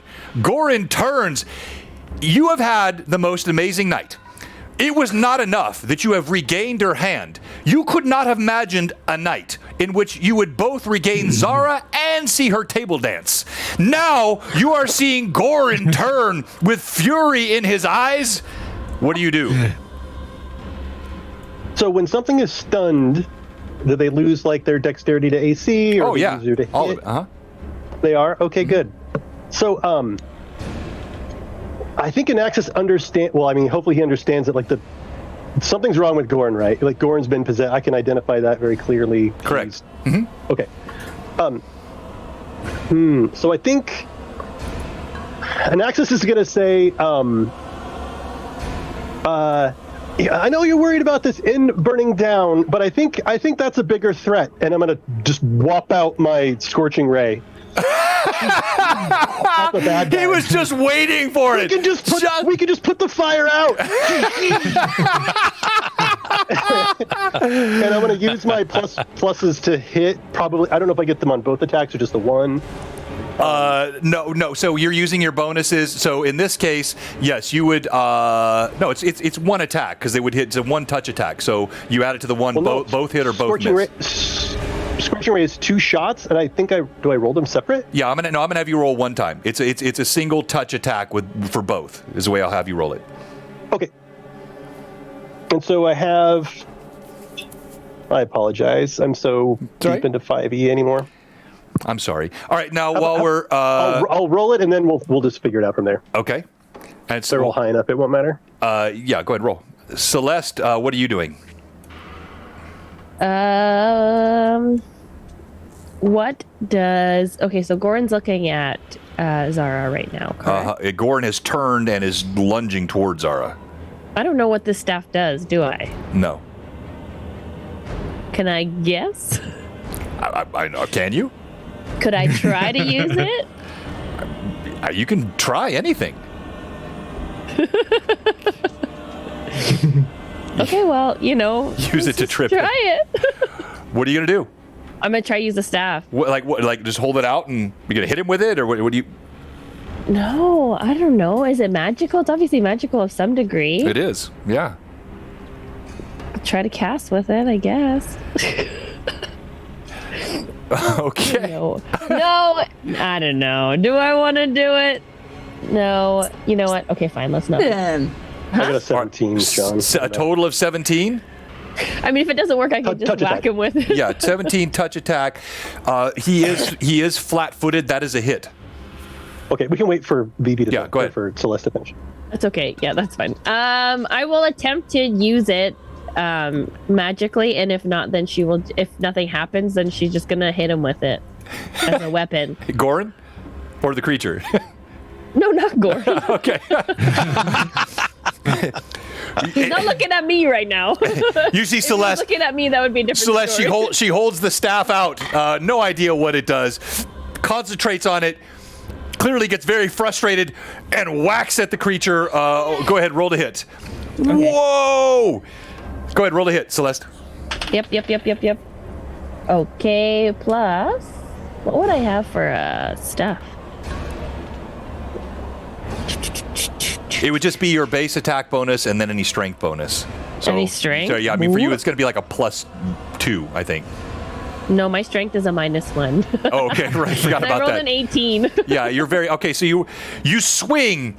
You don't even think you make contact. You're not really sure what happens, except you have the feeling you might have just unleashed something as the creature explodes in flame.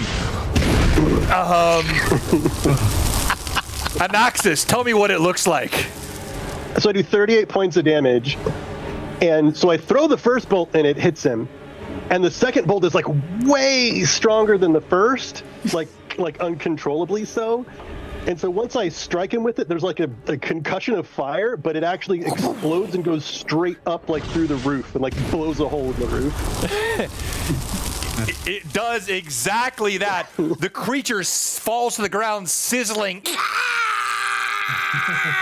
All of you, I need Aiden and Celeste make reflex saves. You were right there with the creature. These won't be difficult. This is not as big as a fireball, so make a DC 14 reflex save as you try to thank duck out of the way. Thank goodness for being 16. paladin and likable. All right, you both duck out of the way as the flames go up, and yes, indeed, the inn has caught fire.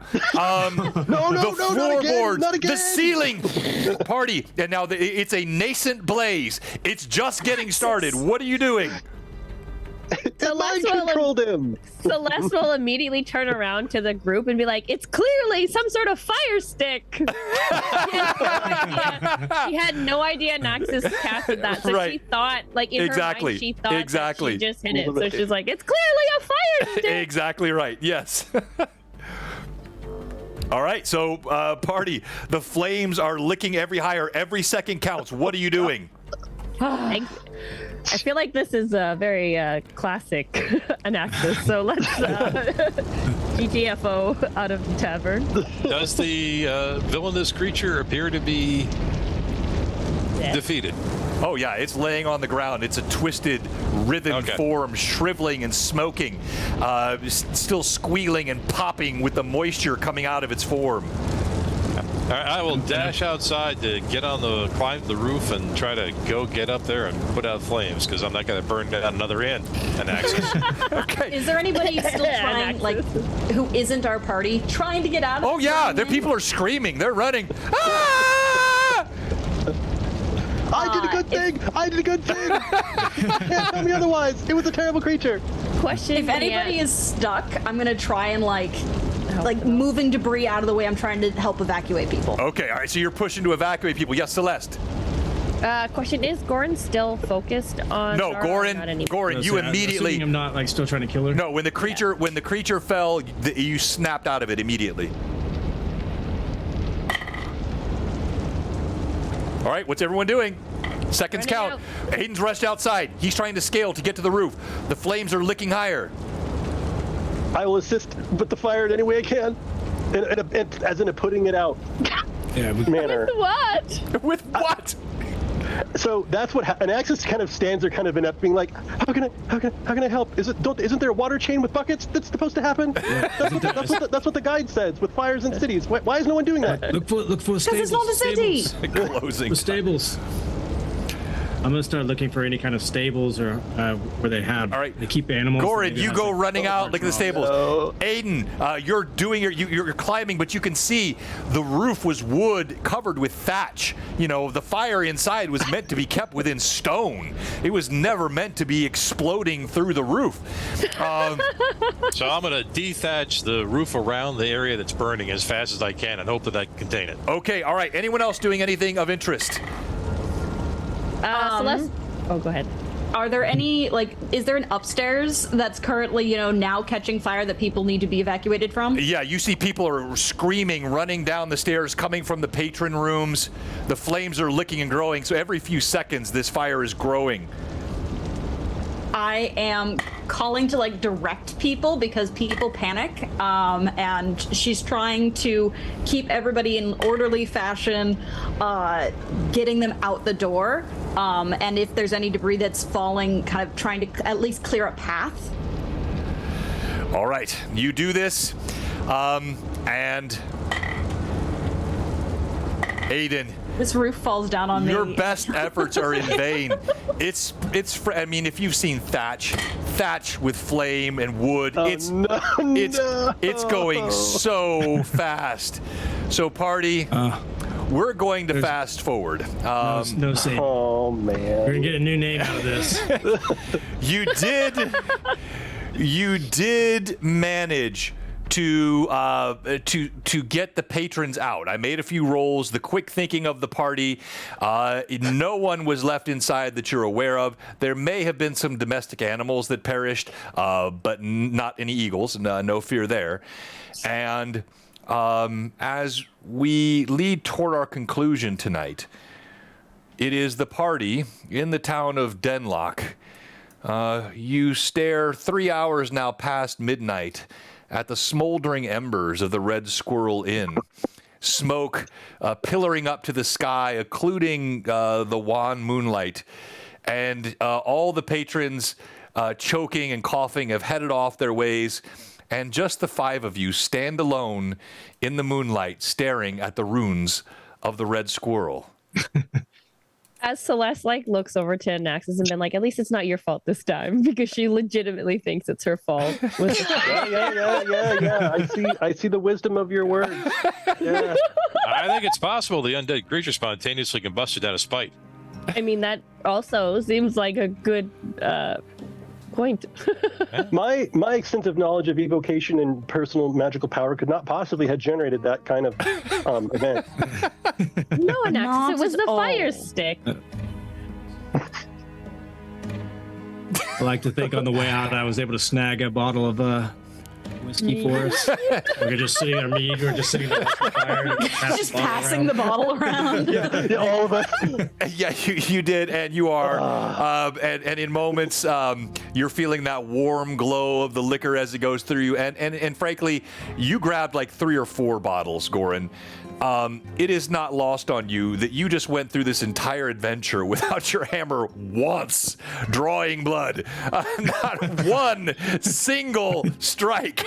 And you drain from the drought deeply, burning away the memory of a night's difficulty. And it is impossible for the Red Talons, as they look around at another job, kind of well done, and think this group is destined for mediocrity. With a well-done corpse now in their name. And that is where we will end tonight's session. Bravo! Bravo, everyone!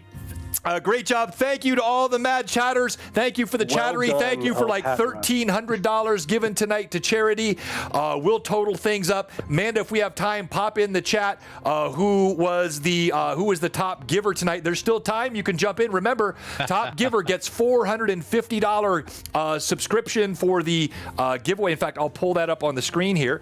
While I'm doing that, it would not be a Blue Box stream if we did not have a vote for stream MVP. So we're going to do that quickly. I would like each one of you to tell me why your character should be stream MVP tonight, and then we'll have a vote from the mad chatters to select. And tonight we're going to start off with, I'll roll for it here, Anaxis. Tell me why you should be stream MVP. Well, let me tell you the way. So, I mean, Anaxis burned an inn down, had a cool monologue, had a character arc that came to completion, and in general, everybody loves a villain, right? So, good villain. Very nice. All right. Rob is our top giver tonight. Congrats, Rob. Hey, Rob. And I can't think of anybody that would more love to receive and benefit from. I'm glad you get that. You're going to love those leather folios, all the new published work from TLG. Rob was rocking TLG before any of the rest of us. He has been a big supporter of Castles and Crusades. He runs our Friday Night Crusades, and he is a regular winner of our giveaways across the community because he is Rob the Ever Generous. All right. Why should you be stream MVP? Vivi, tell us about Celeste. Celeste should be stream MVP for looking for the magic door in the beginning, and then coming through. I don't know. There was a lot of good RP moments with everybody. I think with Zara and kind of holding back an Axis, and then collecting the fire stick and just making like blatant assumption that it was totally her because she was just there and she thought so. Also, just for John calling me out and just knowing me to my core for 3 years of not. It wasn't a pause of silence or a moment to think. It was. What the heck is John wanting me to do right now? What does he want from me? Because I don't know what he wants. And it's like, quick scan, read what I'm supposed to. What did I miss? What did I miss? No. So John already. I appreciate John knowing who I am and knowing the look of confusion when it crosses my face. Bravo, baby. Well, look, and so yeah, that was. If you might remember at the beginning, I told you you all had backstories, and these backstories were played gloriously tonight. I promised everyone I wanted this to be a character-driven one-shot. And so you had element. There were so many other things that could have happened. I have like 5 encounters that I can repurpose now for other games. Each one of you had different challenges that could have been faced. The themes were around your own personal struggles for your sense of enlightenment. That was all cut short by what Zara did because there was now no further need. The party had already failed that challenge, taken the punishment, and that's what led you forward to the final room. There were different I had one for Aiden. I had one. I mean, there was which. Clearly, you probably did me a favor because we wouldn't have had time. All right, so let's go to you, Goran. I'm nothing if not a team player. Yeah, well said. Well said. Appreciate you, Goran. You, my friend, you have the distinction tonight. Hold on, wait. You have the distinction tonight, not just of I've teased you a little bit, and you've been a great sport, Michael. You have the only fan art of the night. One of the glorious parts of Blue Box is the fan art. This one is from our own Pat Draws. The Naked Dwarf heals for the win. Let's go, Pat. It was pretty deep for a one-shot, Mikey. We had Greyhawk legends everywhere. We had Pluffet Smedger. We had benign liches. We had the school, the academy. Bravo, John, by the way, all the research you did on the Free City of Greyhawk and learn. I mean, he invested himself in that character gloriously. All right, Goran, why should you be stream MVP? I was going to say purely out of pity for not hitting anything. But I guess I'll fall back on, I did keep a few people from getting hit and actually did a little bit of healing. So I was playing my cleric and then tried to sacrifice everything, even though I had no idea what the outcome was. Very nice. Very nice. All right. Let's go to you, Aiden. Why should you be stream MVP? Gosh. We got to that super awkward moment where we all had to step up and try to say what was really wrong and broken about our characters. Aiden said, this is kind of what I'm here for.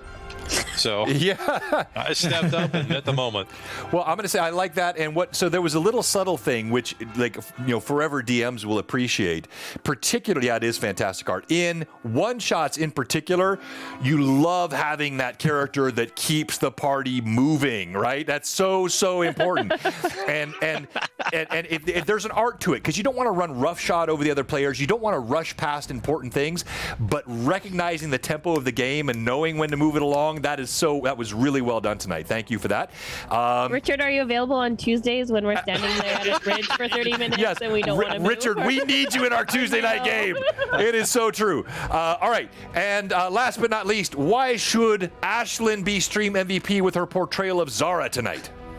Well, Zara went from being just snarky as hell, all the petty comments, just really channeling that, to having like a deep emotional moment after she screwed up and succumbing to her own vices before realizing that, hey, your vices are now hurting other people. Maybe we should work on that, girl. Well said. Well said. Also speaking to the skeleton, that was so I thought you were Also, talking to yes, me. nut With my shoving vices the, burning the building undead. down. Like, Yeah, and so places. just so people can understand, there was so much behind the scenes. There was a lot of private messaging going back and forth to the players that the viewers couldn't see, but you could probably, read through it and see the actions of it. So this was what was read by Ashlyn. Let me find it here. So when she walked in the room and she saw that alembic, the alchemy equipment, as you stare at the alchemical assembly, a chill runs up your spine. You recognize these herbs and you know precisely what this is. This alembic is loaded with not just the rare ingredients to produce pearl dust, which she carried with her always. That was in her backstory, part of her relationship with Anaxis. She thought he suspected. He knew dead on, but he never let on that he knew, which he kind of shared with us. And for him, this sort of lust for power and lust for lust was mingled and alloyed in his lust for her. That was part of their relationship dynamic. So as she looked at it, she saw not only that, but the presence of nightshade root and the pupil of a beholder, which told her this would be the legendary dust of heaven, the rarest and most powerful of all pearl dust, rumored to bring enlightenment and visions from the gods. You tremble at the mere thought of this. Now, I told her, you roleplay this however she wants. She roleplayed it how she wanted. I committed. Wow, it's so good. All right, so you guys can vote for Stream MVP up there. Before we do our raid into Fabled 42, I want to say thank you again to the Mad Chatters, but I want to give a huge thanks to these players. A lot of time spent, not just the 4.5 hours with us tonight. Well, really, it's been 5 pretty much since we joined in the green room, but the pre-prep, being in the chat. I know you're all busy. You all have schedules. I want to give all of you the last word. Anything you'd like to share with the community, share with the Mad Chatters, or with each other as we get ready to conclude tonight. Let's start. We'll go around. We'll go opposite order. We'll start with Ashlyn this time. Hi, I'm Ashlyn. I am the Dollar Store DM, mostly on Instagram, also a little bit on YouTube, which is mostly just me reposting things that I've recorded elsewhere. I do a lot of nerd hobby type things, mostly again on Instagram, where I am starting a new web show, the Budget Build Battles, which are going to come to Blue Box as well, which will be super fun. Excited to bring that chaos to you guys. And I am the DM for Roleplay Inc., a new podcast. It is a pirate-themed campaign. It's super fun. Outstanding. Ashlyn, did you have fun tonight? I had so much fun tonight. Good. We had fun. I love playing Rangers so much. You did a fantastic job. Richard, any final thoughts you'd like to share with the players or the chatters? Oh, I'll just say thank you so much for having me. And hey, thanks everybody out there for supporting St. Jude's. It's a super cool charity. It's a great cause. Thank you all so much for being so generous. It was really my pleasure and delight to be here. Big facts. Thank you, Richard. Go ahead, Goran. Same. I'm just really honored to be here and be part of the charity. And it was awesome to play with you all and awesome to meet everybody. Can't wait to come back next week to talk some homebrew items with you. We'll see you Wednesday. John, thank you for all of your help. Thank you for your support. A lot of great stuff that we did tonight. I think some really cool shots as well. Any final words you'd like to share with the players or the chatters? Huge shout out to Tim the Enchanter, who is the Tailspire builder who built the core board that's called Tomb of the Black Sands, which is available at Tails Tavern. I posted the link in the chat. We took their board and modified it a bunch, but I really want to give credit to to their eye for design, like getting that kind of like the wet kind of look to that dungeon was really good. Yeah. Other than that, yeah, we have a Patreon where we produce all kinds of fun content. Go check it out. Thank you so much for inviting me to this stream. I mean, you invited me to a stream with Richard Baker. Like, how did I get here? Right? How did I get here where I'm on the same We are stream not with worthy. Good Rogue grief. Dark Sun. I You guys are doing such cool stuff. like, you know, when I was Is it 15 fair or to say- 16, I never would have thought I would be here. You know. I was going to say, is it fair to say now that I actually cut the only official setting I've ever played in D&D is Dark Sun? Oh, that's Like, awesome. I cut my teeth as a Grim Goreslaver, the half giant barbarian or gladiator. awesome. Oh, very cool. Second edition. Yeah. Wow, Sweet. that's awesome. And as all of you know, Greyhawk Awakening Book 3 will be a Dark Sun style game in the Sea of Dust in Greyhawk. And Richard's seen one of the models. I'll send you another one. I'm doing custom That was really cool, by the way. Thank you very much. I'm doing custom Tailspire assets, but I'll also have printed minis. All the STLs will be printed and painted. Patrick Fraley17 is helping me with that. So we'll have the same stuff in tabletop and in the VTT, where we can do that mixed multimodal storytelling. This kind of the style that we want to play here, and I think it's going to be so cool. So you're going to love seeing that come to life. I'll be using some of Richard's written works. I've got some of his modules here, and so there'll be some really cool stuff. And who knows, maybe I'll be able to rope him into doing a one-shot or appearing as a one-time NPC or something in that. Now, let's go to you, Vivi. Any final words you'd like to share with your fellow players or the Mad Chatters? Final words. Thank you, John, for DMing a wonderful one-shot. Thank you to the players. That was amazing RP. It was crazy how we could all get together and really build off of these backstories in a one-shot. Usually in a one-shot, you don't really get the opportunity or the time to do that, and it was very immersive in that sense. So great job. I'm so honored to be able to play with all of you guys. It was so awesome. Thank you for the Mad Chatters and anybody who supported the stream, watched the stream, donated if you could. I think something that you guys need to know is John does take a lot of care into looking into what charity he wants to support in regards to the amounts of monies that actually receives and goes to the charity and not to larger corporations, et cetera. I think that's one of the big viewpoints that I really want to highlight, that St. Jude's does, the amount of money that of each of your dollars that do go to St. Jude's actually does go to St. Jude's. So thank you all for that. So it was a wonderful experience, and I really hope that we can surpass our goal this year. Vivi, you're going to make me cry. That was awesome. Thank you so much for that. And by the way, with that, I've mentioned we're going to have this really cool stream. Working title currently is The Trials and Triumphs of Female Gamers. And one that will be on with us is Meg Biscotti Hadi. And she is a huge advocate for CF, Cystic Fibrosis Foundation. She, of course, has CF. She's very open about it. And we've been talking about this for a year. We'll be doing another Blue Box-specific charity stream this fall. And Meg and I will put together a fund also through Tiltify specifically for the CF fund. And that, I think, is going to be another great thing we'll do here later in the year. But thank you to all of you. My final words are nothing but gratitude. Thank you to these players. Thank you to all of you out there who supported us. Thank you for well over $1,400 raised tonight for St. Jude. I know there will be much more that will be brought in over the coming days.